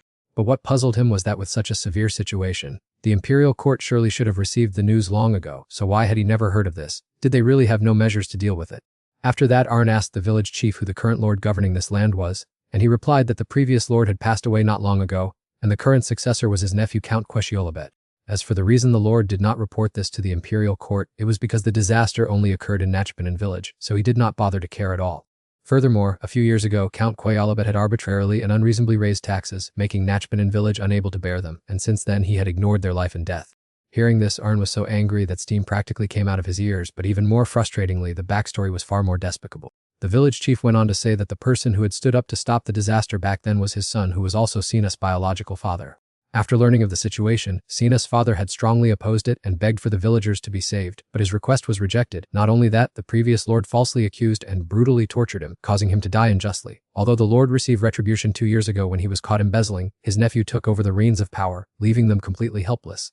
After listening to the village chief, Aaron fully understood the whole situation and proactively offered to help. However, the village chief immediately refused because they had already planned to leave this place. Their tribe had historically practiced moving from one land to another for generations, so leaving was not a very big issue. What frustrated them most right now was that the lord completely ignored the villagers' life and death, leaving the corpses to run rampant. Since the residents of Nachpanen village were mostly mercenaries who made a living by protecting others, they could not hold out forever in this situation. Right after that, Aaron learned that the village chief was planning to find another kingdom to establish a new settlement. Therefore, he immediately warned them that in the current post-war situation, other kingdoms would find it very difficult to accept such a large number of immigrants, and moving at this time might only trigger further conflicts. In truth, the village chief understood that well, but since they had no other choice, they could only take the risk. Just then, Aaron suggested they deal with the corpses together, which greatly shocked the village chief. He even thought the boy must have taken the wrong medicine to be so confident, since there were thousands of corpses, not just a few stray ones. However, Aaron was completely sober and had not taken any strange hallucinogens. He reassured the old man that he had his own way as long as he received their cooperation as mentioned before. At the same time, Aaron reminded the village chief to think carefully about which choice was truly beneficial, as migrating to another nation did not guarantee a better life. Moreover, putting aside the issue of the corpses, he was willing to pay a large sum of money to hire them. Seemingly starting to waver, the old man only said he needed more time to think. Of course, Aaron agreed, and then he and Senna went outside to talk privately. During that time, he happened to see a blue light appear when two children were sparring, leading him to guess that the people of this tribe might possess the innate ability to awaken aura. It would be such a waste to let such talented people continue to suffer under the rule of a foolish lord. Aaron's mind immediately filled with calculations as he began to think of how to utilize this workforce in the future if he could convince them. Though his calculations were deeper than an abyss, in Senna's eyes, Aaron was still perfect, as if enveloped in a halo. She truly trusted him too much. After a long while, the village chief finally accepted the deal with Aaron. However, he made it clear that if the corpse problem was not completely resolved, all the villagers would still leave. How could a few petty corpses trouble Aaron? If he could not even handle this, then all his years of training would have been in vain. Immediately, the three of them, Araniza and Senna, quickly headed to where the corpses usually appeared, starting their debut by dealing with one first. Sina gathered more information from the villagers and learned that currently, most of the corpses lingered around the forest near the village. Moreover, since there were very few wild animals there, they often shifted their targets to the humans living nearby. Sure enough, upon entering the forest, they quickly discovered countless corpses wandering inside. After a moment of deliberation, Aaron realized that using normal fighting methods definitely could not deal with all the corpses, so he decided to gather them all in one place and clean them up all at once to make it quick and tidy. However, to execute that plan, the most important thing right now was the holy water from the Holy Land, an extremely rare and hard to find item in Wanesia. Therefore, Aaron had no choice but to place all its hopes on the group's 6th tier mage, Rieki, who was preparing to display his power. By evening, Aaron comfortably spread out a mat to rest, sipping tea to build up his strength for tomorrow's plan. He was even in the mood to sit and enjoy the scenery, paying no mind to Senna beside him, who was panicking for fear that the whole party would become a meal for the corpses in the forest. In the morning, Aaron noticed that the village chief, who was also her grandfather, seemed to have a rather strong prejudice against the nobility, so he wanted to gradually gain his trust. In addition, he was very curious about one thing: if the people of Sina's village decided to move to another kingdom to live, What choice would she make? Aaron thought that given Sina's personality, she certainly could not abandon the villagers, and would most likely give up her title as a knight to go with everyone. At this time he also frankly stated that he would respect her decision, and if she wanted to leave he would not stop her, although in his heart he felt quite regretful about losing such a capable assistant as Sina. Unexpectedly, a dense crowd of corpses suddenly surged toward the two of them, but everything still seemed to be within Aaron's calculations, so he remained extremely calm and asked Sina to carry him on her back to prepare for action. At the same time, in another part of the forest, Rieki was casting a firewall spell to attract the attention of the corpses. Sure enough, this move proved remarkably effective, causing the corpses to immediately swarm toward that direction. With the current results, Aaron guessed that as long as they repeated this a few more times until morning, half of the plan would be completed. As expected, by the next morning the three of them had coordinated seamlessly and successfully destroyed a large number of corpses. However, what caught Aaron's attention the most at this point were the anomalies on the corpses' bodies, such as residual traces of mana and the equipment they wore. The sets of armor and military weapons they carried were clearly not ordinary attire, so he suspected these corpses originated from the battlefield area near the border. After dealing with the corpses, the three decided to head back to the village first. But no one expected that upon returning, the smell on them was so terrible that the first thing they had to do was take a bath. Perhaps the reason was that they had been in contact with the corpses for too long. A short while after cleaning themselves up, Aaron went to talk with the village chief. At the same time, he asked Rieki to present proof that they had eliminated the corpses for the chief to inspect with his own eyes. Naturally, the village chief was extremely astonished, as he had not thought the problem could be resolved so quickly. Afterward, Aaron continued to convince him regarding the original offer, which was to hire the young men from the Penchapo mercenary village to become a professional security force for his bank. Aaron believed that with the Penchapo villagers guarding it, no thief would dare come anywhere near the bank. As for the terms of cooperation, he had clearly detailed everything in the contract while promising the village chief that everyone would receive the best treatment and certainly would not disappoint him. Finally, the village chief agreed to sign the cooperation contract with Aaron. Thus, only the final step of his plan remained to be completed. In the conference room of the Anesta royal castle, Aaron presented his plan to establish a bank in the name of the kingdom before the ministers and his royal father. Although some people still raised opposing opinions and expressed doubts about the safety of this bank project, he had already prepared answers for all of those issues beforehand. Afterward, Aaron continued to explain his true goal, which was to create a bank with absolute security, preventing even the most skilled thieves from touching a single coin. To achieve this, he built a professional security force composed of knights and developed a security system using his own proprietary technology. Of course, storing money was not the sole purpose of the bank. The more important aspect was the lending operations. Specifically, the bank would provide funds to those in need who were capable of repayment, then receive a portion of profit from the returned funds. In other words, the familiar form of interest-bearing loans in the modern world. Suddenly, someone spoke up and asked how they would handle a situation where a borrower refused to repay the debt. Please subscribe to the channel so you don't miss any exciting videos. After all, in the future there would be countless cash flows circulating in the empire, and the bank would be the tool to manage those funds. Therefore, after establishing the bank, Aaron planned to issue a new currency to replace gold coins. Realizing that a few people were still strongly opposed, he continued to analyze the bank's potential while using the honor of the royal family to guarantee against any associated risks. In the end, everyone was convinced and agreed to support Aaron's plan. Outsiders only saw his highly persuasive words, but no one knew that Aaron had previously used his private connections in secret to persuade the ministers. Ultimately, all the necessary conditions to open an official bank in Eurasia were fully prepared. However, there were still some who disliked Aaron, feeling extremely annoyed to see him thrive so smoothly like a kite in the wind. Specifically, these were members of the Pachi family, the maternal family of the Empress. No matter how furious they were, they could do nothing to Aaron, as this was inherently the authority and responsibility of a lord, which no one could arbitrarily interfere with. Afterward, with no further opposition, the bank was quickly completed within just a month and situated in the most prime location of the capital. Not stopping there, Aaron also planned to build a series of branches in various cities and transaction points across the kingdom in the future, though it was a pity that the branch in Fahilia would have to start construction a bit later. On its grand opening day, the bank attracted immense attention from the public. As expected, everyone was extremely curious about the concept of borrowing and repaying money. Naturally, opening a bank also meant transporting large sums of money from various places to the capital, which would undoubtedly attract the attention of those with malicious intent. But Aaron had already anticipated these minor troubles, which was why he personally went to Penchapo village to hire high-quality mercenaries to deal with those pests. Not long after, Aaron's side discovered that the mastermind behind the robbery was Count Rubet. Naturally, he would face severe punishment under the laws of the kingdom.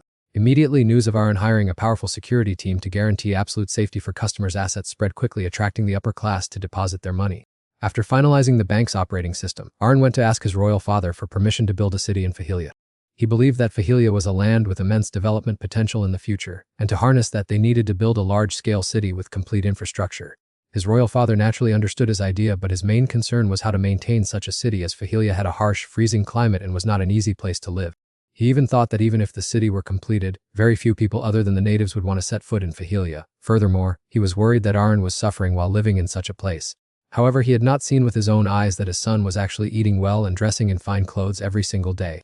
At this moment, his royal father suddenly stepped closer and whispered to Arn that the current situation had changed, and that he was planning to help Arn leave Fahilia within the next few years for a place with better living conditions. Hearing this, Arn was extremely surprised, because he knew very well that this was an exceptionally difficult decision that could even trigger fierce opposition from the nobility, yet his royal father was still willing to do it for him. He absolutely did not want the emperor to endure additional pressure from the opposing nobles. Moreover, Arn himself had never intended to leave the Fahilia territory, so he frankly expressed his thoughts to him. Hearing his beloved son's refusal, the emperor initially disagreed, but when he saw Arn's determination to transform this land, turning a seemingly hopeless place into a developed region, he eventually accepted his idea and agreed to allow the construction of a city in Fahilia. Immediately after, Arn returned to his territory and began implementing the plan. The construction work proceeded quite smoothly, thanks to him having previously consulted with the local residents. In addition, Arn also recruited more talents in the construction field to support this process. The first thing he wanted to do was create a safe area for people to live in peace, ideally by building a sturdy defensive wall around it, as this place had many dangerous monsters. Even the local residents had become so accustomed to strange sights that they seemed normal, such as rabbits up to 3 meters tall appearing right in residential areas. Outsiders visiting for the first time would surely be scared out of their wits. Therefore, Arn paid special attention to security issues, and he had also prepared suitable construction materials. After that, he showed everyone a piece of rock of exceptionally superior quality. He then led everyone to the rock cave, stating that with this amount of resources, building city walls would certainly not be a problem. Arn even thought of erecting a stone monument for himself to commemorate his great achievements. Truly, his narcissism must have reached new heights.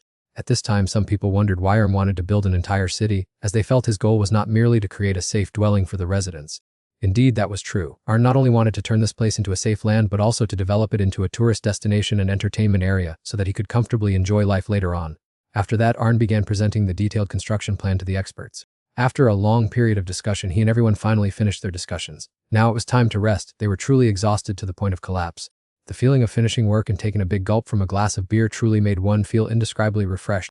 However, Arn still felt something was missing. Just drinking beer wasn't enough fun. Moreover, this place had too few entertainment activities compared to the modern world, which could easily make people feel bored. The local people often found joy in reading books, but most were just boring novels for nobles. At this moment, Arn truly wanted to read colorful comic books. No sooner said than done. He immediately decided that his next business plan would be to produce comic books. But before he could even start, Arn unexpectedly received urgent news from his subordinate. It seemed something serious had happened. At the same time, in an area near the border, a dark wizard had used dark power and forbidden magic to make a multitude of corpses beneath the ground come to life. After that, he began controlling these corpses, commanding them to attack the territory of Eurasia. Not long after, an urgent message from the royal palace was sent to Arn, announcing that corpses were appearing in great numbers in the northern and southern border regions. More terrifyingly, their current number had reached hundreds of thousands. These corpses were even trying to breach the defensive line to flood into the territory of Eurasia and the 3 other allied nations. At this time, in the study room at Fahilia Castle, the 3 people, Arn, Issa, and Senna, were discussing the unusual appearance of the corpses. At the same time, Senna was certain that this was a conspiracy manipulated by dark wizards behind the scenes. In any case, the number of corpses was still increasing at an alarming rate. More terrifyingly, they also wanted to breach the defensive line to advance into neighboring kingdoms like Eurasia, Moment, and Domanion. On the other hand, Arn felt quite troubled as he didn't know whether to deploy soldiers to deal with it or not, because the imperial court had not yet provided any response. Perhaps they were also extremely busy trying to resolve the situation. With the current situation, Arn could no longer sit idly by and watch everything unfold. Moreover, the very appearance of the corpses had forced his business to temporarily grind to a halt. This meant that the transport of materials to build the city would be delayed. Indeed, this troublesome crowd had appeared at the worst possible time. Not only that, but the corpses also had the potential to swarm into the Fahilia territory, so Arn immediately ordered his soldiers to reinforce their defenses and ensure security. After a period of careful consideration, Arn finally came up with a solution to resolve this troublesome situation. He even began calculating in his mind whether he could take advantage of this opportunity to reap further benefits. At the same time, at a fortress located on the border of the kingdom of Venetia, the situation there was not very promising as the corpses continuously rushed forward, trying to scale the city walls at all costs. Meanwhile, the soldiers holding their ground on top could only helplessly watch the situation unfold. They had no choice but to desperately defend and await further orders from the royal court. At the palace in Kendall, the emperor was suffering from a headache due to the sudden appearance of the corpses. Fortunately, thanks to Arn's advance warning, he had prepared some countermeasures in time. Thanks to those preparations, the kingdom of Venetia had been able to hold out until now. Otherwise, there was no telling what state the situation would be in. However, Venetia was still suffering extremely severe losses at this moment. Someone put forward a proposal to seek help from the Holy Kingdom of Senin. This was a kingdom that specialized in dealing with matters related to magic, the supernatural charms, and various curses. On the surface, this option indeed seemed quite feasible, but the most critical issue was whether the Holy Kingdom of Senon would be willing to extend a helping hand to Anisha. This was because the Holy Kingdom of Senon had always rejected anything that existed outside of its own faith, focusing solely on instilling its ideology in future generations. Meanwhile, the Kingdom of Anisha was a place where many different races coexisted in harmony. Due to this difference, relations between the two kingdoms were usually not very good on the surface. They exchanged pleasantries, but both harbored their own calculations, and neither side truly liked the other. The emperor believed that even if the Holy Kingdom of Senon agreed to provide aid, they would certainly impose certain demands on Anisha. It was highly likely they would force Anisha to expel or restrict the residency rights of citizens belonging to other races. Naturally, such a demand was something that the emperor and the entire population of Anisha could hardly accept. Therefore, seeking aid from the Holy Kingdom could only be a last resort when no other options remained. Just as everyone was struggling to find a solution, a servant suddenly brought a letter from Aaron to the emperor, and immediately upon reading the contents of the letter, he joyfully announced that Aaron had found a way to handle the problem without having to seek assistance from the Holy Kingdom. As expected of my son, he never disappoints. Meanwhile, in the Merman Kingdom, the corpses had crossed the border, penetrated deep into the territory, begun attacking the citizens, and thrown the entire kingdom into a state of high alert. The first to bear the brunt of the attacks were the residents living in the villages near the border. Subsequently, they were forced to flee to the capital to beg the royal court for help. In the face of the kingdom's current threat of total destruction, the reigning emperor of Merman, Alan Amritjano, was also having a massive headache as he had to deal with the aftermath of the war while trying to regain the public's trust in the royal family. Before he could even catch his breath, he had to face an undead disaster raging across the kingdom. His misfortune was truly as if he were hated by the heavens. Furthermore, it was very difficult for them to seek aid from allied countries because most of the surrounding kingdoms were also in a similarly dire situation. At this time, someone proposed that they should ask the Holy Kingdom for help and accept the conditions they demanded. Only then could the Merman Kingdom overcome this catastrophe. If they hesitated any longer, it was feared that everything would be beyond saving. Although the emperor originally did not want to cooperate with the Holy Kingdom, given the current critical situation, he had to reluctantly accept this option. The reason the Holy Kingdom had become famous recently was because they possessed the ability to create holy water, a special kind of item that could purify and dispel unclean things like the undead. Because of the immense value of holy water, many kingdoms had tried to research how to manufacture it, but all ultimately failed miserably.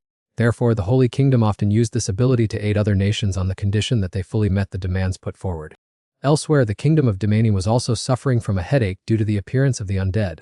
On the other hand, the emperor of Domanion and his ministers were also extremely puzzled to see that Eurasia made no moves at this time. Meanwhile, the Merman side had proactively sent a plea for help to the Holy Kingdom. Speaking of them, the very person they were looking for appeared immediately. The emperor of Domanion unexpectedly received a letter from Eurasia, announcing that they had found a method to eliminate the undead at a much lower cost than the Holy Kingdom's holy water. It turned out that not long ago in Fahilia, Aaron had successfully researched a secret method to create holy water, and moreover, in addition to resolving the disaster, he also took advantage of this opportunity to make a lucrative business deal. Actually, in one of his past lives, around Aaron's 45th or 46th life, he had met a saintess in that world and heard her express her desire to create a lot of holy water to help people. Faced with the request of a beauty, a young man who had a soft spot for beautiful women like Aaron immediately agreed to help back then. And thanks to having collaborated with that saintess in his past life, he was able to create holy water in the present. Of course, this secret would definitely be kept hidden by Aaron. Therefore, his assistant was extremely shocked to see that his master could create holy water in such a short time. However, Aaron explained that there was still a difference between the Holy Kingdom's high-grade holy water and the holy water he made himself. The special feature of the holy water created by Aaron was that it could be mass-produced. They could make as much of it as they wanted. Not only that, but the cost was so cheap that it was no different from buying daily drinking water. After that, Aaron immediately set to work manufacturing it to deal with the immediate situation. First, he decided to send the first batches of holy water to the border fortresses to eliminate the undead. Just as Aaron had predicted, the effectiveness of the holy water he produced was in no way inferior to the high-grade holy water of the Holy Kingdom. Wherever the undead touched it, they vanished on the spot, truly like meeting their natural enemy. Of course, as soon as this news spread, it caused many to grit their teeth in anger and feel extremely uncomfortable. The most prominent example was Merman, as they had to pay a massive price for holy water from the Holy Kingdom, only to find that Wanesh's processed product was just as effective as the real deal. Infuriated beyond belief, the emperor of Merman could do nothing but sit there and silently curse those detestable Waneshans. However, at the same time, letters from the emperor of Wanesha were sent to all the kingdom suffering from the corpse disaster, announcing that his son, third Prince Aaron, had successfully discovered a method to manufacture holy water and guaranteed its effectiveness was in no way inferior to high-end products. If interested nations could contact Wanesha directly to conduct transactions, Aaron even went as far as intentionally sending a letter to the Holy Kingdom, which was equivalent to standing before them and declaring war, publicly seizing the market they controlled. As expected, all the kingdoms that received the letter were extremely excited and immediately responded, wishing to meet Aaron as soon as possible. The Holy Kingdom was no exception. Regarding this matter, Riki was quite surprised that Aaron had taken the initiative to publicly reveal his identity to the whole world this time. This was completely different from before, when he always tried to hide his identity to ensure his own safety. Aaron explained that this public disclosure was not only to promote the business but also had deeper motives. First, to make everyone indebted to him so that he could leverage these relationships for support when needed later. Second, he wanted to eliminate the cold perception people had of him, as rumors currently claimed he was a genius but heartless person who cared for no one. Although those rumors were somewhat true, our protagonist is the type who holds a long grudge and does not easily let things go. Being the type to believe in an eye for an eye, he wanted to take this opportunity to show the world the price of daring to oppose him. Even those speaking ill behind his back shouldn't he expect to be left in peace. Finally, his ultimate goal was to make the world's pockets thinner while his own grew increasingly fat. Very soon after, the day Aaron officially appeared before the entire world arrived. The young boy, a renowned genius who was stirring up the entire continent, turned out to be just a teenager around 16 or 17 years old. Those present in the hall began to whisper and murmur, most of them showing skepticism and not truly believing yet. Faced with everyone's skeptical gazes, Aaron felt a bit annoyed. Moreover, he had no other choice but to directly prove his own capability. Immediately, he ordered Senna to bring a corpse directly into the hall. Then he used the processed holy water he had manufactured to pour over it. The result immediately caused the corpse to scream in agony as if being burned before quickly vanishing. Everyone witnessing the scene was horrified. No one expected Aaron to go to such extremes as to test it on a corpse right in front of them. On the other hand, they also felt apprehensive about his frighteningly cold composure. Subsequently, representatives from various kingdoms scrambled to order the holy water produced by Aaron. Even though this processed holy water was much cheaper than the Holy Kingdom's authentic product, but since every nation wanted to buy in bulk, the total amount to be paid was still an astronomical figure. Therefore, Aaron decided not to collect all the money immediately but allowed them to owe a portion to be paid back gradually. In fact, our young man had calculated everything carefully in advance, because only by letting the other kingdoms pay later could he make a huge extra profit. Just at this moment, someone directly spoke up and asked Aaron whether there was any difference between these two types of holy water.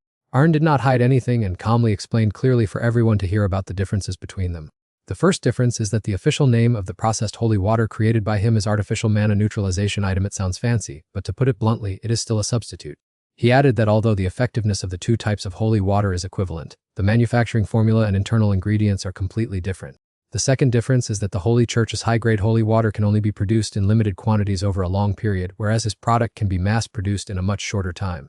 Simply put, however much they need, Aaron can supply. Buying products from him ensures both guaranteed quality and peace of mind during use. Under Aaron's skillful eloquence and extremely professional sales pitch, the marketing king and unrivaled sales master, the representatives immediately decided to place a large order for the processed holy water. Very quickly, these batches of goods were dispatched at high speed to the border fortresses to wipe out the corpses that were trying to cross the defense line. Thanks to this, the previously tense situation on the battlefield gradually became much brighter. All of these results are thanks to Aaron's credit, making the majority of people extremely grateful to him. With the sole exception of the Merman Kingdom, which could not feel happy at all after receiving Aaron's processed holy water.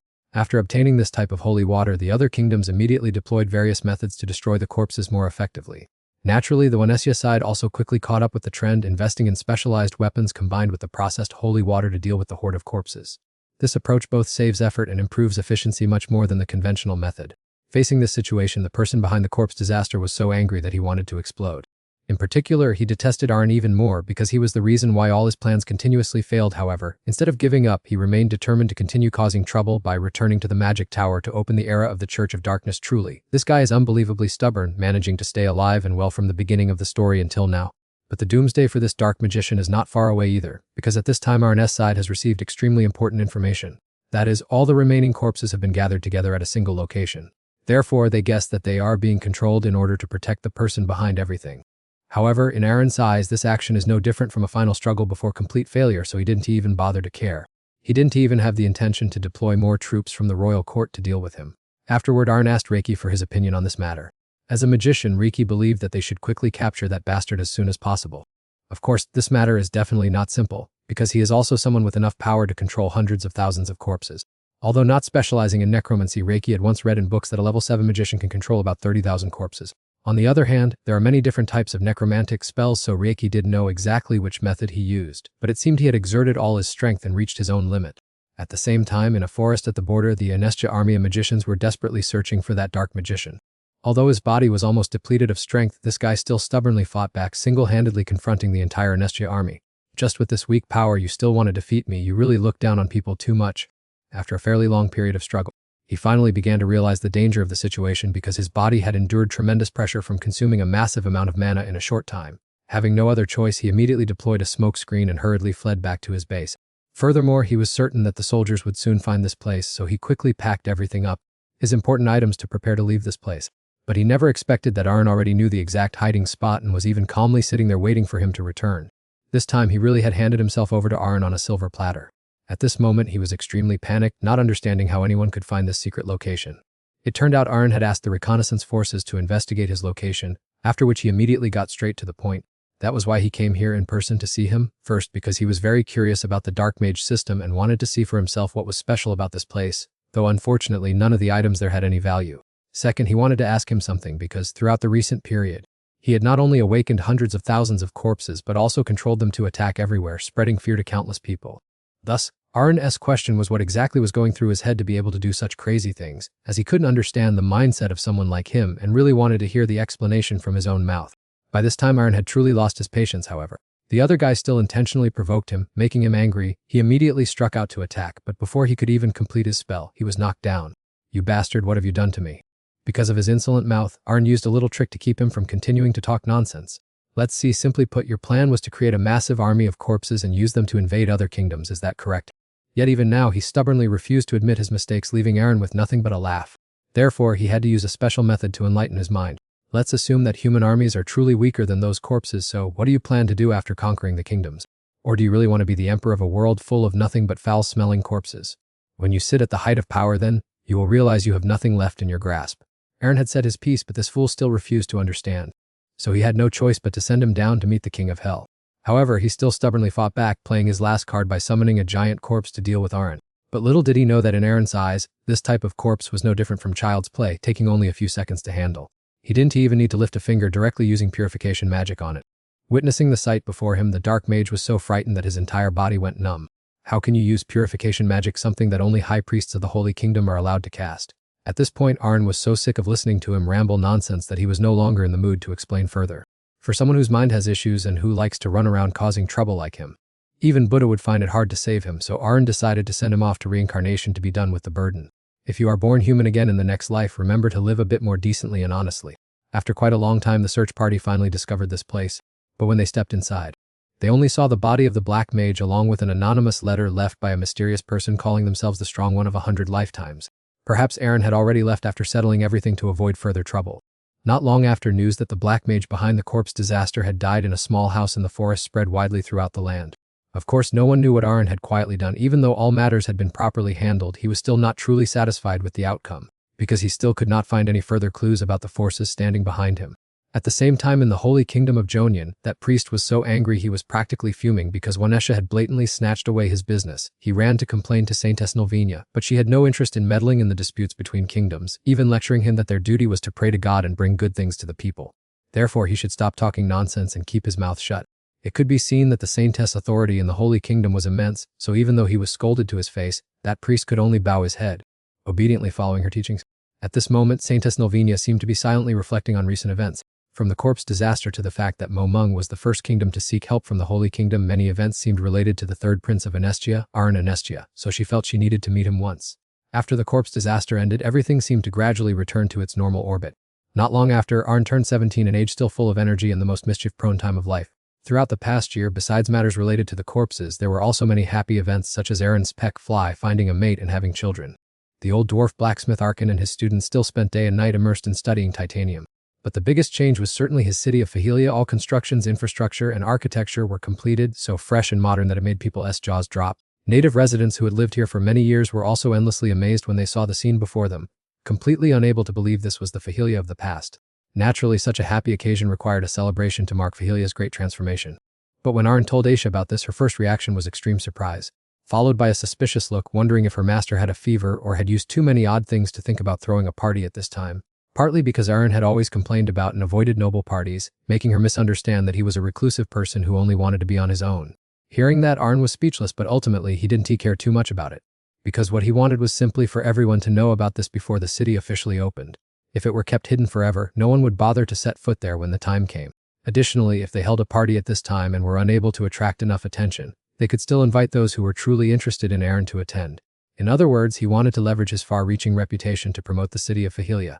Not only that, Aaron also wanted to hear more of Aisha's opinions, which initially left her a bit dazed because she did not understand why he was asking her. But Aaron quickly explained that she was the only noble among his subordinates, while the others were all commoners with almost zero experience in organizing parties, so he believed she would more or less know how to arrange things. In reality, even Aisha had never tried her hand at this, but seeing that Arn had asked for her help, she agreed and promised to do her best to prepare everything meticulously. Little did she know that right after, Arn added that the party would also feature the presence of nobles, the upper class, and even his father, Emperor Wanesia. Hearing that, Aisha immediately switched into a life or death combat mode, determined to complete the mission this time, her aura as if she were about to head onto a battlefield. Next came the process of sending out invitations to the guests. Arn had to think for himself and compile the list of those who would attend. But such headache-inducing matters that required sitting and thinking for so long were not his style. Therefore, Arn decided to go big and directly invite everyone to the party for the sake of efficiency. Next was a series of miscellaneous behind-the-scenes tasks to ensure the party went as smoothly as possible. After a period of busy directing, Arn finally completed everything. Time flew by like the wind across the fields, and the day of the party finally arrived. Many famous nobles traveled long distances to the Fahilia territory to attend the party organized by the third Prince Aaron. It was no exaggeration to say it was crowded with people and carriages. The bustling scene was no different from a grand festival. Looking at the scene before him, Arn quickly realized that most people had come here because of his reputation. However, the way they expressed it was too blatant, not bothering to hide it at all. Since the guests were so enthusiastic, he naturally had to host them in a grand manner. At the same time, most of the guests had entered the city of Fahilia. Initially, when they saw the scenery there, everyone was extremely astonished. No one thought a remote and impoverished land like Fahilia could transform into such a beautiful and developed city. Not only that, the city was also completely unaffected by the harsh climate outside. Some people even secretly regretted wearing too many clothes and were now sweating so much it was as if they were taking a bath. Seeing this sight, they all found it hard to believe. Perhaps this was the big surprise Arn wanted to give everyone. He was even looking forward a little to seeing the guests' expressions when they learned the truth behind this change. Right then, Aisha came to report to Arn that tasks such as the venue, food, sound, and lighting had all been carefully checked and there were no more issues. Aisha had initially intended to continue preparations, but Arn suddenly told her to hand over everything to the servants and join the party with him. Upon hearing this, the beauty immediately froze in place as she clearly had no intention of attending the party.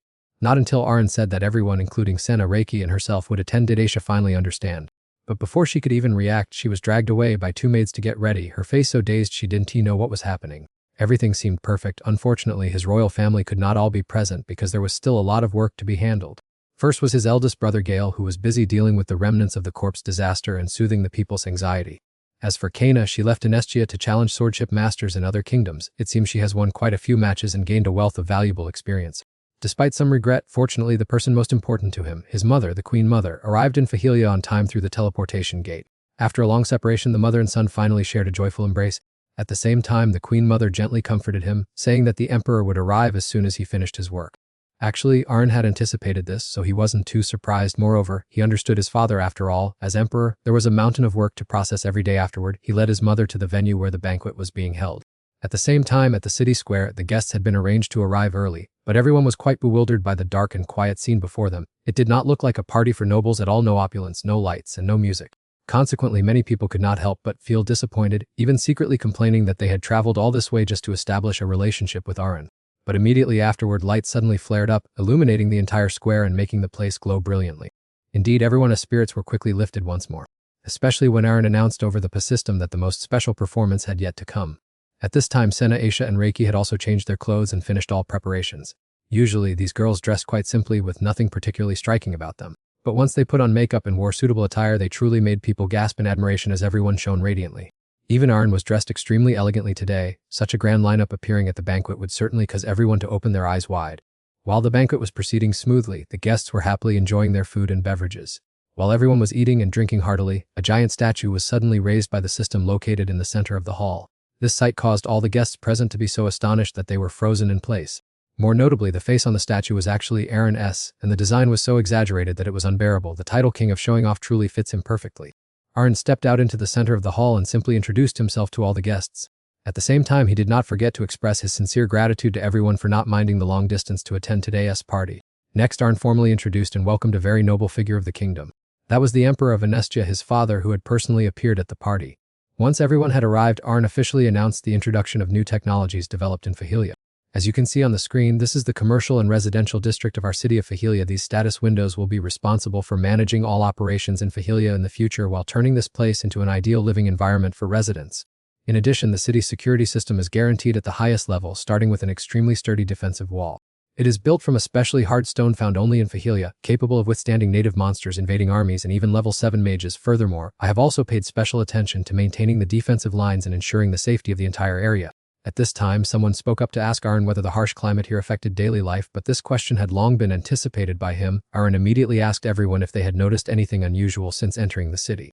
In fact, despite being in the famously cold land of Fahelia, the temperature inside the city is very pleasant, all thanks to a special magic device installed above the city. However, without waiting for Arn to finish his explanation, a curious guest immediately interjected to ask whether this was an upgraded version of the Mana agricultural greenhouse, Your Highness. This can be considered a more advanced version of the greenhouse. However, the effectiveness between the two is entirely different. That is the premium version, capable of adjusting temperature, wind flow, and even snowfall right inside the city according to the residents' needs. No matter how freezing it is outside, thanks to this device, people can still live comfortably as if in a warm land. Witnessing this unbelievable sight left everyone present frozen in shock, unable to believe that humans could intervene in and change the weather itself. Naturally, everything Arn just introduced is the absolute truth, not just some idle boasting for fun, because he had previously invested a huge amount of money into this project while also making the Fahelia team of mages work day and night like beasts just to finish on time. Before long, this matter caused a sensation among the nobility, and many people began fighting for the top positions in Fahelia City to open shops and do business. Some people even directly asked Aaron whether he intended to sell the weather-controlling magic device to other territories. The nobles immediately buzzed with excitement, pushing and shoving each other, giving Aaron a massive headache. But for the development of Fahelia, he just had to endure it. In another corner of the party, the beautiful girls beside Aaron quickly became the center of attention for the gentlemen. Someone even boldly stepped forward to invite Asa to dance, but she only gently and politely declined the invitation. However, things were not over yet, because besides Asa's group, Aaron himself was the primary target of interest for the noble young ladies. Therefore, taking advantage of this opportunity, many girls immediately stepped forward wanting to seize the chance to dance with him, to the point where Aaron didn't even understand what was happening before a young lady was already standing in front of him asking him to dance. Initially, he intended to decline this invitation, but under his mother's expectant gaze, along with an expression that seemed to say, "Just go for it, my son," Aaron immediately abandoned any thought of refusal. Having no other choice, Aaron obediently accepted the young lady's invitation to dance. Before starting, he even took the initiative to say that he wasn't very good at dancing, hoping she would understand and guide him a bit. He was modest with his words, but as soon as they stepped into the dance, it was as if an expert had possessed Aaron. His dancing skills could only be described as exceptionally brilliant, leaving his partner in a daze of surprise. The other girls watching from the side could only turn green with envy, secretly wishing in their hearts. Until the music ended, the young lady still hadn't fully recovered her senses. Afterward, Aaron politely asked if anyone else wanted to continue dancing with him. Good food was served right to their mouths, and if they didn't rush to take it, they would truly be fools, so all the girls immediately charged forward. Following that was a series of stunning dances between Aaron and the young ladies at the party. It took a very long time before Aaron could finally escape the encirclement of those enthusiastic young ladies. He only had time to catch his breath before turning around to check how many people were still waiting in line. But a quick glance terrified Aaron, as there was still a long queue waiting ahead. This time there was truly no escape. With no other choice, he had to ask Aisha to rescue him by inviting her to dance, hoping to make the other girls give up. Of course, Aisha had no reason to refuse her master's request, so she gladly agreed right away. When the two of them stood next to each other, the image was truly stunning, no different from a match made in heaven. The two of them were even dancing and chatting as if they were perfectly in sync, looking for all the world like a long-time couple. It was precisely that sight that made the girls standing nearby green with envy, feeling both bitter and helpless as they couldn't do a thing about it. Outsiders who didn't know the situation would likely have mistaken Aaron and Aisha for a real couple. After a long while, the dance finally concluded, but Aaron's ordeal was far from over, as he immediately noticed several unfamiliar faces appearing at the party. By this time, Reiki had also sensed something unusual and whispered to him that the number of guests had suddenly increased in a strange way. Aisha and Sinna asked him how they should handle it without alerting the others, but after a moment of consideration, Aaron decided to let the three of them continue to secretly monitor the movements of these mysterious guests while he looked for an opportunity to speak with them privately. Hearing this, Aisha, Sinna, and Reiki were all very confused, not understanding why he would do such a thing, especially if these individuals posed a threat to the other guests. But Aaron quickly reassured everyone that nothing of the sort would happen, because he already knew the identity of one of them.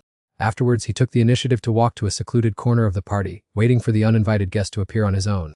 It turned out that the person was none other than the master of the Anestia magic tower, the mage Helman Melnia. Helman was slightly surprised, not expecting Arn to be able to see through his identity, given that the two had never met before. Arn didn't beat around the bush and stated his assumptions directly. It turned out that ever since Helman had asked about the mana-based weather control device, he had realized the man's passion for magic and secretly guessed his identity. Nevertheless, Arn was still quite surprised that a big figure like Helman would agree to attend his party. Hearing this, Helman modestly replied that he was not as great as Aaron had made him out to be.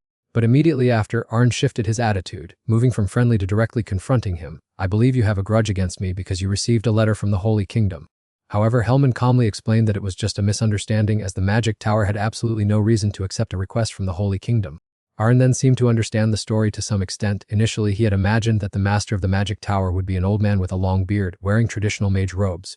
Little did he expect the person before him to be such a young man, but upon sensing the massive amount of mana Hellman possessed, Arn was certain this was the real deal. At that moment, Hellman also remarked that as a mage, he was very interested in the magical device that Fahilia had introduced today. In reality, those achievements were thanks to Arn's exploitation. No, wait, it should be said they were thanks to the dedicated efforts of the mages. Furthermore, Hellman had one more question. If Aaron had something to discuss, he could have done so elsewhere, so why choose this place? He immediately explained that he wanted to talk in a quieter place to avoid attracting the attention of others. Not only that, but he also needed to handle another matter, those three mysterious mages. In fact, Arn had kept an eye on them since the beginning of the party. He noticed they didn't seem to be on Hellman's side, and even Hellman himself could sense the dark energy radiating from them. At this point, the three individuals stopped hiding, bluntly stating that their purpose for coming today was because Arn had ruined their plans, and Hellman, the master of the magic tower, would be an obstacle in the future, so both of them had to be dealt with right there. Hearing this, Arn froze for a few seconds. He perhaps never truly expected that someone would come looking for trouble just because of the mass-produced holy water. Immediately after, the three of them coordinated with each other, preparing to launch an attack on the two. Arn guessed that they were likely all level 7 dark mages. No wonder they had been able to evade the knight's pursuit for so long. But at this moment, Hellman remained extremely calm, looking as nonchalant as if the whole thing were child's play. With just a few simple movements, he quickly dealt with all three of them in the blink of an eye. He was truly worthy of being the head of the magic tower. Although he didn't directly take the opponent's lives, the attack he used was still so painful that it would make anyone want to cry. Just looking at it felt agonizing. Even after coldly dealing with his opponent, Hellman maintained a calm, expressionless face and continued chatting with Aaron. Afterward, the two began discussing a collaboration to research and develop a magic device that controls the weather using mana. Aaron's side was short on manpower while Hellman was extremely interested in this field, so this collaboration was a true win-win.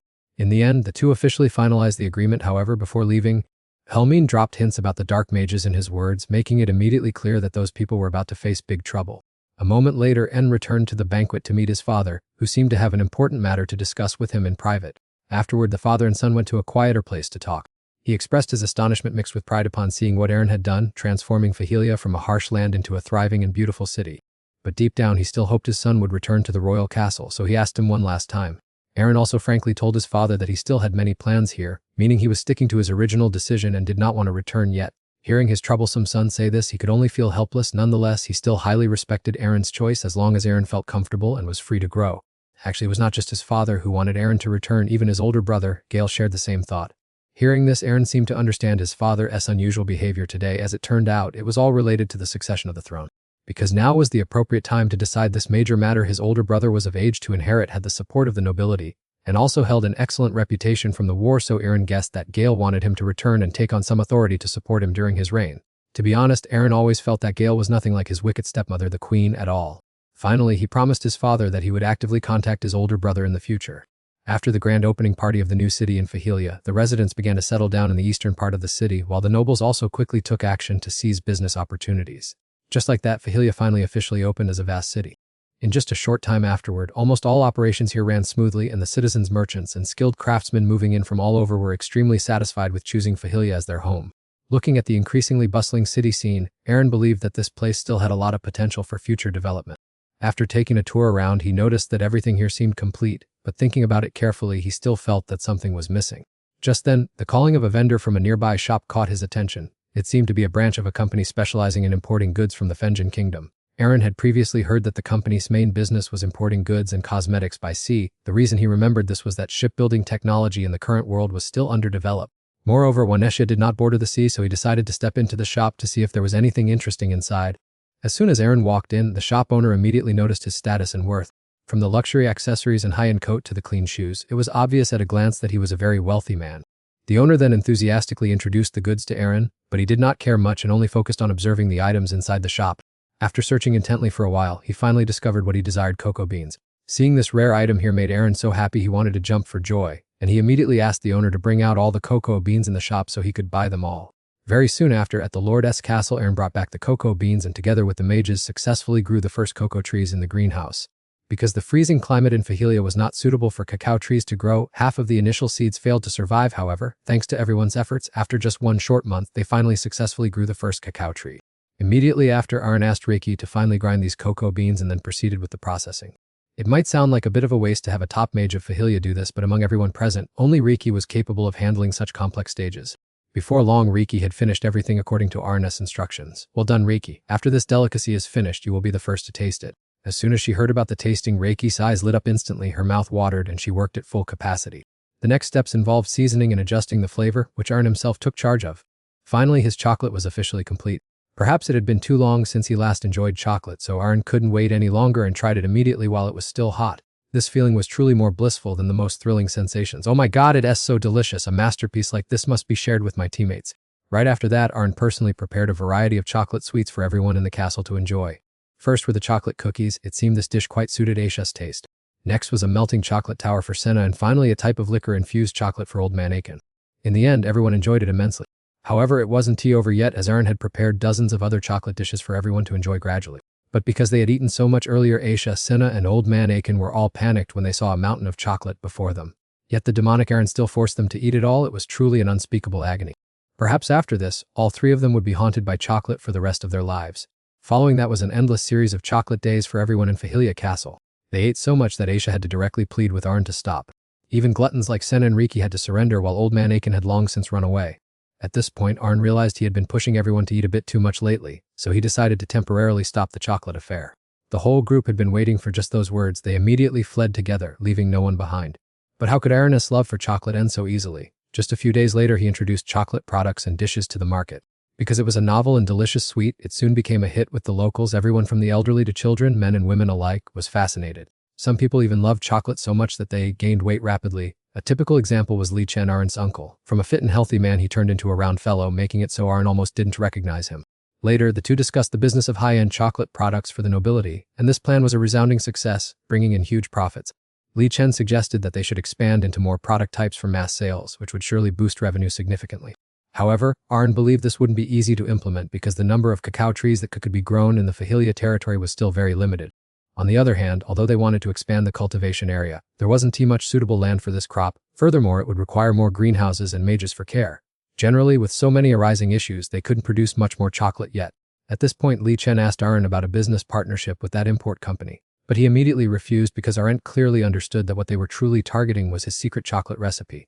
Furthermore, Arn felt that the current business situation was already quite good. After all, his initial goal was just to eat delicious chocolate, never having intended to make money from it. Especially after the previous production and business venture triggered a war and embroiled countless people in trouble, he was currently a bit hesitant about expanding excessively. Therefore, Arn's best choice at this moment was to sit tight and observe, watching the situation and surrounding movements. In another development, the lady of the Keres family was enjoying the chocolate sent by Arn together with noble ladies and young misses, and it seemed that everyone thoroughly loved this novel flavor. Just as the afternoon tea was going pleasantly, an unexpected guest appeared at Lady Keres' party. Initially, she had no idea who the woman in front of her was. However, after being introduced by her friends, she learned that this was Senning Geltel, president of the Geltel Import-Export Company. The reason she appeared here was to introduce her company's products while also asking the connected ladies to help connect her with Arendt's Agnin company, which created the recently famous chocolate. However, Senning's goal of making that connection was not easily achieved, so after the afternoon tea ended, she had no choice but to leave first. In fact, Geltel Company had its eye on the chocolate product right from the time it launched, but unfortunately they had been unable to contact Arendt's side because he missed most of the letters sent to him. Therefore, they assumed that Arendt was not interested in this collaboration. Moreover, Senning had also vaguely guessed the conditions Arendt's side needed, such as land, magical equipment, and mages to care for the cacao trees, but she still couldn't believe Arendt would refuse to cooperate simply because he didn't care about business. As someone who had never experienced the world, how could she know that all of Arendt's actions had always been driven mainly by personal needs and interests? Afterward, Geltel Company still refused to give up, continuously sending letters to Arendt, so many that he grew sick of it and finally agreed to meet President Senning. Very soon after, the two sides officially met, and Senning did not beat around the bush after a few simple greetings. Senning immediately made it clear that Geltel Company wanted to do business with Arendt, emphasizing her company's advantage in sea freight transport. In the face of Senning's confident persuasion, Arendt remained unswayed from start to finish, then frankly retorted that while such a big deal would certainly bring in a lot of money and profit. However, in this deal, the fact that your company is the sole supplier of raw materials does not mean you have the right to control my company. Hearing this, Senning fell silent immediately because Arendt had seen through her true thoughts. In fact, right from the moment he received the collaboration letter from Geltel Company, Arendt had sensed a potential threat. He knew full well that they wanted to rely on their maritime advantage to supply raw materials, and then step by step make his side dependent on them, ultimately taking control of everything. Business is a battlefield, so Arendt had to stay clear-headed in this matter to avoid being led by the nose. By this time, Senning still wanted to explain further, but Arendt lacked the patience to listen to evasive talk and directly exposed her intentions on the spot. If your purpose in coming here is to discuss collaboration, then I think this conversation should end here. Sure enough, faced with Arendt's sharp analysis, Senning began to feel guilty. In the end, her only choice was to ask again whether Arendt truly had no intention of expanding the chocolate business. Arendt's answer was naturally no. Hearing this, Senning immediately fell into deep thought. Seeing her remain silent for a long time without reacting, Arendt used his eye of clairvoyance ability to observe the situation. Although a bit surprised by Senning's reaction in the end, the two sides were still unable to reach a common agreement. After Senning left, Li Chen asked Arendt why he did not cooperate with Geltel Company. Actually, Arendt found the terms in the contract quite attractive. Moreover, Geltel Company's reputation in the business world was also impressive. However, he still felt that Senning was not the right person to partner with, as his intuition told him that this woman was definitely not as simple as she appeared. Afterward, Arendt asked Li Chen to investigate Geltel Company's shops as well as the goods they were supplying to the nobility. At the same time, Senning angrily returned to her mansion after failing to reach a cooperation agreement with Arendt. It could be said that throughout her career as a merchant, this was the first time she had encountered such a disastrously failed deal. Even during negotiations with Arendt, she could hardly find any point to counter. A servant kindly wanted to remind her of a few things, but Senning immediately warned him to keep his mouth shut if he wanted to live long. Afterwards, she continued sitting and smoking in irritation, yet Senning still had no intention of giving up on the chocolate business.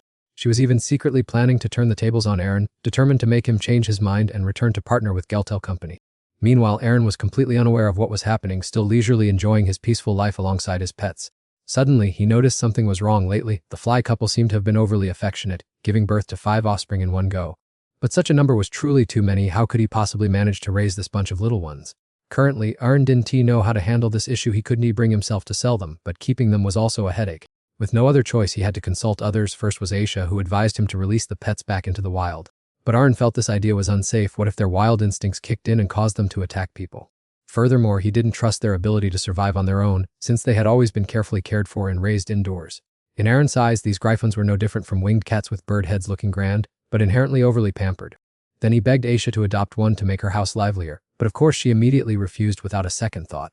Because her house had no space to keep one and her younger brother was terrified of large monsters like griffons. If he encountered one, he'd surely run away in fear. Next, Arendt went to Senna to convince her to adopt one, but she also quickly shook her head because the food cost for a griffon was staggering. They only ate horse meat, so a wage earner like Senna simply couldn't afford such an expense. The next person was Reiki, but she only ever had eating on her mind. Wanting to ensure his pet's safety, Arendt decided to remove her from the list immediately. Finally, he went to Old Argon's forge to vent about the problem. Old Argon suggested using them to pull carts, but Arendt felt traveling by land like that was still too dangerous. Just then, he suddenly thought of using the pets to deliver goods to the nobility. Items that weren't too large, like jewelry, could definitely be entrusted to them for delivery, or they could serve as carrier birds, which made good sense, and most importantly, the idea sounded extremely cool. And so the fly family's population explosion problem was finally solved. However, Arendt couldn't rest just yet, because right after that, a servant hurriedly brought him an urgent letter. Upon reading the letter's contents, Arendt immediately lost his composure and tore the letter to pieces on the spot. Thinking she would come up with some grand scheme, who knew her tiny brain could only come up with childish tricks like this. Cocoa beans are a heretical fruit. What on earth is that? This time Arendt was truly enraged. It looked like Senning was about to be in big trouble with him.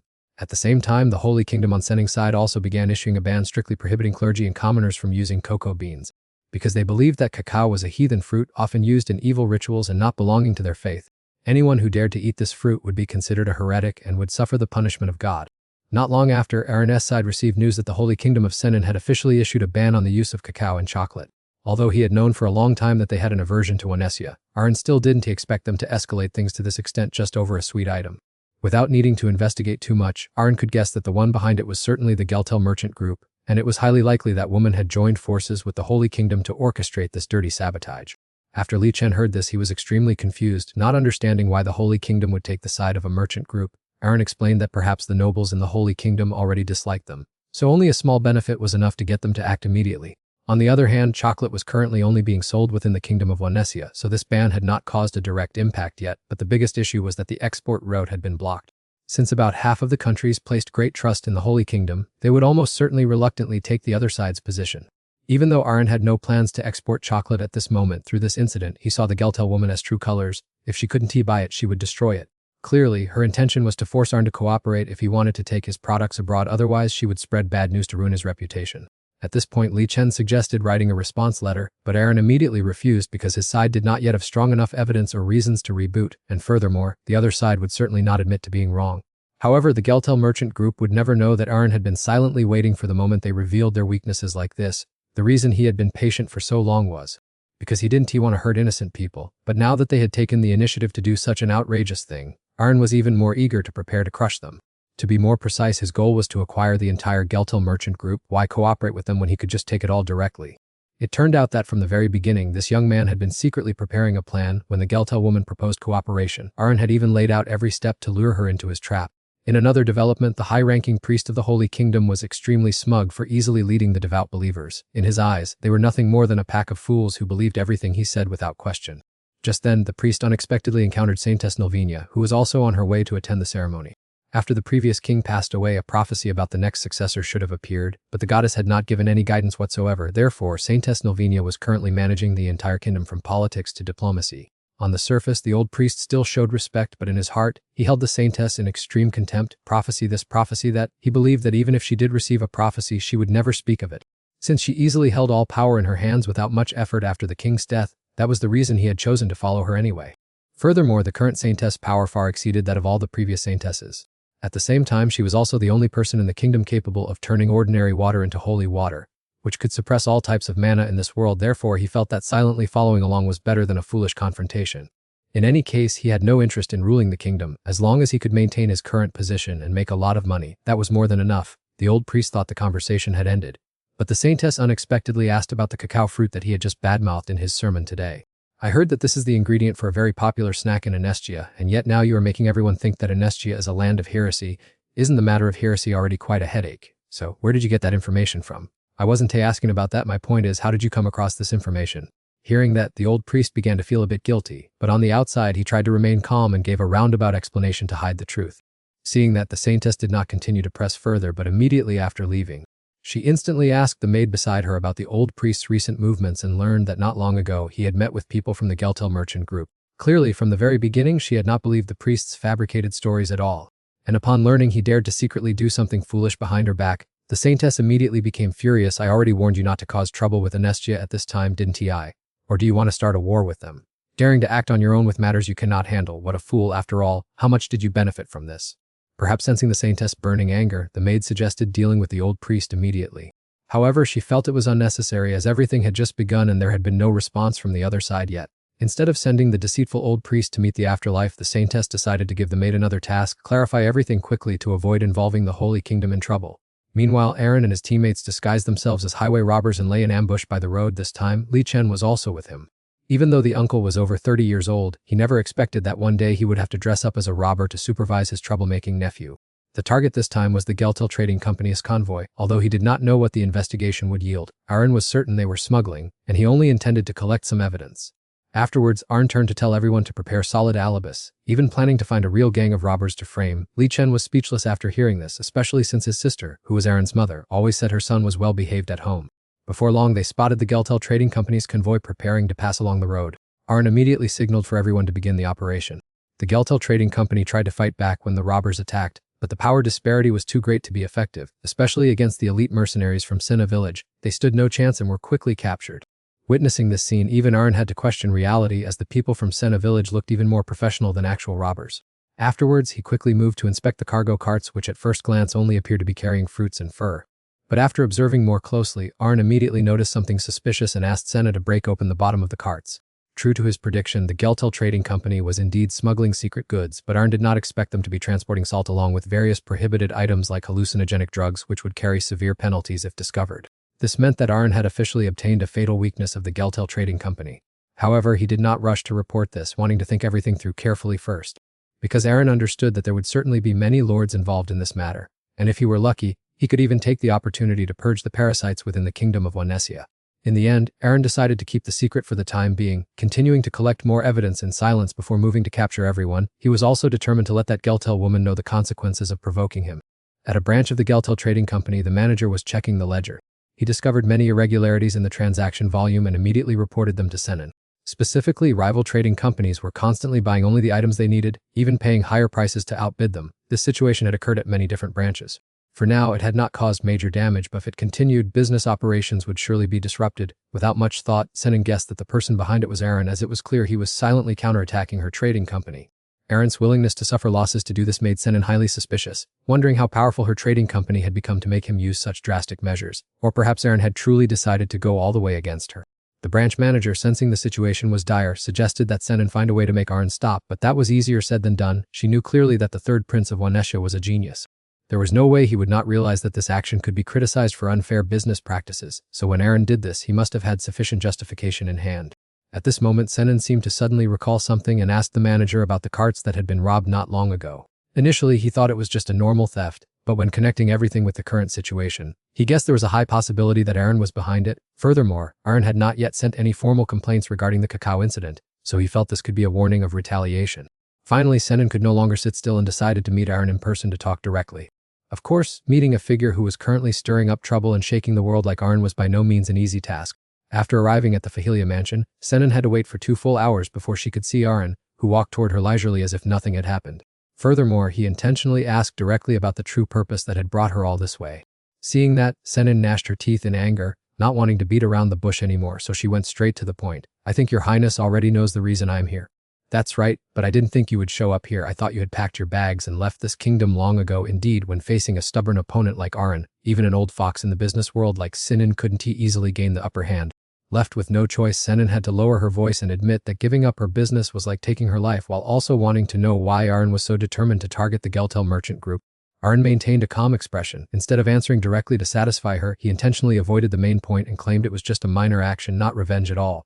Of course, Senin was not foolish enough to believe those words, so she continued to question Aaron with an extremely intense attitude. Seeing Sena's stubborn refusal to admit her mistakes, Aaron didn't even bother to argue anymore. Feeling speechless, he directly brought out the evidence in his hands. It consisted of detailed records of all her actions. He also clarified that he received them from a reliable source in the Holy Kingdom, and that what he was doing now wasn't because of the cacao issue, but to make her understand the consequences of crossing dangerous lines for money. Faced with irrefutable evidence, Senin knew she had no way out, but instead of admitting fault, she stubbornly argued that making money by any means was simply the nature of a merchant. Seeing that this money-obsessed woman was beyond help, Aaron didn't want to waste any more words and directly stated his true purpose. That was his demand for Senin to hand over the entire Geltel merchant group to him. Only then would he agree to let her off. Upon hearing Aaron's request, Senin immediately flared up in anger. Clearly, she had absolutely no intention of accepting this condition. This joke has gone too far. Why should I do such a thing? Well, it turns out smuggling wasn't enough. You were also involved in bribery, right? Moreover, these acts could be classified as treason, even involving supplying weapons to rebels. It seems arms smuggling pays quite well. You really disregard everything for money, aren't all those crimes enough to make you come to your senses? As he spoke, Aaron pulled out even more evidence regarding the illegal business dealings of the Geltel merchant group. This caused Senin's face to turn pale instantly. She frantically asked how Aaron could possibly possess this information. Naturally, Aaron did not reveal that the source of the information was the Saintess. Instead, he continued to warn her that if necessary, he would make the entire matter public. At that point, not only the nobles who had accepted bribes but also those involved in arms smuggling for the rebels would seek out Senin, the head of the Geltel merchant group, to settle the score.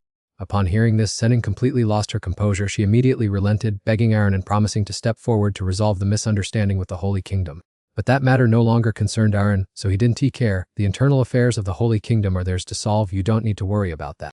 Instead of meddling in others' business, you should quickly choose between your merchant group and your life to see which is more valuable. Ultimately, Senin had to bow her head in defeat before Aaron's sharp arguments and irrefutable pile of evidence. All branches across the continent had their management rights transferred to the new owner of the Geltel merchant group, Li Chen. Initially, Geltel's employees were extremely confused and feared they would lose their jobs. However, the change in ownership only affected the upper management, while ordinary employees were almost completely unaffected. The operational structure remained the same, so no one was laid off. In another development, after witnessing Aaron handle Senin and the former management of the Geltel merchant group, the Saintess faction also immediately began dealing with that high-ranking priest, because Senin herself had admitted to bribing him. Initially, the old priest tried to make excuses to request a lighter sentence, but the Saintess had long been displeased with this hypocritical, restless individual, so she would not easily overlook it. She did not give him any chance to justify himself, directly sentencing him to death, ending his life, and then calmly leaving like an envoy of justice. Returning to Aaron after taking over the territorial trading company, he suddenly acquired a large number of large ships along with a crew of sailors, so he quickly had to figure out how to reorganize and stabilize. Not only that, the current chocolate business is extremely booming, with a large number of customers making the trading company's future increasingly promising. From here, Aaron started coming up with the idea of exporting chocolate to other kingdoms. But before he even had time to build a future business plan, Aaron unexpectedly received a meeting invitation from Saintess Nelvania.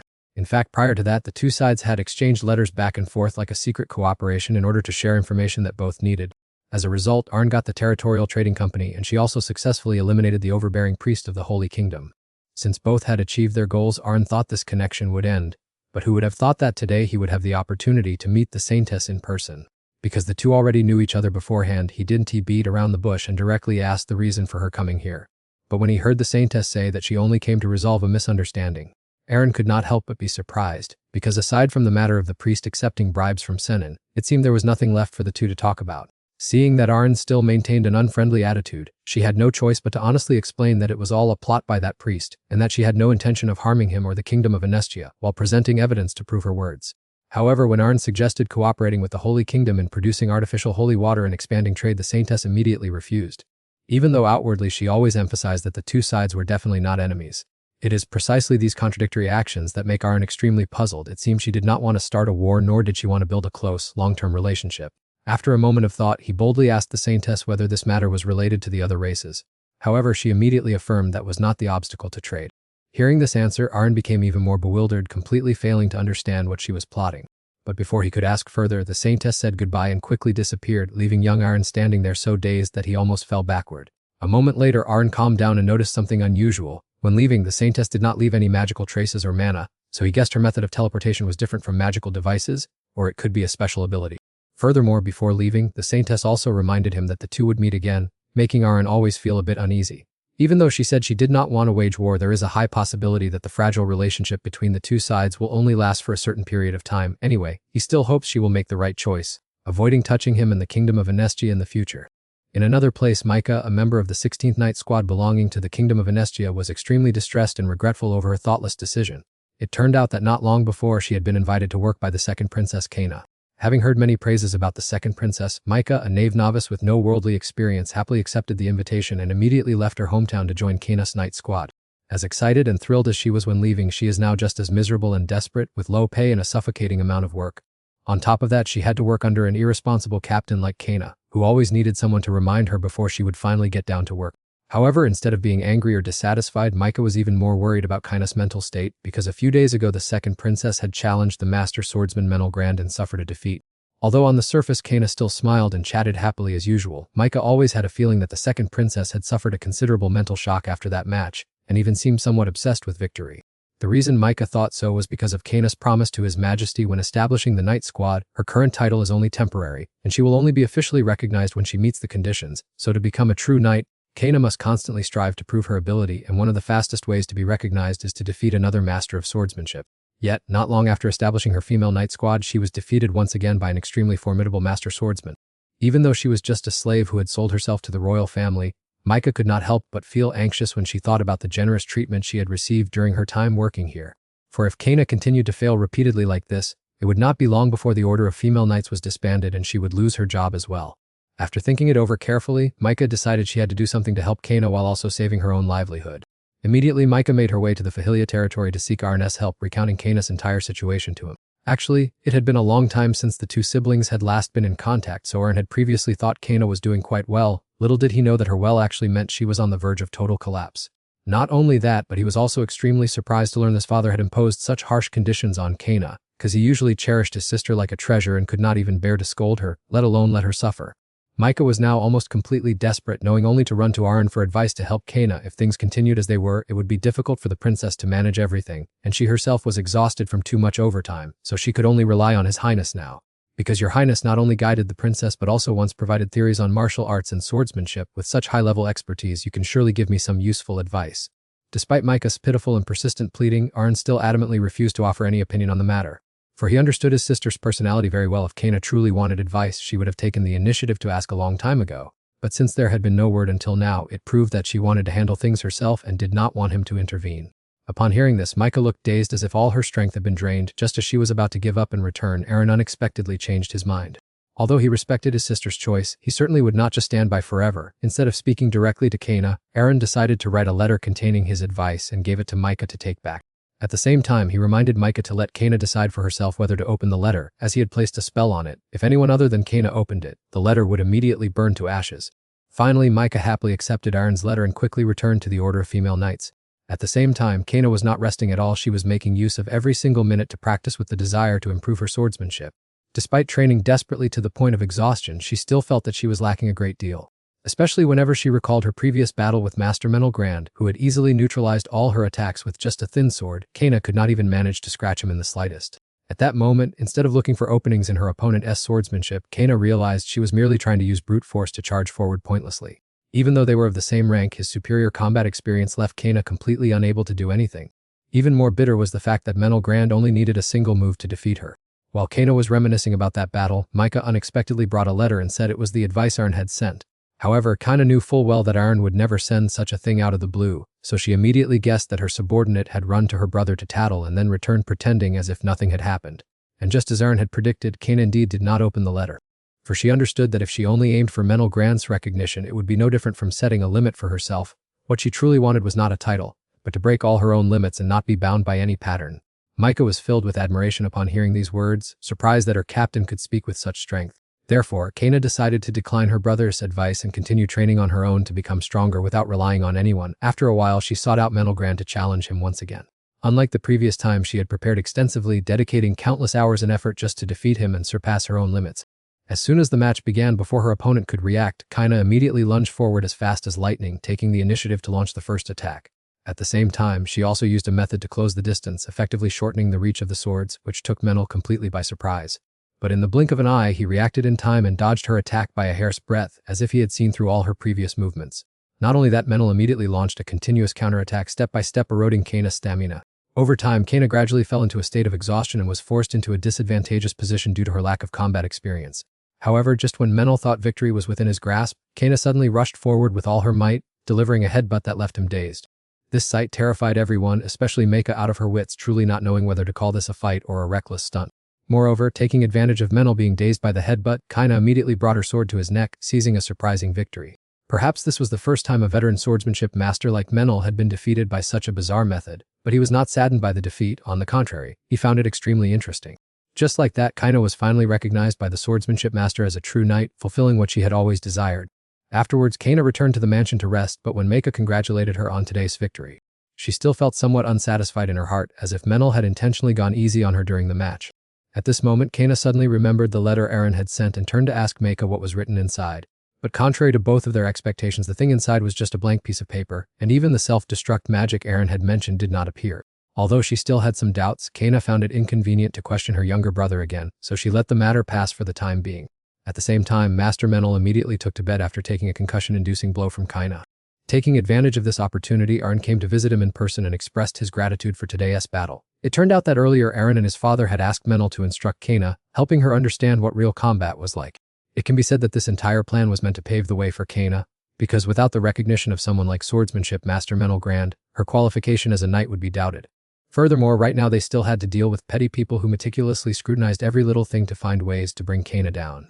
Afterwards, seemingly remembering an important matter, Mental immediately asked Arn if he had given any advice to the princess. None, even though her assistant came to ask for advice. I didn't help, because after all she is already mature enough. The way to neutralize your swordsmanship and the final blow were all thought up by herself. Hearing this, Mental looked extremely satisfied and happy that he had recognized the princess. Just like that, all the troublesome issues surrounding Kana were quietly and properly arranged by Arn and his father.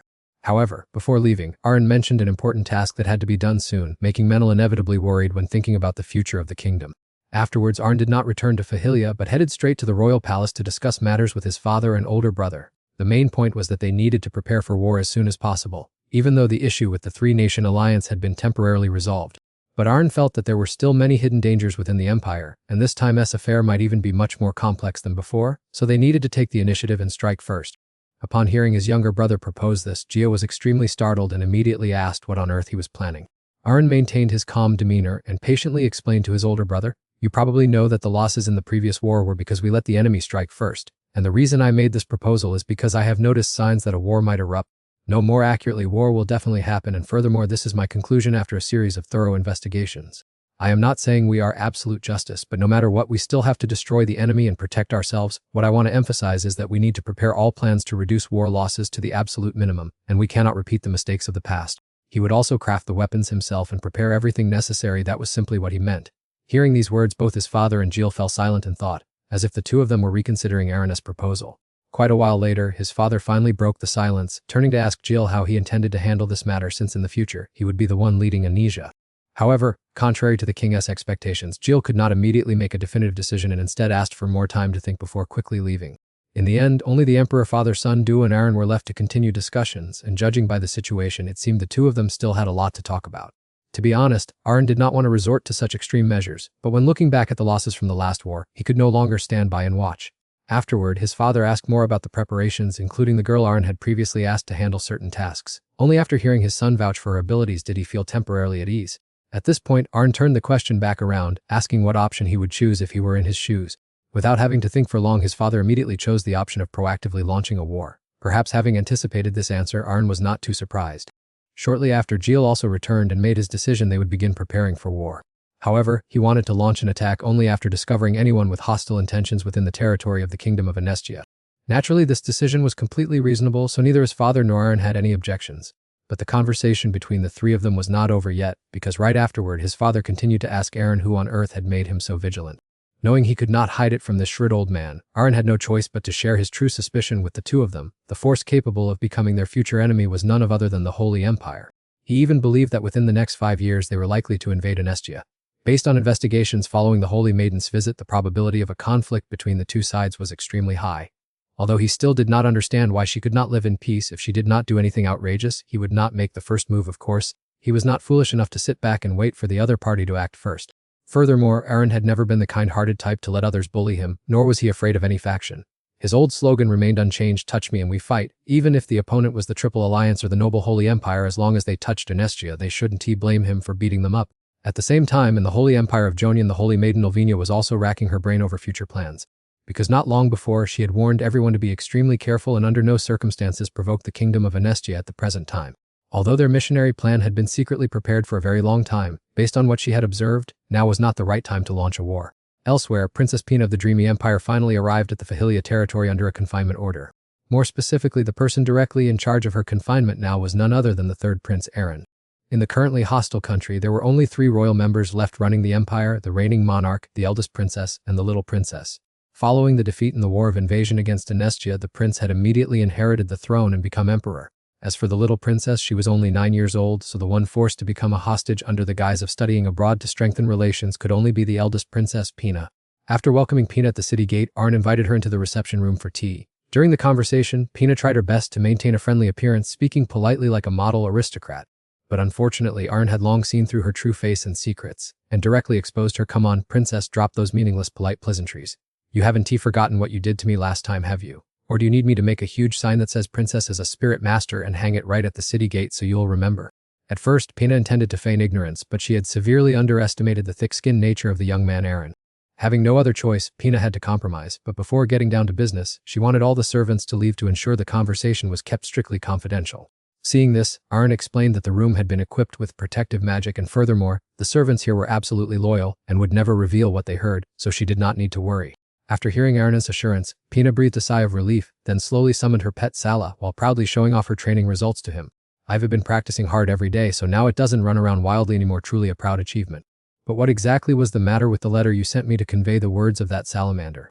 This was precisely the point that Aaron found most confusing. He even wondered if she had used the wrong phrasing.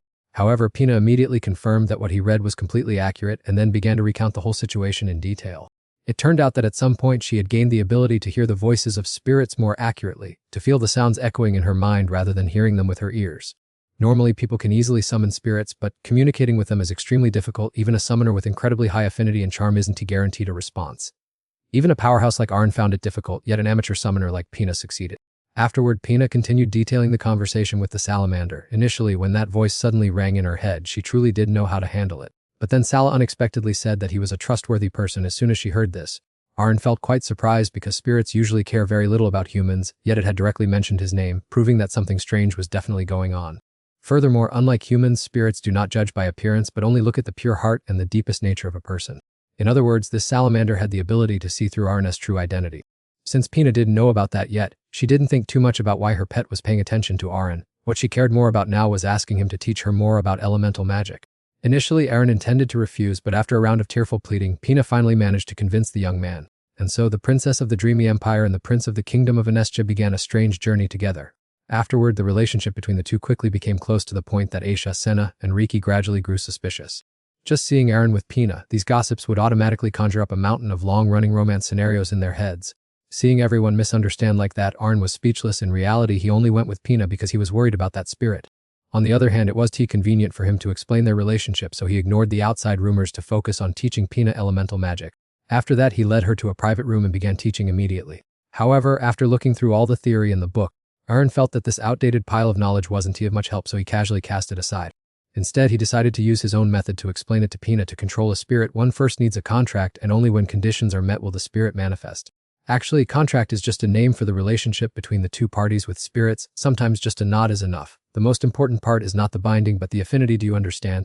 However, Arn continued to explain that in some cases, spirit mages without affinity can still summon spirits. They just need enough money to buy spirit stones, compensating for a lack of ability with wealth. Next, Arn used a spirit stone himself to demonstrate for Pina to observe. After only a short time of chanting, he successfully summoned a small and adorable little spirit. At the same time, he explained that this was just a simple illustrative ritual. In essence, it's just like summoning a portion of a spirit at its power. Someone without high affinity can still do it, but finding suitable summoning tools is very difficult. The procedures are cumbersome and the transaction process isn't easy either. For this reason, for nearly 200 years, the existence of spirit mages has almost ceased to be confirmed by humans. In addition, because magic has become more convenient than before, spirit arts have gradually been forgotten, but that doesn't mean spirit arts are weaker than magic. For this reason, today Aaron wanted to help Pina get familiar with the summoning method just as he had done. Hearing this, Pina was extremely excited and immediately set to work practicing. Even though it was her first time in this field, after only a moment of chanting, she successfully summoned an earth elemental spirit. Not only Aaron but even Pina was extremely overjoyed and amazed by the result that had just occurred. On top of that, she could even hear the voice of the spirit and successfully form a contract with it. Even 100 calamity powerhouse like Aaron, upon witnessing this scene with his own eyes, had to marvel in disbelief that Pina could sign a contract with two spirits at the same time. If the emperor, or rather her brother, knew about this, he would definitely be shocked to the point of fainting. However, as soon as her brother was mentioned, the cheerful girl froze instantly. Coincidentally, her guilty expression caught Aaron's eye, so right after that, he demanded that Pina clearly explain everything that had happened. For Aaron understood very well that there was no reason for Pina to hide her spirit magic back in her home country. If there was a reason, it could only be related to the Holy Kingdom. The reason Aaron suspected the Holy Kingdom was that, according to their doctrine, all non-human creatures, whether elves or dwarves, were viewed as impure, and the thing they hated most was spirits. In fact, history recorded hundreds of years of prolonged wars between the Holy Kingdom and spirit mages. At times, spirit mages were hunted down even more ruthlessly than monsters. Furthermore, spirits were naturally extremely sensitive to human malice, which led to a dwindling number of spirit mages. Yet under such circumstances, Pina appeared. Moreover, she carried noble royal blood within her.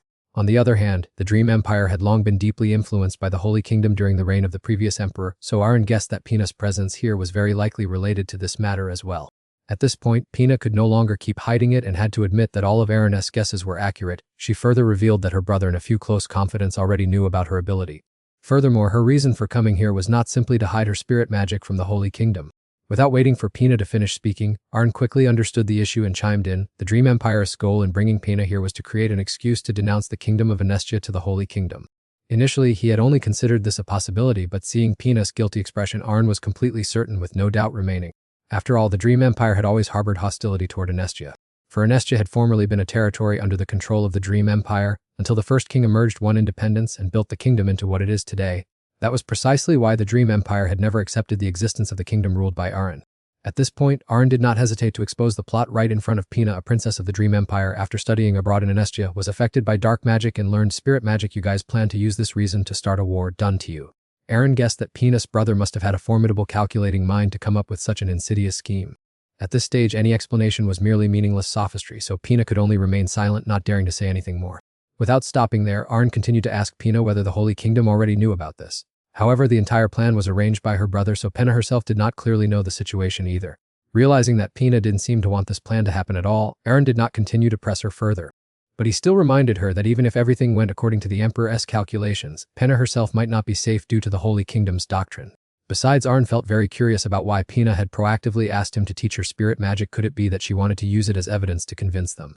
Upon hearing this, Pina immediately denied that assumption, but when Aaron asked for the true reason, she refused to answer. After all, she was a member of the royal family, so for the sake of the Empire's interests, she had to do it whether she wanted to or not. Despite being rejected, Aaron still had no intention of giving up. He continued to persuade Pina by revealing a truth. If the Dream Empire joined hands with the Holy Kingdom, it would sooner or later be destroyed. One of the reasons Aaron had to hastily prepare for war was intelligence indicating that the Holy Kingdom wanted to turn the Dream Empire into a shield. In other words, Saintess Nilvenia was taking advantage of Pina's foolish brother to spark a war. Seeing Pina's astonished look, Aaron knew he had hit the mark, and then proceeded to give a warning. We are not as easy to deal with as you think. Even if you form an alliance and attack Anestia, how much of a chance of winning do you think you have? I guarantee that if war breaks out once again, the Dream Empire will be completely wiped out. To be more precise, the Holy Kingdom will stand behind, inciting both sides to plunge into conflict, then sit back and watch them tear each other apart before leisurely withdrawing if the situation becomes unfavorable. This is also why the Kingdom of Onesia always tries to maintain good relations and support the Dream Empire. But unfortunately, Pina's older brother was too unwise to realize this, so Arn could only place his hope in Pena herself. Taking that opportunity, Arn seriously proposed cooperation as a member of the Onesia royal family, wishing the two kingdoms to build a friendly relationship. At the same time, he also committed that the Dream Empire would not be dragged into war if the two sides collaborated. By this point, Pina finally understood the real reason Aaron had called her here. However, she still hadn't fully placed her trust in him and was quite hesitant about this proposal. Furthermore, Pina did not understand why Aaron would choose a princess from a rival nation as an ally. Seeing this, Arn stopped hiding and directly revealed an important secret. Her spirit arts were the only thing that could destabilize the Saintess position without needing to go to war. As for her brother bringing her to Anestia, it was actually just to create a pretext to launch a war later. When Pina no longer has any utility value, they will most likely discard her without hesitation. Although she knew this was only one side of the story from Aaron, Pina couldn't help but feel bewildered. Sensing the weakness in her heart, Aaron began using gentle words to persuade her. You don't want to continue being used, do you? You no longer have any affection for the royal family or the emperor either. If you let your country be dragged into a war that is certain to fail, the outcome will be even more tragic. I believe you don't want that to happen. Collaborate with me, and I will prove to the world that your spirit arts are not wrong. I promise to strike a heavy blow against those who pushed you into your current situation. So Dunti continued to hide Pina. Finally, in a moment of vulnerability, she was completely swayed by Aaron's words and decided to join forces with him from that moment on. Immediately after, the two began training spirit arts together at high intensity, striving to become stronger as soon as possible. Thanks to her outstanding talent, Pina quickly achieved many incredible results. Her spirit arts progressed continuously with almost no obstacles. During that time, Aaron was not lazy either. He spent almost all his time practicing and improving his strength alongside Pina. Although his affinity was not very high thanks to special training methods, the man in his body fortunately possessed properties similar to nature. However, this was in contrast to Pina's gentle incantation-based summoning method. Our hot-tempered young man, lacking the patience to sit and read long incantations, directly chose to pull each spirit out to get things over with quickly. From spirits as gentle as the soil to those as aggressive as rowdy children, none could escape Aaron's hands. If any spirit dared to cause trouble or tried to insult his ancestors, Aaron would immediately use forceful measures to shut that insolent mouth. At the same time, he declared to the spirits that his barrier would restrict any arbitrary use of power, and it would be best for them to behave and not do anything stupid. At this time, being highly dissatisfied, one spirit spoke up to question why he was using force to compel them instead of forming a contract or using other methods. Aaron didn't care much after hearing this, because his purpose was simply to summon them to ask some questions. Recently, a spirit I met said something very incomprehensible. It said that this person could trust Aaron. According to you guys, what does that mean? Initially, the spirits didn't understand what Aaron was talking about at all, but after observing him again, they realized there was something extremely unusual about him. What on earth are you? Hearing this, Aaron was also bewildered, completely not understanding what they were trying to say. At this point, another spirit stepped forward to explain that his soul seemed to have experienced countless ages, even older than the dragon emperors they once knew. And about 1,000 years ago, they had met someone with a soul identical. Aaron wasn't too surprised to hear that, as everything was gradually aligning with the deductions he had privately made earlier. Aside from Aaron, there are still other experts of 100 lifetimes in this world. It is not actually too rare, and furthermore, he had encountered several such individuals in his previous lives. Afterwards, the fire spirit continued to tell Aaron about the person who possessed a soul similar to his in the past, someone who had once forced them to lend their power to commit countless cruel and unforgivable acts of transgression. Hearing this, Aaron seemed to understand the whole story. Generally, reincarnators like him are usually divided into 3 different types. The first type is the useless kind who just gets by, bringing no value whatsoever to life. The second type consists of those who accumulate merits and do good deeds, using their accumulated knowledge to contribute to society. And the third type is the scumbag kind who insults the gods, relying on their own power to do everything they want. Aaron guessed that the person the spirits mentioned very likely belonged to the third type, although his soul and that person's soul were identical. According to the spirit's observation, the two individuals' natures were completely different. Perhaps because of this, that salamander felt reassured upon seeing Aaron's soul.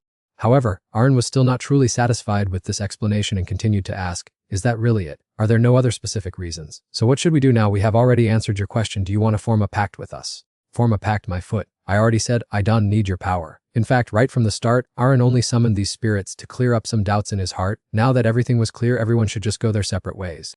But before leaving, the young man did not forget to give the spirits a warning. You had better keep this matter a secret. Don't let others find out about me, including the spirits in your realm. If you disobey and go around gossiping and I find out, I guarantee it will be even more terrifying than the person you met 1,000 years ago. Not stopping there, Aaron also asked the fire spirit for one more favor. When the right time comes, he wanted it to respond to the summons of another spirit master. Since this wasn't too difficult, the fire spirit quickly agreed and then gave Arn a magic item shaped like a wand. It also instructed him that whenever necessary he could use this item to summon it, and upon finishing speaking it immediately vanished. On the other side, Pina was still continuously training, working hard and diligently so that she could soon return to face her foolish older brother. She sat in meditation while recalling the instructions that Arn had imparted. Then she applied theory to practice and finally she succeeded in summoning a spirit. Even so, Pina still felt extremely worried, unsure whether she had truly mastered spirit arts or not, because she understood that she needed to build a very solid foundation, just like what Arn desired, which probably also stemmed from his practical experience. Since Arn had meticulously calculated every single small detail, Pina had no choice but to try her best to follow the instructions precisely. At the same time, Aaron and Rieki were quietly observing Pina's training process. He remembered telling her to take it step by step, not to be hasty, and to combine practice to avoid blindly studying only theory. Sure enough, Pina did everything he told her to do, but Aaron felt that she was pushing herself too hard. Hearing this, Reiki explained that the princess was just trying her best, and perhaps she had always been like that since childhood. In other words, if someone has been used to being busy since childhood, diligence becomes an instinct. For example, people who studied diligently from a young age like Reiki continue to diligently sell their labor to capitalism even when they grow up. Afterward, Aaron asked Reiki about the letter they had just received from the Magic Tower. In reality, after acquiring more merchant ships from the Geltel Trading Guild, Aaron had asked the Magic Tower to research an engine to help ships operate without needing too much manpower. To be more precise, this was a special method called the large-scale transportation method. Reiki reported that after reviewing the method Aaron proposed, Tower Master Hellman offered lavish praise, even predicting that the balance of power among the kingdoms might change. However, this matter also harbored many dangers. Seeing that Aaron did not fully understand, Reiki proceeded to explain in more detail. Normally, this process could be completed in about 3 months. But currently they were still busy hunting down the remnants of that dark mage, so it would take at least 6 months to complete the engine Aaron requested, as the Magic Tower's manpower was also limited. Anyway, this time frame was still within an acceptable range, because if Aaron were to research it by himself, it would take at least a year and a half to complete, so he had no objections whatsoever. Furthermore, Hellman had previously assured him that within the territory of the Kingdom of Wanesia, his side would thoroughly handle all the remnants of that dark mage. Therefore, Aaron had nothing left to worry about or doubt. He simply asked Reiki to inform Hellman that he had carefully considered the matter and fully supported the Magic Tower's plan. After organizing all the important tasks and identifying the issues that needed addressing, Aaron decided to stop burying himself in work for the time being. Instead, he wanted to take some time to rest and have fun, enjoying the feeling of letting loose after days of grueling hard work. Since going out alone wouldn't be fun, he dragged Pina along with him. Pina was still buried in her training at the time, and before she could even understand what was happening, Aaron pulled her straight outside for a walk. Hearing that Pina's progress in spirit arts training had slowed down, Aaron had checked on her before, and although he had offered a series of reasons to persuade her to rest, he still couldn't fully convince the princess in the end. It took a lot of effort for her to reluctantly step out onto the street with him. To make matters worse, she kept complaining, looking exactly like an old lady in a young person's body. We shouldn't play around so casually. If a royal family member doesn't behave properly, their reputation will be tarnished and subordinates will look down on them. Having lived through countless lifetimes, this was the first time Aaron had heard such an absurd logic, leaving him in a state of existential crisis. Seeing Pina's current attitude, Aaron became even more determined to drag her out to enjoy some normal fun. One must eat to work, so the first thing Aaron did was take her to enjoy the local specialty, grilled snow rabbit meat. Perhaps this was the first time Pina had sat down to eat at a roadside stall, so she seemed a bit confused. Aaron guessed she was experiencing culture shock and immediately spoke up to encourage her. Forget about things like dignity, just have fun today, my friend. Afterward, Pina finally agreed to try the grilled rabbit skewers sold on the street. Upon tasting the food, she realized that it actually wasn't as bad as she had imagined. However, while they were happily eating, a pickpocketing and robbery suddenly occurred, drawing their immediate attention, especially Aaron's. He couldn't believe that in broad daylight, someone would be bold enough to commit robbery right in front of him. Aaron only thought, you've met the right person this time. While the crowd around them was screaming and waiting for the guards to arrive and arrest the culprit, Aaron immediately took this opportunity to let Pina practice as soon as he got her permission. Without hesitation, she summoned her 2 adorable spirits and quickly ordered them to unleash their powers. First, the earth attribute spirit controlled the mud underfoot, making it impossible for the thief to move. Next, the little salamander Sala immediately breathed fire, baking the layer of mud around him into a hard block of earth. Watching the scene, Pina happily turned to Aaron to ask if she had performed well. At a glance, it looked quite good. Using fire to harden the mud was indeed effective for catching thieves, but in his opinion, adding a little more power would make it more of a deterrent. Just after hearing his suggestion, Pina immediately put it into practice while it was still fresh. Since there was a thief right in front of her to serve as an example, she didn't hesitate to handle it. Aaron stood by and watched in horror. He only wanted her to be a bit tougher to warn the thief, not to threaten his life. However, Pina still didn't realize she had gone too far, and with an incredibly innocent face, she explained, why are you so tense? It just looks that way, but it's not actually that hot. Hearing this, Aaron was left speechless, not knowing what else to say. Looking at the thief, who now appeared as if he were tied to a stake being burned alive, yet still being told it wasn't hot, was truly beyond words. Furthermore, the surrounding crowd thought this was a street performance, so not only did they not intervene, but they also enthusiastically clapped and cheered. Witnessing this bizarre scene, Arn could only stand there frozen. After being put through the ringer, the thief was finally rescued from Pina by the guards and the citizens. Afterward, Arn took Pina to a bookstore as he realized she seemed to prefer reading to going out, but Arn never expected that at this place, Pina would accidentally come across books written about him. By the time the young man realized what was happening, it was already too late, and there was no way to stop Pina from finishing the entire stack of works. The legendary Prince Arn Anestia had been called a genius by everyone since he was just 2 years old, and by the age of 6 he even began drafting plans for the development of his territory. Thinking about it over and over, Pina discovered that these books from beginning to end served only a single purpose: to flatter the third Prince Arn with such excessively flowery and over-the-top praise. After reading through the pile of books, Pina could only remain speechless, despite Arn frantically trying to explain next to her that they were all written by the common people themselves to promote the territory's image, while he himself knew nothing about it. Perhaps because she wasn't too curious about Aaron's true personality, Pina didn't pay much attention to those words. She continued flipping through the other books and noticed that the characters inside were strangely uniform. They didn't look like regular handwriting or conventional printing at all. Arn conveniently offered an explanation at this point. Aside from creating such evenly printed characters, they were also experimenting with developing a camera. To be precise, in a mere 2 days, they had managed to produce countless copies to distribute to bookstores across every city. Hearing this, Pina was immensely astonished by Anestia's pace of development and couldn't help asking him curiously about the method used. But Arn immediately refused, because no matter how close the two of them were, she was still a princess of an enemy nation, and he could not casually reveal all his secrets, especially during such a sensitive time. True to form, our young man was handsome, strong, and wealthy, yet not easily swayed by a beauty. Romance was fleeting, while his career was his true love. At the same time, the Holy Nation was getting a headache over a new comic book that had been published and widely circulated in many countries. This was considered a medium with an extremely creative form of expression, allowing even illiterate people to understand the contents inside. Everything would have been fine if the content of the book hadn't been related to spirit magic, a type of magic regarded by the Holy Nation as the most taboo and insulting to the gods. Because of this, the high-ranking leaders in Saintess Valenia were all furious upon discovering this matter. However, contrary to the agitation of most people, the Saintess remained calm and made a rational decision. She believed this was a sensitive issue that needed to be handled gradually. For now, they should treat it like previous contraband and ban the book from further circulation. But what truly worried her the most was the move from the Annexia Kingdom. In fact, the Annexia Kingdom had nothing to do with the divine religion, but if the author behind it was Arn, there had to be a reason. Furthermore, she did not expect a single book to have such a massive impact. Perhaps everything happening was going according to Arn's plan. Afterward, the leaders of the Holy Nation continued to debate how long they should contain the situation. Since both sides could not reach a consensus, the Saintess ultimately had to make the decision herself. At the same time, she announced that their missionary plan would be implemented in the near future because the gods had sent down a prophecy. For those who placed absolute faith in the gods like the Holy Nation, receiving a prophecy from a deity was nothing short of a supreme grace, making everyone overjoyed. However, the Saintess also immediately warned that this was an extremely important matter and must absolutely not be leaked.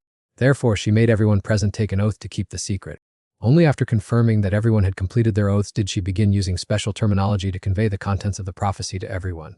It was unclear what the prophecy actually said, but after hearing it, all the remaining people were so excited as if they had just taken a stimulant. Meanwhile, the Saintess maintained a confident and arrogant expression as if victory was already firmly in her grasp. She even loudly declared before everyone that, in the name of the gods, punishment would be struck down, and she ordered that this prophecy be classified under the highest level of secrecy in the Holy Nation. Elsewhere, in the Annexia Kingdom, people were completely unaware of the Holy Nation's conspiracy and were still carefree, preparing for the coming-of-age ceremony of third Prince Arn Annexia.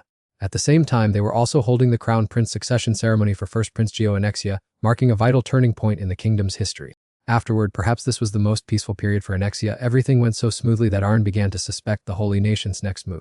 He didn't know what kind of preparations they would come up with this time to launch a war against Annexia. After a moment of wandering thoughts, Arn finally paid attention to Pina's situation. He didn't understand why she didn't summon intermediate spirits and instead kept making contracts with these low-level spirits. Time flew by just like that, and Pina's spirit arts progressed by leaps and bounds day by day. If initially she needed to rely on strong friendliness and affinity, now Pina could summon dozens or even hundreds of spirits without needing to rely on affinity anymore. Anyway, Arn felt that such a method of making up for quality with quantity was quite interesting. The combined strength of an entire pack of fire salamanders could even surpass a high-level spirit, so he had no reason to object. On the other side, Riki faced the fierce attack from the pack of salamanders with extreme composure. She waited for the exact right moment to launch a counterattack, easily claiming victory. After the match, she also earnestly pointed out the shortcomings in practical combat to Pina. Although the firepower was strong, the control was still not good, and there were still many flaws in the formation. At this moment, Arn felt even more that the decision to choose Reiki as Pina's sparring partner was extremely correct. Anyway, Reiki was a 7th-tier mage, and her proficiency far exceeded that of most mages in the Magic Tower, so it was no surprise that Pina lost. Although Pina lost the match, Aaron still deeply admired her talent, and he didn't forget to encourage her that her current strength was already on par with a 6th-tier mage, falling just a little short of Riki.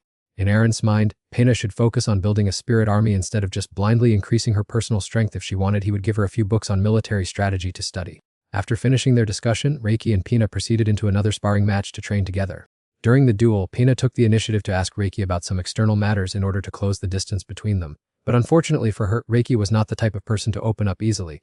Moreover, Pina did not know that Reiki's hometown had once been destroyed by a plague, so her inadvertent words touched upon a sore spot, instantly making the atmosphere between the two of them awkward.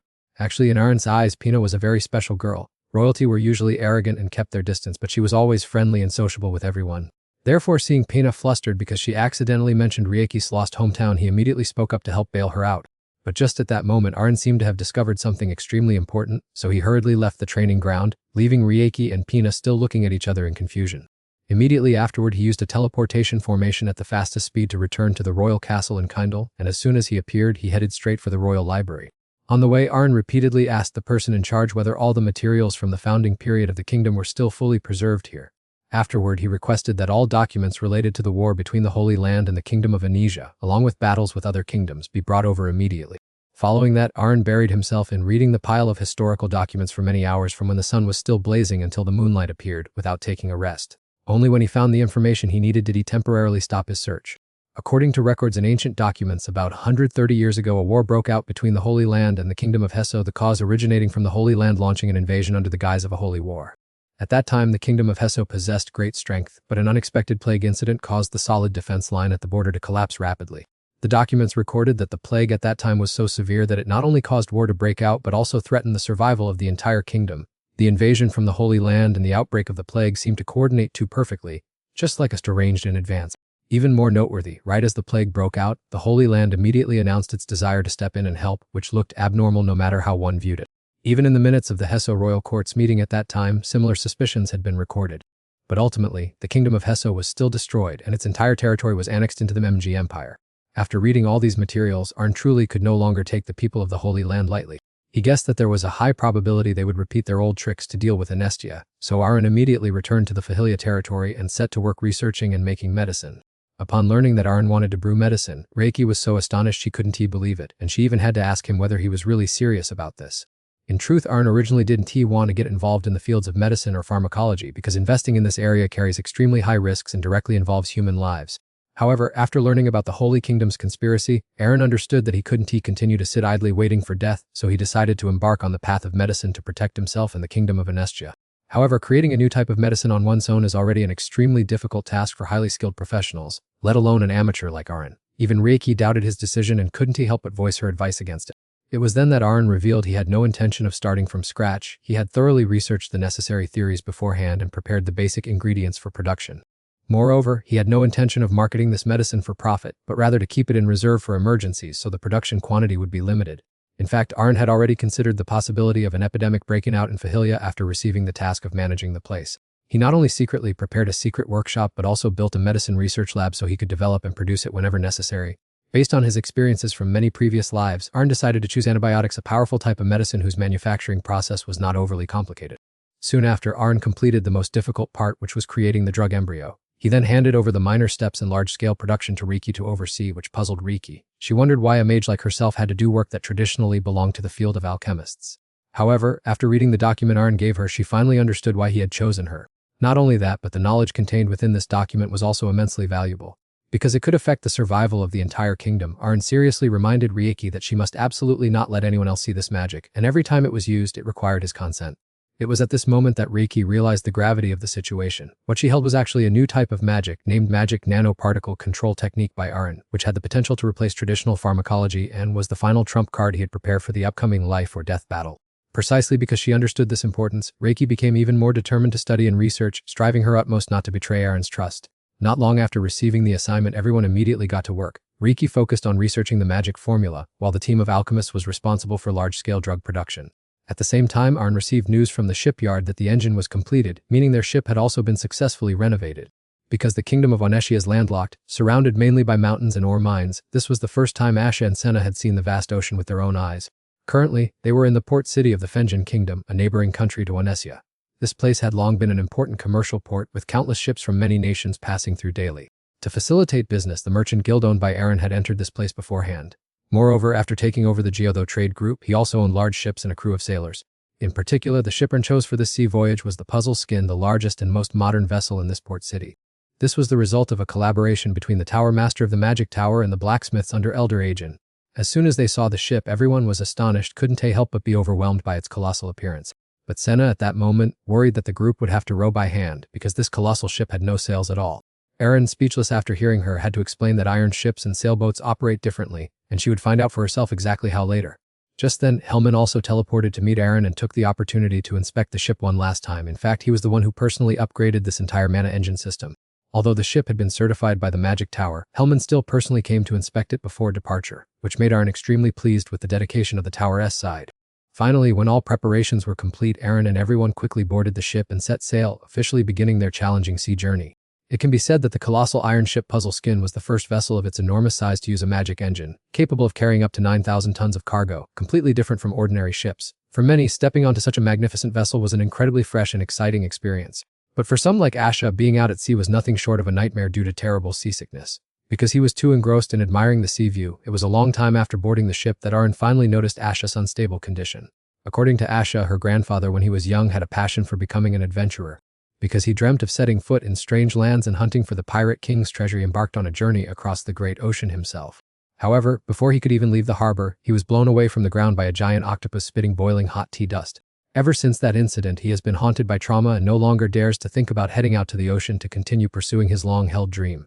Even when Azar was young, her grandfather often threatened her that disobedient children would be taken onto ships, making her tremble with fear whenever she thought of boats. At first, Aaron thought this was a serious matter, but who would have guessed the reason was so simple? Feeling that he couldn't let Azar keep hiding in a corner forever, he advised her to go outside to enjoy the scenery instead of curling up in fear. After much persuasion, she finally agreed to step out onto the deck to watch the sea with everyone. Once she calmed down, Asha realized that the ocean wasn't as terrifying as she had imagined, and Hellman, seeing his research work gliding swiftly over the sea, couldn't help but exclaim that this single ship had the carrying capacity of an entire fleet from Gelter.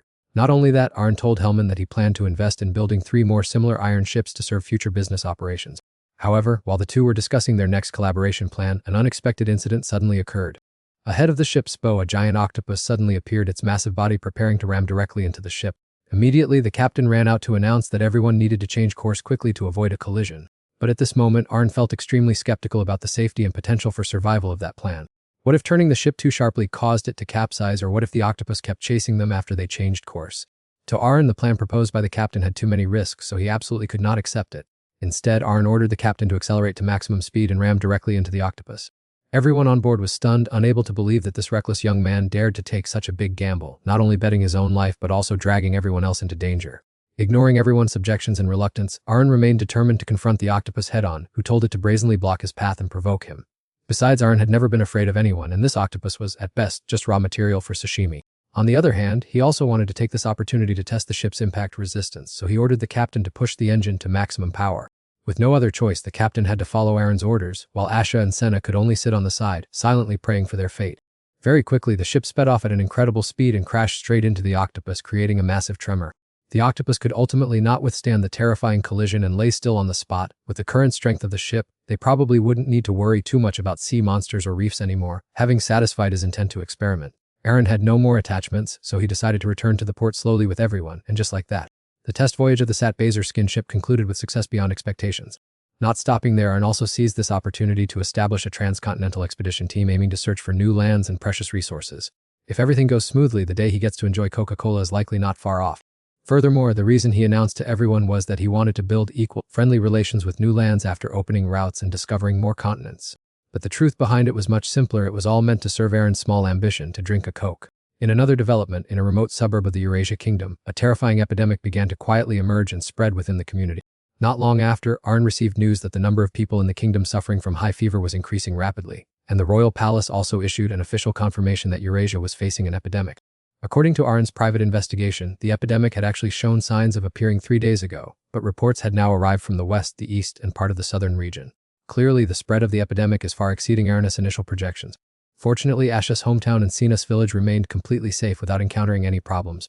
Sinus village in particular was strangely peaceful even though her home region was being severely affected by the epidemic. He also heard that no one in that village was infected, so Arn began to suspect whether this was related to a special origin or a secret deal.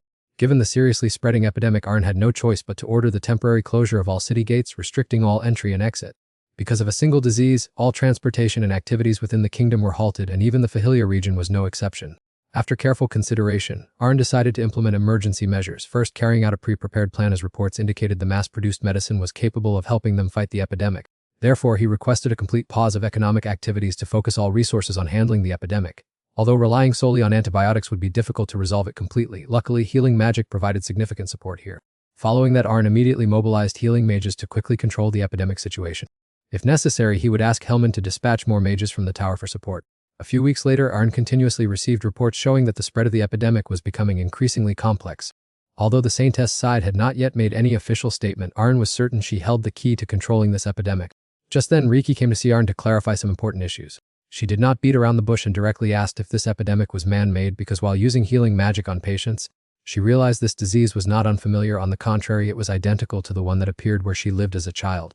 Hearing this, Arn was astonished and immediately asked her to confirm it once more. However, Riki asserted that her words were well-founded, as she still vividly remembered the scene of her family, friends, and loved ones falling ill and dying one by one. In other words, that horrific childhood event had become a phantom haunting Riki for years, so she now wanted to find the truth behind the epidemic to resolve her doubts and escape her inner obsession. Seeing Riki's earnest plea, Arn found it difficult, but because the current situation was too critical, he still could not reveal the whole truth to her. Instead, he promised Riki that he would certainly not let the culprit behind all this go unpunished. Afterward, Arn and Riki quickly set out for a suburban town identified as the site of the initial outbreak to conduct an investigation. As soon as they arrived, the local guide warned them to be extremely careful because the town had become incredibly dangerous following the outbreak. However, Arn had prepared anti-epidemic magical tools, so there was no need to worry much. But before entering the town, Arn suddenly discovered Pina hiding stealthily in the cargo area. It turned out she had secretly followed the two after hearing Riki's story. Furthermore, Pina had formed a contract with a special spirit possessing healing abilities, so she wanted to contribute what little help she could to help everyone during this difficult epidemic situation. Since Pina had already followed them this far, Arn reluctantly agreed to let her join. After a check around the town, Arn confirmed that the place had indeed followed the official orders he issued. Initially, the measure proposed was to burn down all villages and areas where the epidemic had appeared to prevent its spread, but since the cause and nature of the disease were still unidentified, Arn decided to temporarily spare this town to continue the investigation. Then he asked Riki to use the magic circles recorded in the documents. If this method was effective, they would not have to incinerate the place. In fact, this was a magic circle that diffused rank 7 magical nanoparticles. Despite being limited by current technology, Riki was still able to cast it successfully and begin removing the airborne viruses. The good news was that after the testing process was completed, the sample retained its original color, proving that all the viruses in the area had been completely eradicated with a single cast. However, to create a magic circle with a range large enough to cover the entire village, Riki had to consume a massive amount of mana and immediately fell into a state of exhaustion. Fortunately, her efforts were not in vain. The results were excellent, and she could now rest with peace of mind. Not only Arn, Riki, and Pina, but even the guide and all the citizens of the kingdom were overjoyed at this achievement. At least for the time being, no more infected people would appear in this area, but after all, they still could not afford to be complacent. Soon after, all efforts regarding treatment, disease prevention, purification, and the elimination of airborne viruses were intensified, yielding positive results and saving many lives. The high fever disease with its terrifying mortality rate was no longer a nightmare for Anestia, and it was quickly driven back in a short time thanks to the efforts of brave individuals. Naturally, while the people of Anestia were celebrating their victory over the epidemic, the one behind it all, the Saintess, was gnashing her teeth in fury as her conspiracy failed miserably. The Saintess could not even believe the report that Anestia had completely brought the epidemic under control, with the death toll dropping to under 100. The reason she was so confident in her initial plan was that she had previously tested this virus on a village and successfully wiped out the entire place. Furthermore, a similar plan had been used by the Holy Kingdom 130 years ago and had ultimately achieved victory. But now everything had completely collapsed, and it was not difficult for her to realize that the person who ruined the plan this time was Aaron. At this point, the Saintess could no longer endure the humiliation. The failure of the epidemic plan was like a stinging slap in the face. Therefore, she decided to play her final trump card to eliminate all those who were obstructing the Holy Kingdom's progress. At the same time, those who had been deceived by the Saintess began to come to their senses after seeing that Anestia remained safe and sound, gradually doubting her ability to receive divine revelations. As for Aaron, after properly handling the epidemic situation in the affected areas, he and Pina immediately set off to return to the Filia territory. Overall, everything seemed to have been settled neatly, but from the moment they sat in the carriage until they returned to the mansion, Aaron noticed that Pina was constantly in a state of anxiety and restlessness, as if she were trying to hide something important from him. Despite his many inquiries, she adamantly refused to speak, only continuously avoiding the topic and insisting that nothing was wrong. Seeing that Pina did not want to reveal anything, Arn did not continue to press her, as he had actually guessed part of what she was hiding. It was very likely that this matter was related to the Miamung Empire, which was why he felt anxious. And sure enough, just as he had predicted, Pena had indeed received a letter from her older brother. Furthermore, she was currently in Eurasia as an international student, so exchanging correspondence with her family was still a permitted basic right. Her brother had taken advantage of this to send secret letters. By simply dripping her own blood onto the letter, the truly hidden content inside would immediately appear for her to read. This time Pena's brother wrote because he knew she had been taken to the territory of the third prince, Aaron.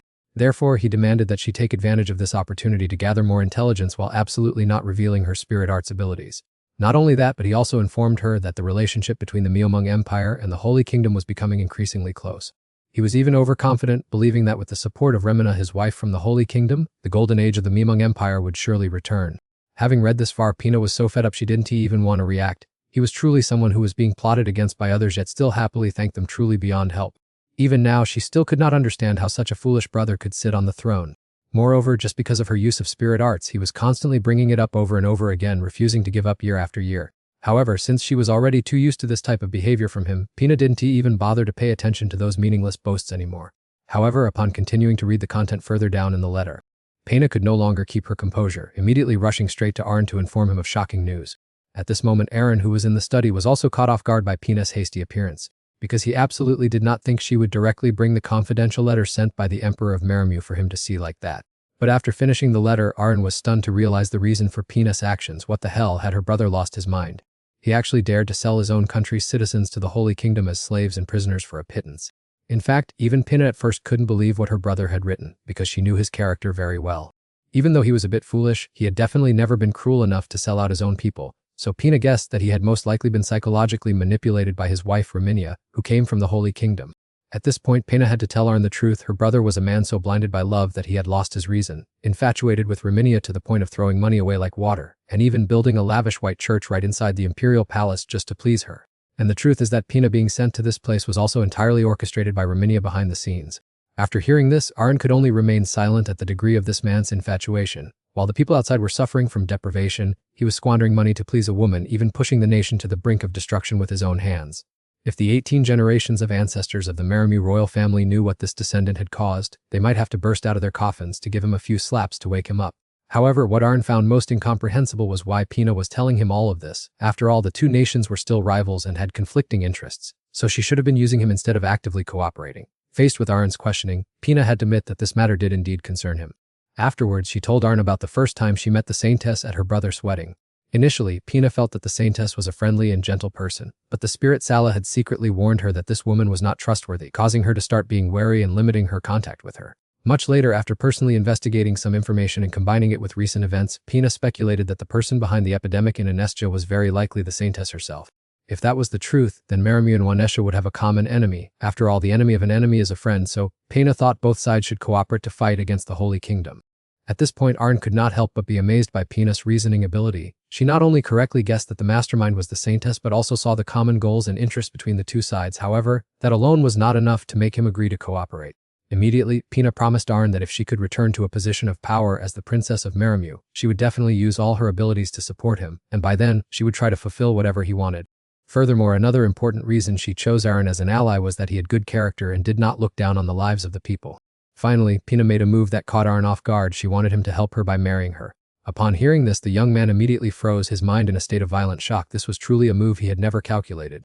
Faced with Pina's resolute attitude, Arn was initially very surprised but quickly regained his composure. Is that so? That's reasonable. It's something you can give away at will, so I guess it would be a problem if I received that payment right now, would it? I need to check if you are truly determined. Upon hearing Arn say he wanted to test her right on the spot, Pina was immediately panicked, but thinking of her great goal, she eventually gritted her teeth and decided to comply. However, in reality, Arn had intended to help Pina from the start. He just found her too naive, so he deliberately teased her a bit. Moreover, the reason he taught her spirit magic was to confront the Holy Kingdom, and now was also the right time to officially defeat the Saintess. At the same time, Arn also made it clear that he was neither interested in nor free enough to manage affairs related to power or politics, but he still could not help Meramu for free, so after the Empire recovered, Pina would have to expand trade and business cooperation with Anestia. To put it bluntly, what Arn really needed was simply a tool to help him make money.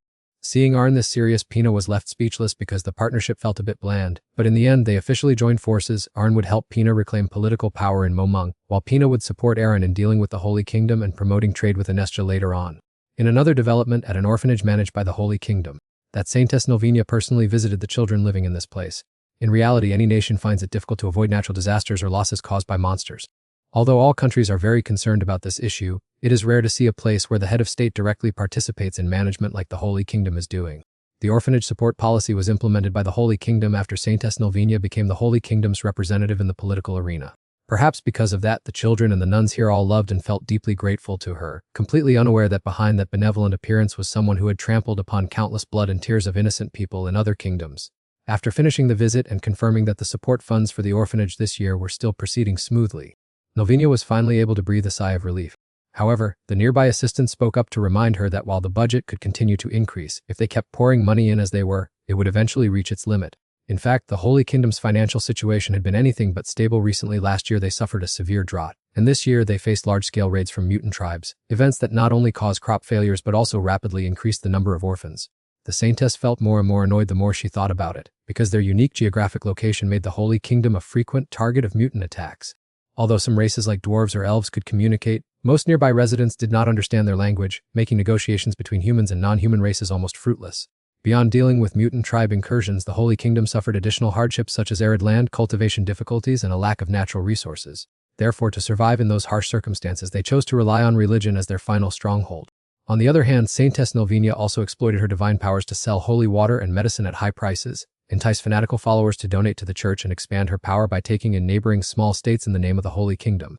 However, she clearly understood that these methods could not be sustained forever. In a way, this country seemingly could not continue to exist without her presence. Therefore, Novenia was even more determined to accelerate her plan to overthrow Eurasia, seize the mineral-rich kingdom with its advanced weaponry, and manipulate Momung, a place with fertile agricultural land. To put it bluntly, only by trampling on other nations could her Holy Kingdom continue to exist, develop, and flourish. When profit was at stake, morality was no longer worth much. For the sake of the Holy Kingdom as subjects, Novenia was ready to destroy every other kingdom, no matter how filthy their desires were. If they didn't eat, the Holy Kingdom would have no future, for the gods would never personally save humanity. Perhaps one day everyone will understand the truth and hate me deeply. But if that day comes after my wish is fulfilled, then so be it. This shows that she was prepared to have everything exposed in her determination to confront Aaron and Anestia until the end. On the other side, Aaron quickly received intelligence about the Holy Kingdom and guessed Saintess Novenia's scheme. It was truly ridiculous. With countless other paths to choose, she chose the easiest one. Always claiming to be concerned about the people's safety, she secretly used dirty tactics behind their backs, only protecting interests within the Holy Kingdom while ignoring the outside world. By now, Aaron seemed determined to deal with Novenia before things spiraled out of control, and to achieve that he chose to take Pina, a wielder of spirit arts, as his ally. True to his word, before long Aaron had arranged several missions for Pina to train before entering real combat. In her first mission, Pina successfully rescued a civilian merchant caravan from a group of highwaymen. Although she lacked experience and was a bit clumsy and awkward when facing the bandits in return, she gradually became proficient in summoning spirits, especially calling forth fire salamander spirits to battle. "I will use the fire of the spirits to help you realize your mistakes. Forward, my spirits." On the other hand, having never experienced real combat or understood the true power of spirits, these novices initially looked down on the seemingly weak flames of the fire salamanders. It was not until one of them realized something was wrong that it was too late. There was no longer any chance to run. What the hell is going on? If just one of them using fire is this terrifyingly strong, I can imagine how scary it would be if the whole pack attacked at once. The bandits had not yet recovered their senses before the pack of salamanders suddenly rushed in and launched a surprise attack. The final result was a disastrous failure, losing everything to the point of having nothing left. Witnessing the scene, the carriage driver was extremely grateful to have had his life saved, but when he turned to thank his benefactor, he discovered that they had long since departed. Elsewhere, Pina and Rieki were taking a break in a secluded corner of the forest after just finishing a battle. In truth, for Pina, facing the bandits was no problem at all. What made her shy was having to read the embarrassing lines Aaron had written for her. But since this was an important part of his plan, she had to grit her teeth and do it. According to Aaron's plan, the first step was to change everyone's perception of spirit arts, as the Holy Kingdom had suppressed and distorted its image for far too long. Due to conflicts with other races, many spirits had inadvertently caused harm to civilians during retaliatory acts, and there were even cases where they had to loot to survive. Because of this, the Holy Kingdom's deceptive propaganda was easily believed by the people. To break this cycle, Aaron believed the best way was to prove that spirit arts were not as dangerous as the rumors claimed. He still remembered clearly the time Pina had used spirit arts to heal someone. However, the approach this time would be slightly different. They would send the Holy Kingdom a special gift that they would find hard to forget. If the enemy used rumors to attack, Aaron would use rumors in return, but backed by real actions to turn those rumors into reality. This way he would both make the Holy Kingdom lose face and shake the resolve of their fanatics, truly killing two birds with one stone. Back in the present, Rieki, being observant, noticed that Pina was feeling a bit down, so she immediately spoke up to praise and encourage her. You did very well. Confronting the bandit gang is a great way to gain real-world combat experience. Before arriving in Fahilia, I also dealt with several bandit groups to earn travel money as expected of Reiki. Every word she spoke oozed charisma, leaving Pina stunned. I understand why you have to do this, but the feeling of helping others with the spirit arts you once had to hide is truly wonderful. After hearing Pina confide in her, Reiki took her to a few more places to train before finally heading back. Thanks to the relentless diligence of both, rumors of the mysterious pair of young women who specialized in helping people quickly spread throughout the kingdom. Some said they suddenly appeared and wiped out an entire bandit gang in the blink of an eye. Others claimed to have seen them destroy a group of monsters terrorizing a village in an instant. Even an old woman said they had summoned strange creatures to help repair a broken bridge. As soon as they heard the old woman's story, the crowd became restless as those in the know quickly realized it was not ordinary magic but spirit arts, the very thing the Holy Kingdom had banned long ago. Although spirit arts had always been falsely accused of being used to summon demons, after seeing Pina use them anonymously, people only saw strange creatures in clay like dwarves with no demons in sight. From then on, many began to doubt the Holy Kingdom's ban and even turned to support spirit arts. We aren't followers of the Holy Kingdom, and this is convenient and useful. I want to try learning it too.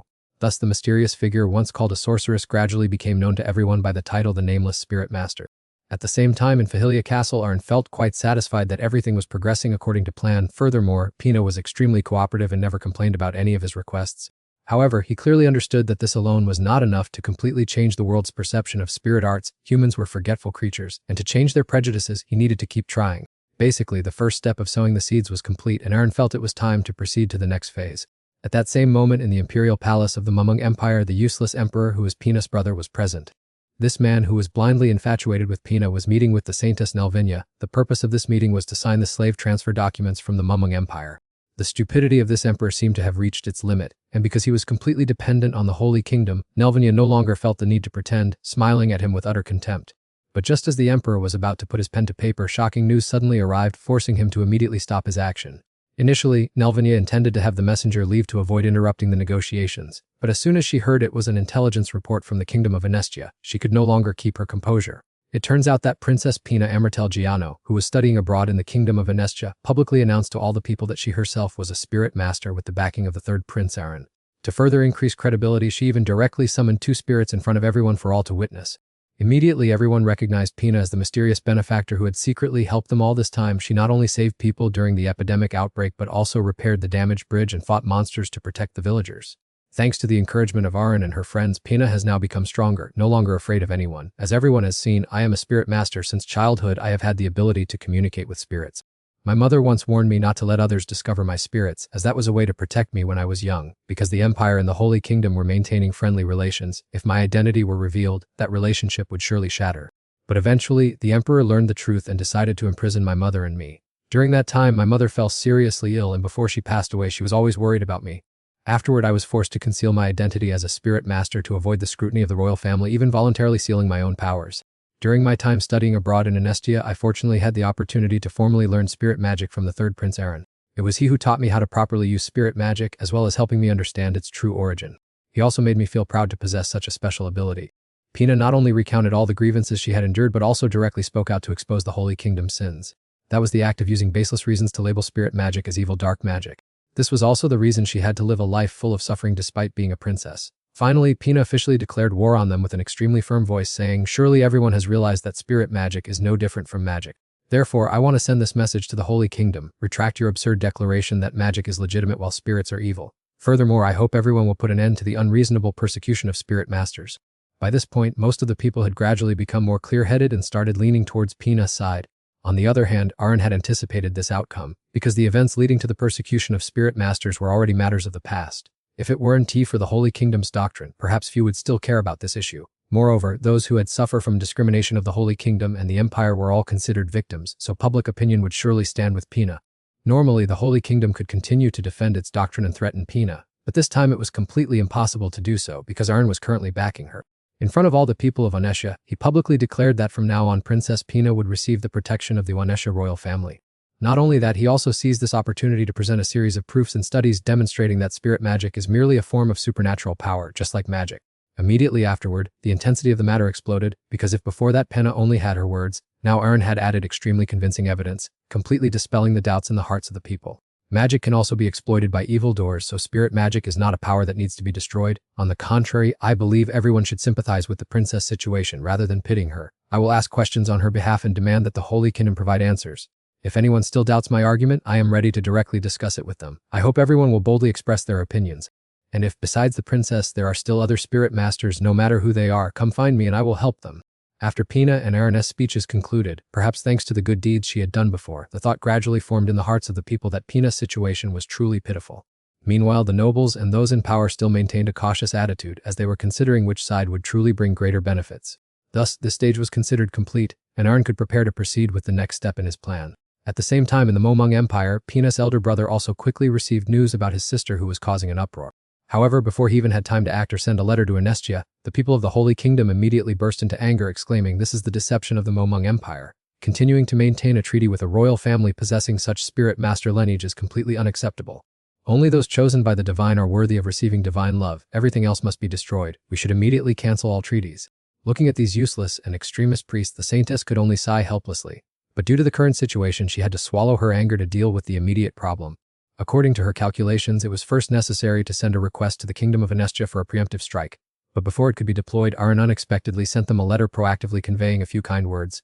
Simply put, he wanted to initiate a direct dialogue with the other party to discuss everything more clearly. Although both the saintess and the emperor were quite surprised by Aaron's bold move, it wasn't too long before they sent a reply.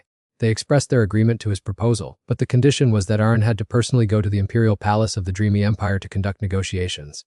Since he was invited, Aaron wasn't afraid. After all, he had never feared anyone in his life, so he calmly walked into the opponent's den, and the person accompanying him was none other than Pina.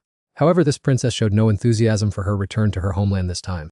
Her dejected attitude was completely contrary to Aaron, who was utterly excited. Noticing Pina seemed worried, he immediately spoke up to encourage and reassure her. How can today's main character look so tense? There is still time. Let's review the important points before entering this battle. No matter what, I will handle the main dialogue, and all you need to do is not let yourself tremble before the enemy. As long as you don't make any mistakes, you're already halfway there. I believe you can do it. Not only did he encourage her with words, but Aaron also prepared a special gift for Pina to boost her morale. It was an incredibly precious divine artifact which made Pina marvel at his generosity. Aaron even personally braided Pina's hair, causing her maiden's heart to flutter repeatedly. Aaron truly is a magnate, not only wealthy but also refined and in reality extremely kind and thoughtful. What girl could resist such considerate treatment? Finally, thanks to Aaron's encouragement, Pina significantly reduced her pressure and was ready to enter the negotiations with him. Not long after, the two proceeded directly to the main hall of the Dreamy Empire, where the powerful figures from the Dreamy Empire and representatives from the Holy Kingdom were all waiting. As soon as he saw his beloved sister appear with Aaron, the emperor immediately began to speak provocatively. It was typical of siblings to get heated when they met, but Aaron was not someone to be trifled with, so he immediately retorted without reservation. As a result, he successfully made the emperor so furious he almost spat blood. After that, Aaron quickly got straight to the point of the negotiation. According to the doctrines recorded in the divine decree revered by the Holy Kingdom, spirit users must be annihilated because they are heretics, right? But in reality, that law was written 500 years ago, at which time indigenous tribes who worship spirits existed within the Holy Kingdom's territory, and the heresy the divine mentioned referred to them. However, that doesn't mean all spirits must be eradicated, because spirits are not inherently evil creatures. They are merely creatures possessing souls formed from the magical energy that exists in nature. If that's the reasoning, then does the Holy Kingdom mean to assert that all living creatures containing magical energy within them are evil? Immediately, Saintess Nelvania lost her composure and loudly refuted Aaron's words. Even the clerics from the Holy Kingdom immediately interjected to object, claiming that Aaron was speaking baseless nonsense, because the Saintess' miracles could suppress spirits. Thus, spirits were certainly an evil power, and even the Spirit King had once been defeated by the Saintess' divine power. Hearing this, Aaron immediately understood that these people were truly beyond saving. Instead of continuing a futile argument, he immediately signaled Pina to step forward, so she could use her ability to summon the Spirit King and directly prove the truth to those who doubted. Immediately after, they were all mercilessly proven wrong, because Pina had indeed summoned the Spirit King to appear right there at today's audience. Witnessing the scene before their eyes, everyone in the room immediately became agitated, continuously buzzing with discussions about the princess' unimaginable power. Even though she had mentally prepared herself beforehand and successfully completed the summoning, Pina could not help but feel nervous when facing the Spirit King. Upon his appearance, the Spirit King immediately went straight to the point. "What business does the one who called me here have? Is there an enemy you need me to incinerate with flames? There are some human teachings that claim spirits are evil, so I wanted to invite you here to clarify this matter." As expected, upon hearing Pina mention those slanders, the Spirit King immediately flew into a rage, nearly wanting to burn down the entire palace along with everyone inside. How foolish! We are beings existing within the natural flow of mana. Calling us evil is no different from saying the ground you stand on or the air you breathe is also something evil. Standing nearby and seeing the tense situation, Aaron conveniently added fuel to the fire by directly pointing out that the one behind everything was Saintess Nelvania. If, according to the teachings of the Holy Kingdom, not even the Spirit King can resist the power of the Saintess, then what does the Saintess think about this?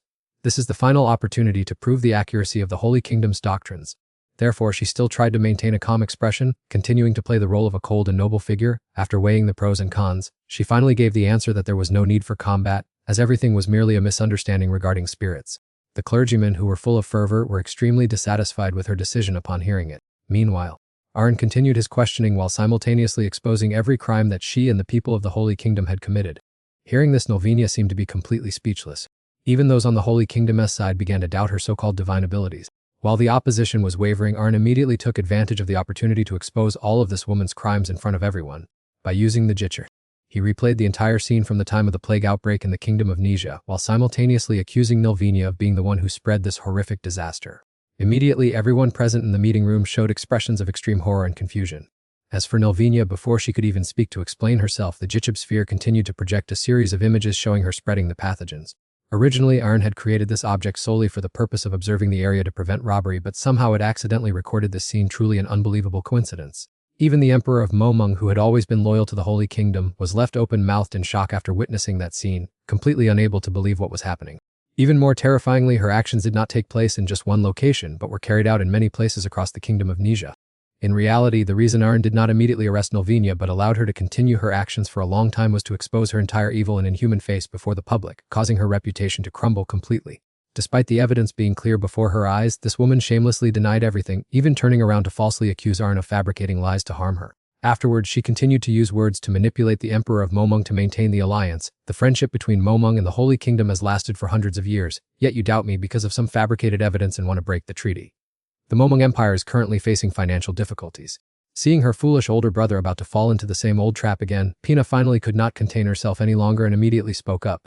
She frankly declared that she herself had a way to help the empire overcome the financial crisis without relying on help from the Holy Kingdom.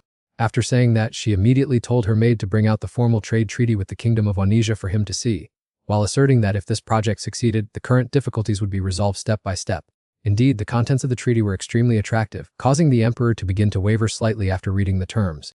However, he was still hesitant due to the long-standing relationship with the Holy Kingdom. On the other hand, he seemed to only want to sell out his people for a quick profit. Aaron had long seen through this foolish emperor and held him in deep contempt. Meanwhile, Pina, who truly had vision and care for the people, was still trying to convince that incompetent ruler to think of the bigger picture. If they handed over slaves to the Holy Kingdom now, the Momung Empire would lose a great deal. Although it will take a bit more time, we must direct the people to focus on developing agriculture, thereby step by step restoring the empire's commercial foundation. Only by doing so can Momung truly prosper. In fact, Momung's cultivated land is both vast and fertile. Properly exploiting this massive output will generate great profit. Furthermore, Aaron promised Pina that he would help the Momung people improve their farming methods. Pina intended to continue arguing with her brother, but Nilvina suddenly interrupted. It seemed she had used some kind of hypnotic secret art to control the emperor. Aaron happened to see this scene, so he immediately used magic to intervene. Fortunately, that foolish emperor finally regained his senses and changed his mind, thinking, I need to discuss this with the courtiers once more.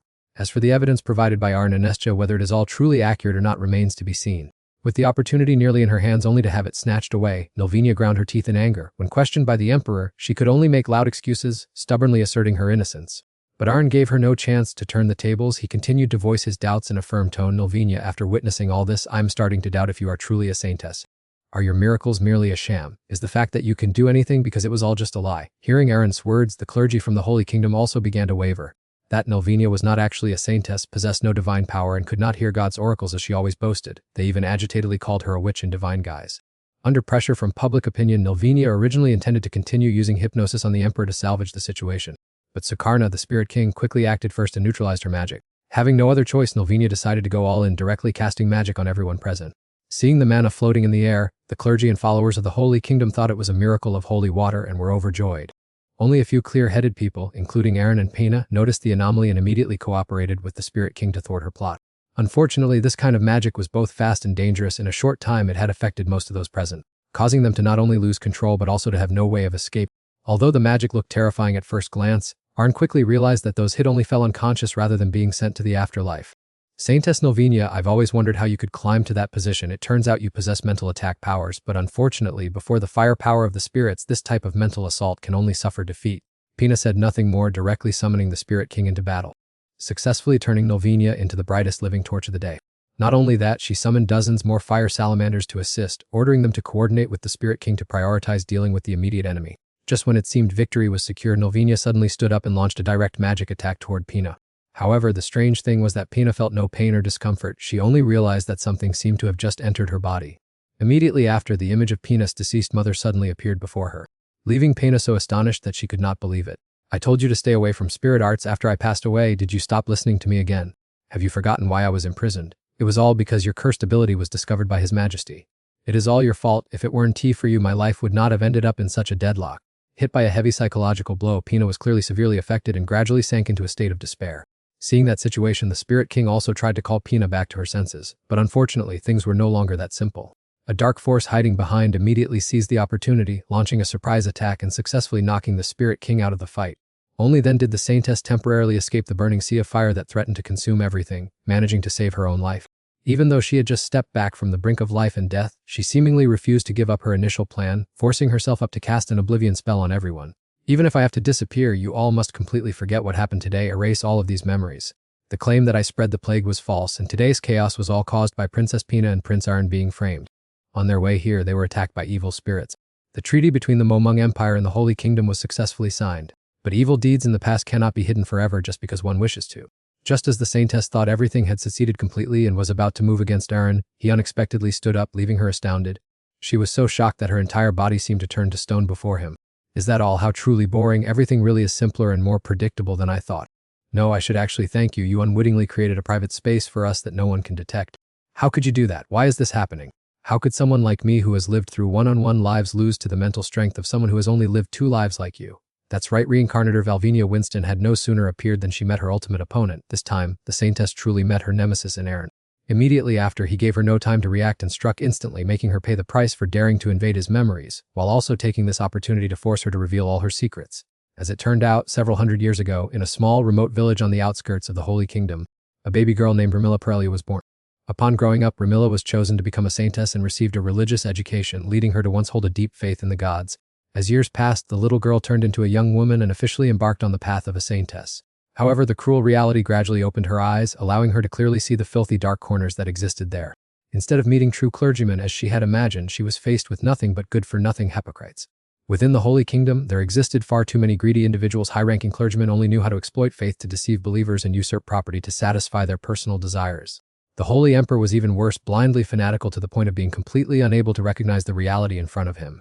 Moreover, Ramilla realized a bitter truth: prayer alone could not give hungry people food to survive. One must act, and sitting idle while complaining about hunger was nothing more than bringing suffering upon oneself. Therefore, she decided to choose a completely different path, swearing never to dedicate her life to those hypocrites. On the other hand, after becoming a saintess, Ramilla underwent the special ritual of the Holy Kingdom, thereby obtaining the power of a true saintess. In reality, this power varied depending on the user, and previous saintesses had usually only used it to serve the church. But Ramilla was not like them. The first thing she did was return the property acquired through corrupt means to the people of the Holy Kingdom. When the Holy King listened to the high-ranking clergyman and tried to oppose her, Ramilla used her own power to stop it. Afterward, many people were saved in the name of the saintess, but even that was not enough, as their lives had only improved for a short period of time. Meanwhile, the core issues had not been fundamentally resolved. The war continued day after day, and countless refugees kept flocking to the Holy Kingdom. On the other hand, Ramilla understood that people could not be saved by mercy alone. Furthermore, she was not an omnipotent deity, so the only thing she could protect was the Holy Kingdom. In short, Ramilla finally set aside her compassion and began to walk the path of darkness. Publicly, she sold holy water and signed treaties beneficial to the Holy Kingdom, but behind the scenes, she secretly played dirty tricks, accusing nations that stood in her way of being heretics, then launched wars to crush them mercilessly. By this point, she was truly beyond redemption, even preparing herself to be cursed by the world if everything were to be exposed. Everything she did was for the survival of the Holy Kingdom. However, before her schemes could be completed, her body ran out of strength, turning her into a frail old woman. Since then, governance gradually became lax and the clergy sank deeper into greed, causing the Holy Kingdom to fall into chaos once again. Until the final moments of her life, Ramilla remained tormented because she had not fulfilled her ambition of making the Holy Kingdom a powerful empire, nor had she found a successor talented enough to continue her chosen path. In the midst of her profound regret, she unconsciously prayed to the gods for a chance to live again, and strangely enough, she was truly reborn in a new identity, bearing the name Nilvinia Westall. After Ramilla's death, the succeeding saint was an incompetent person, causing the Holy Kingdom to continue its descent into crisis. To salvage the situation, Nilvinia was forced to use strong measures. She secretly prepared for war after removing the Holy King under the guise of illness. Her plan was to conquer other races and expand the Holy Kingdom's territory, which had succeeded once before, so it was overly difficult until Aaron appeared. After hearing the story, Arn was left speechless. He couldn't understand why this woman wanted to destroy an entire kingdom just because he made a small profit from selling new products and paper. Even more so, the saint didn't even bother to hide her intention to destroy Aaron, leaving him astonished by her madness. Though the truth was as clear as day, Nelvina still refused to admit her fault and continued to find justifications, claiming it wasn't just about money but about vast wealth that could prevent orphanages from starving and allow children to be raised better. Are you not also acting for yourself and those beside you? To this, Arn straightforwardly admitted that he did not deny it, but at the very least he had never entertained such foolish ideas as she had. A saint who personally cast aside compassion, her actions were no different from a demon in human skin. After hearing Aaron's words, Nelvina seemed to understand that she had failed, everything was over, and there was no chance for her to salvage it anymore. But before leaving this world, she still begged Aaron to let go of his hatred for the children of the Holy Kingdom. In return, she would take the full punishment on their behalf. Although Nelvina was not entirely evil and still thought of innocent children in the end, her words sounded incredibly arrogant, causing Aaron to be unable to hold back and immediately retort. What do you mean represent? How ridiculous, having lived through 2 lifetimes, do you think you're special, that your life is more noble than others? You and I are just ordinary humans who have lived a bit longer. Despite being scolded to her face by Aaron, Nelvina stubbornly insisted that he make her a promise. But Aaron was not stupid enough to throw himself into this cycle of trouble. He could only guarantee the basics, while the final outcome still depended on the karma she had created. Finally, Nelvina personally eliminated all the useless clergy to clear the way for Aaron as well as the future of the Holy Kingdom. Afterward, she calmly accepted her fate. Some time later, Pina finally regained consciousness. Immediately, everyone around rushed over to ask how she was and congratulate her for defeating the witch who had threatened Mo Mung. While Pina was still in a daze, not understanding what was happening, Arn quickly reminded her that she was the one who had summoned the Spirit King and protected the Empire from great danger. Although she couldn't remember a thing, seeing that Aaron had given her the green light, Pina didn't think much of it and complied, accepting the credit. After this event, thanks to the efforts of all parties, Anestia, Mo Mung, and the Holy Kingdom finally sat down for negotiations, officially ending the conflict in peace. In addition, the hypnotic magic that the Emperor had fallen victim to was also dispelled, making him realize his own mistakes and bow down to apologize to his younger sister. Over the following period, thanks to the efforts and proofs of Princess Pina, the prejudice of the Moman Empire against spirit users gradually dissipated, and everything finally came to a happy ending. In a parallel development, Arn also successfully completed negotiations with the Holy Nation after giving them a heartfelt heart-to-heart talk. Issues such as plagues, the suppression of spirit users, and the plans to conquer other nations that the Saintess had prepared were completely exposed to the light. Naturally, everyone was utterly shocked, especially the citizens of the Holy Nation who turned their backs and drove the Saintess away, while other neutral nations also began to change their stance. As for Aaron and Pina, since both had achieved their goals in the agreement, the moment of final parting was ultimately unavoidable. Pina would remain in the Moman Empire with the status of a princess. As for Aaron, he would return and continue to develop his career in the Fahilia territory. Finally, after exchanging a few parting words, Aaron had to say goodbye to Pina to return to Anestia. Afterwards, everything progressed extremely smoothly. Trade relations between the Kingdom of Anestia and the Moman Empire went well, and both sides continued to maintain a peaceful relationship. While the Moman Empire expanded its agricultural cultivation area, the Kingdom of Anestia would take charge of exporting the products created. In addition, during the previous exchange, Arn also mentioned supporting the Moman Empire with cocoa saplings and cultivation methods, turning this place into a long-term cocoa supplier for Anestia. Hearing this proposal, Pina was extremely surprised and curious as to why Arn would do such a thing, because cocoa is the key ingredient used to make chocolate, a luxury food for the upper class. Furthermore, in the past, 2 nations had clashed simply over the competition for cocoa, which shows just how great an economic appeal these beans hold. However, Arn explained that transporting cocoa by sea as currently done is extremely difficult, while domestic production in Anestia also has its limits. Therefore, he wanted to cooperate with the Moman Empire, which possesses many fertile lands suitable for growing cocoa, instead of continuing to rely on imports from another continent. Alongside this matter, the group of spirit users under the protection of Anestia also expressed their desire to follow Pina and study under her, so Arn handed them over for her to manage. At the same time, he also encouraged her not to put too much pressure on herself regarding her upcoming political role. Just doing what was within her ability would be enough. As for the Holy Nation, after the events in Nelvina, this place gradually weakened and was eventually erased by other races due to the very karma they had created. In the end, the Holy Nation decided to completely abandon the old religion and changed its name to the Kingdom of Geniux to continue its existence. At the same time, a famous scholar once stated that nations opposing Aaron and Anestia would collapse one by one, while those that built friendly relations would survive and thrive, a statement that gradually spread widely and convinced countless people. 2 years after the shocking events in the Holy Nation, our young man Aaron officially turned 20 years old. Over the past 2 years, his ships had safely transported countless cocoa beans back to the continent. After a series of experiments, crossbreeding, and environmental modifications, the cocoa trees finally took root and grew in the Fahilia territory. Finally, after pouring all his heart and soul into researching the recipe, Arn successfully brewed the first bottle of Coca-Cola in this world. In short, a fresh wind of wealth and sustainable development began to blow into the kingdom, with Anestia and Aaron enjoying peaceful days until his mother started nagging him to get married. Even when facing a deranged saintess, Arn only felt annoyed rather than ever feeling as much danger as he did from this forced marriage pressure. Initially, Aaron intended to make up all sorts of excuses to brush the matter off, but his mother quickly saw right through them. Before he could even open his mouth, she was already bursting into tears. Aaron used this excuse last time too. Now you are 20 years old, it's time to seriously discuss getting married. Pushed into a corner with no escape route, the young man had to drag his baby sister, who was only a few months old, out as his life-saving ally. It turned out that since last year, his two parents had already started a plan to bring a new member into the world, and little girl was none other than Gia Ernestia, the valedictorian of the reincarnation department, the youngest princess of a powerful kingdom, and at the same time, the newly born darling of the royal family. After that, Arn handed the little girl over to the nanny to be cared for and fed, but his mother wouldn't stop nagging him about marriage, making his head feel like it was about to explode. Having no other choice, he had to use the excuse that Kana was his older sister, so her marriage had to be settled first. However, she calmly revealed that Kana was about to participate in an important campaign, which, to put it bluntly, was a political marriage alliance. In the end, Arn could only reluctantly agree with his mother that he would think more seriously about marriage. But in his heart, he had already planned to pretend to meet and then find a way to slip away, because from this year on, his work would surely be much busier. After saying so, he immediately bid farewell to his mother to return to the Philia territory. After seeing her son off, Lavanna could not hide her concern along with her strange expression. In fact, she was naturally a person with a very unusual personality. Normally, she was just as eccentric as Aaron, and her style was even somewhat more domineering than her son's. It was precisely because of that uniqueness that while she was still a maid, Lavanna caught the king's eye, and the two quickly fell in love. Although Lavanna tried to restrain herself more after Aaron was born, whenever she was stressed, her true nature would inadvertently emerge. The maid, who was quite used to this scene, calmly asked her if she had any ideas or plans yet for selecting a daughter-in-law. Hearing that, Lavanna immediately and happily shared what seemed to be a top secret with her. Actually, I recently received a rather interesting letter. This time it will surely go smoothly. My intuition is telling me so. On Ernest's side, he was equally troubled by the marriage issue. In truth, being able to drag it out until now was already an impressive feat, because his marriage matter not only interested the nobility within the kingdom, but also other countries were silently monitoring it. Just based on who an influential figure like Arn would marry, the status of the kingdom and even relations with other nations could be affected. Therefore, he always intentionally acted cautiously to avoid this topic, but currently not only his mother but many others are continuously urging him. Especially whenever a holiday arrives, Arn has to face countless questions like when he'll get married and who he intends to wed, from citizens across the kingdom and even Nisha. This matter was so annoying that Arn had to go to the employee at the chocolate shop to vent and unburden his feelings. Good heavens, no matter how many lives I've lived, marriage is still the most headache-inducing thing. Who on earth thought up this complicated business anyway? Just as Arn was feeling stuck, the employee nonchalantly shared her own news. My lord, I have been married since last month. From the start, most people worry because they can find someone to marry, but for you that worry is truly a bit redundant. Nonetheless, despite all the advice, Arn remained determined to find a way to delay it a bit longer.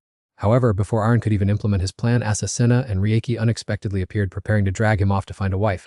Then, while Arn was still dazed and didn't understand what was going on, before he could realize what on earth was happening, the three of them coordinated perfectly and directly dragged him away, and thus the campaign to force Arn to get married, initiated by Lavanna, officially began. Under the coercion of the three girls, the poor young man was neatly packed up and shoved into a carriage. He was even warned to obediently accept his fate. Going on a blind date felt just like being kidnapped and taken to a far-off place. It turned out that a day before, Assassina and Rieki had unexpectedly received word from Lavanna. She lamented that Aaron's prolonged single status was no longer acceptable, and as a mother, she knew for sure he would continue to find ways to escape, so she wanted to ask the three of them to hold him down. But for the three girls, this was the most difficult task of all, because once Arn truly wanted to run away, perhaps even the heavens wouldn't know where to find him. Nevertheless, in the end, they still agreed to help Lavanna complete her plan. At the same time, Asa also cautioned her that they would only provide limited support if this was not the marriage Arn himself desired. Hearing Asa preemptively set boundaries like that, Lavanna confidently asserted that such a thing would never happen, because Arn's matchmaking partner this time was someone very special who would surely pique his interest immediately. Seeing her speak so firmly, all three of them began to get curious about the person in this matchmaking session. Once they learned that the person was Princess Pina, they immediately had no more doubts. It turned out that Pina was the one who reached out to Lavanna to nominate herself as her daughter-in-law, and she also asked everyone to keep this a secret to surprise Aaron. After all, a marriage between foreign royalty with low inheritance rights is quite common. Furthermore, Assassina, Rieki, and even Lavanna were all extremely satisfied with Pina, feeling that she was a perfect match for Aaron. Upon learning that Pina also had feelings for Aaron, Asa couldn't help but reveal that the three of them had actually been secretly rooting for this couple for 2 years, and had even made bets on when the two would become a pair. Knowing she had such enthusiastic support, Pina was overjoyed and asked the group to cooperate in helping her turn this marriage into reality, which was also the reason Arn was escorted to the matchmaking session today. At first, the young man was left speechless, completely unable to understand why these women were suddenly so interested in his dating life. But it wasn't until he saw the partner was Pina that Arn froze, his face blank as if he had just been struck by lightning. Just by looking at her, he could easily tell she had prepared very carefully for the date, from her beautiful dress and subtle scent to her polite way of speaking. Very quickly, Arn regained his composure and hurried to sit at the table. However, instead of saying something sweet to win the beauty over, our young man started with a direct interrogation. Pina, I didn't expect you to be the one behind this meeting. Is this how you repay me? How do you intend to explain this? Faced with Arn's direct question, Pina momentarily didn't know how to respond and could only pretend to deflect, looking innocent while actually being the main culprit. Seeing Pina's unusual behavior, Arn assumed she was influenced by the gazes of the entourage, the maids, and the rumors about their relationship over the past 2 years.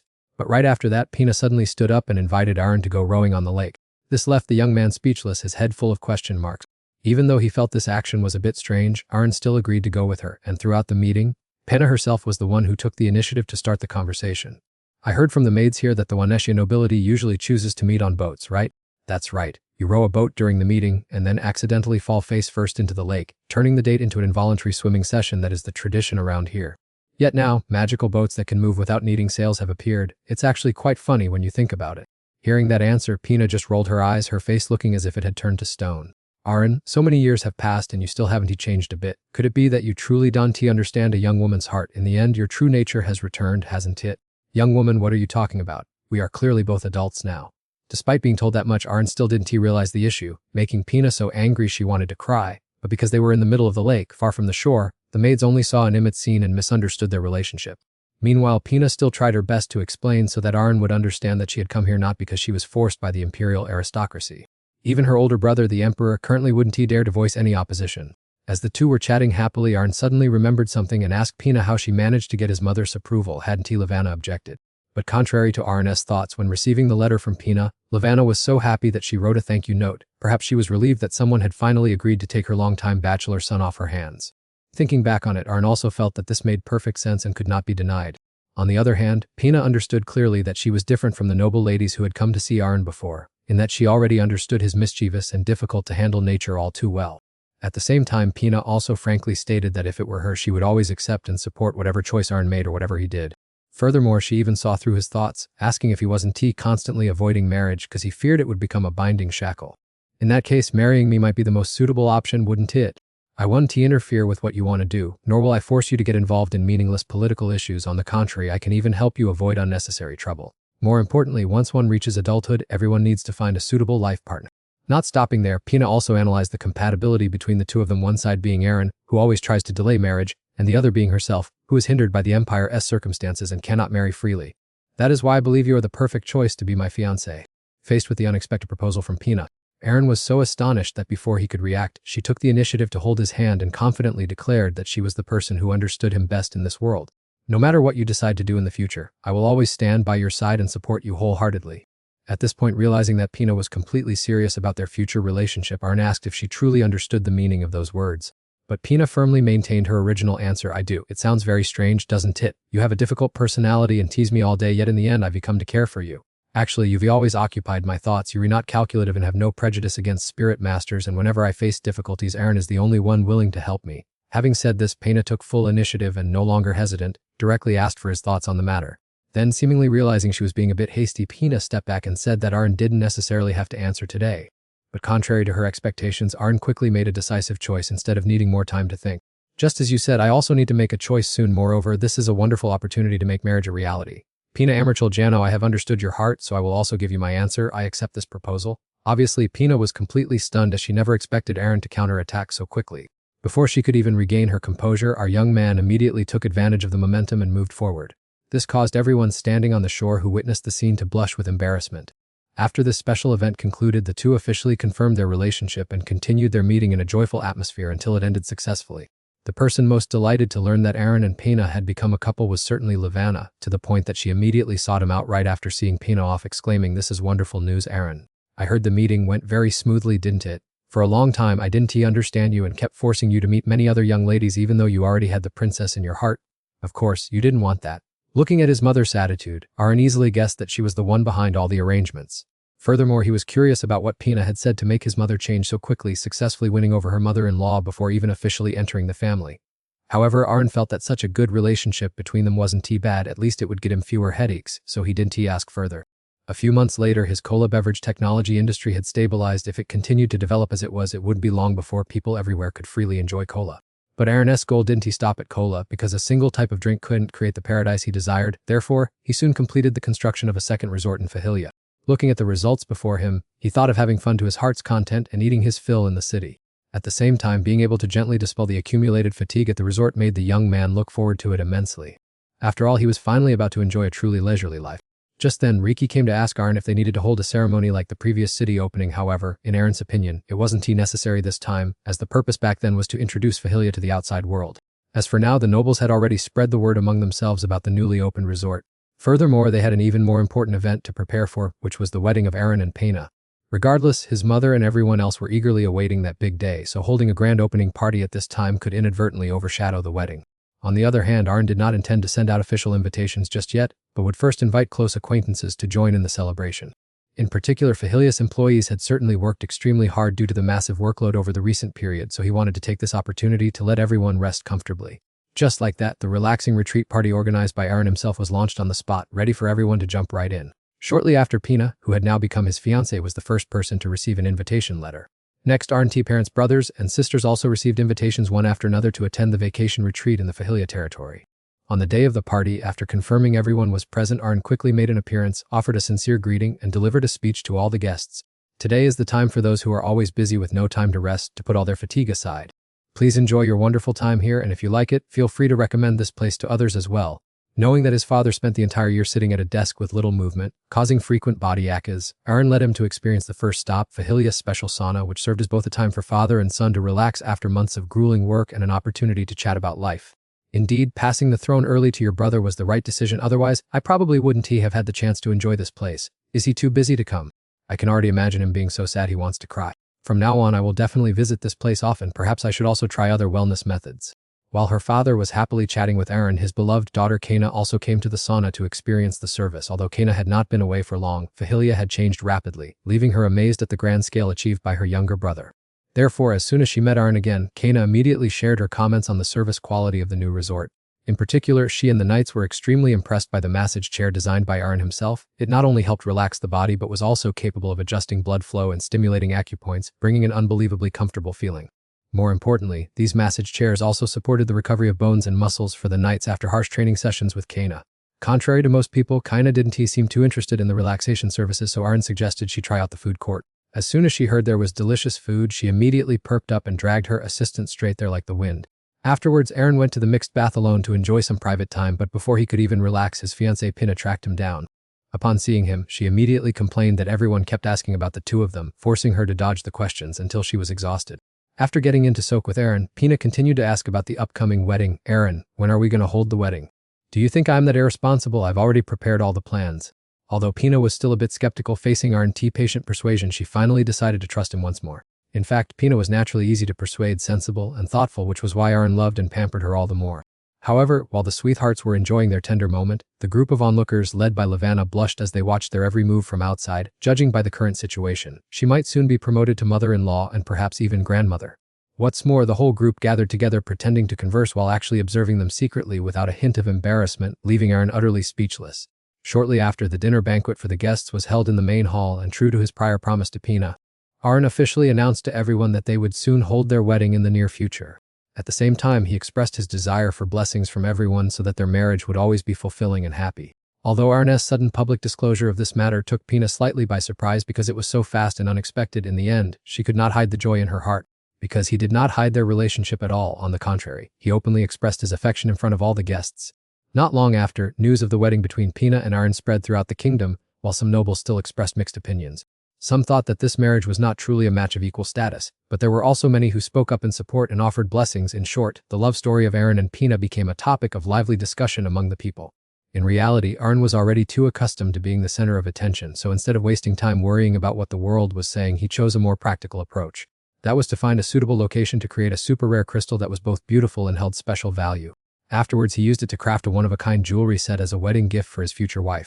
Time passed as quickly as the wind blowing across the fields, and by the time the jewelry was finished, the day of the wedding ceremony had arrived. Because this was the most important day of their lives, both the bride and groom prepared extremely thoroughly from early on, with the support of a professional royal team from start to finish to ensure everything was perfect. Even Aaron, who was usually quite casual, had to groom himself seriously, even going so far as to apply a little powder to appear truly dapper. Not long after, the auspicious hour arrived, and Aaron and Pina walked hand in hand into the ceremony hall amidst the congratulations of everyone. In particular, thanks to the one-of-a-kind necklace that Aaron had designed himself, Pina immediately became the center of attention, causing the noble ladies to talk incessantly. Everyone could not help but be envious that she had received such a precious gift from her groom-to-be. Next, the wedding officiant began to read the vows. Groom Aaron, bride Pina Mauriciano, no matter how many difficulties and challenges lie ahead, do you pledge to stay together for the rest of your lives, loving and cherishing each other as your own selves? Naturally, at the officiant's question, both Aaron and Pina agreed without a moment's hesitation. But deep in Aaron's heart, a strange feeling emerged, both unfamiliar and indescribable, which suddenly made him remember a story from a very long time ago. That story began in ancient times, where a fool had embarked on the path of reincarnation. For an endlessly long time, that fool lived with the memories of his past lives. Possessing memories of previous lifetimes was originally a huge privilege, because as long as he wanted, he could do countless things and receive the respect of everyone. Because of this, an arrogant thought gradually grew in his mind whether he himself might be a god. Then everything repeated itself over and over again. Lives, the world, everything changed. Only his name and body kept transforming through his endless cycles of life. Eventually, that fool also began to grow wary of this endlessness. What was the point of living in this world, when in any case, one would eventually have to move on to another world anyway? What was the meaning of earning a lot of money, when everything would just repeat like the previous times? What was the point of loving someone, when in the end, one would eventually lose everything? The privilege from previous lives gradually turned into a curse. It slowly eroded the fool, causing him to lose interest in everything around him. Instead of creating or enjoying life, he turned to waging war and destroying everything before him. There were times when, simply because of his own erratic emotions, he became a threat to an entire world. After wasting countless years in vanity, the fool finally forced himself to view things more simply, concluding that he was nothing more than an ordinary human who lived a little longer than others, with absolutely nothing special about him. In reality, he had been so depressed that he had once wanted to give up on everything. But no matter how many years had passed, the meaning of life remained unchanged. To live is simply to do what you want, enjoy what you love in order to live, and live for love. Finally, the Aaron of this life also understood that truth, accepting the present and choosing to enjoy a happy life with his wife Pina. Many years later, the story of Aaron was recorded in the annals of history, and countless historians have continuously studied his life and achievement. They have assessed that the era in which Aaron lived was one of the most glorious periods in human history. As the world underwent constant and significant transformations, without Aaron's emergence, the kingdom of Ernestia might have faced countless disease outbreaks and conflicts with the Holy Kingdom. At that time, Ernestia might have remained a small, insignificant nation instead of becoming the powerhouse it is today. Furthermore, most of the industries initiated by Aaron gradually became the foundation of modern civilization, leading scholars to call him an inexhaustible fountain of knowledge and development. Nevertheless, some have questioned whether Aaron truly created everything solely to serve his own pursuit of pleasure, but this unfounded notion was naturally never recognized by the academic community. In subsequent historical periods, Aaron's industrial career continued to be inherited by his eldest daughter, Anna Ernestia, while his other children also made their own marks in various fields. It can be said that the structure and appearance of the kingdom of Ernestia today have been profoundly influenced by the emergence of Aaron Ernestia.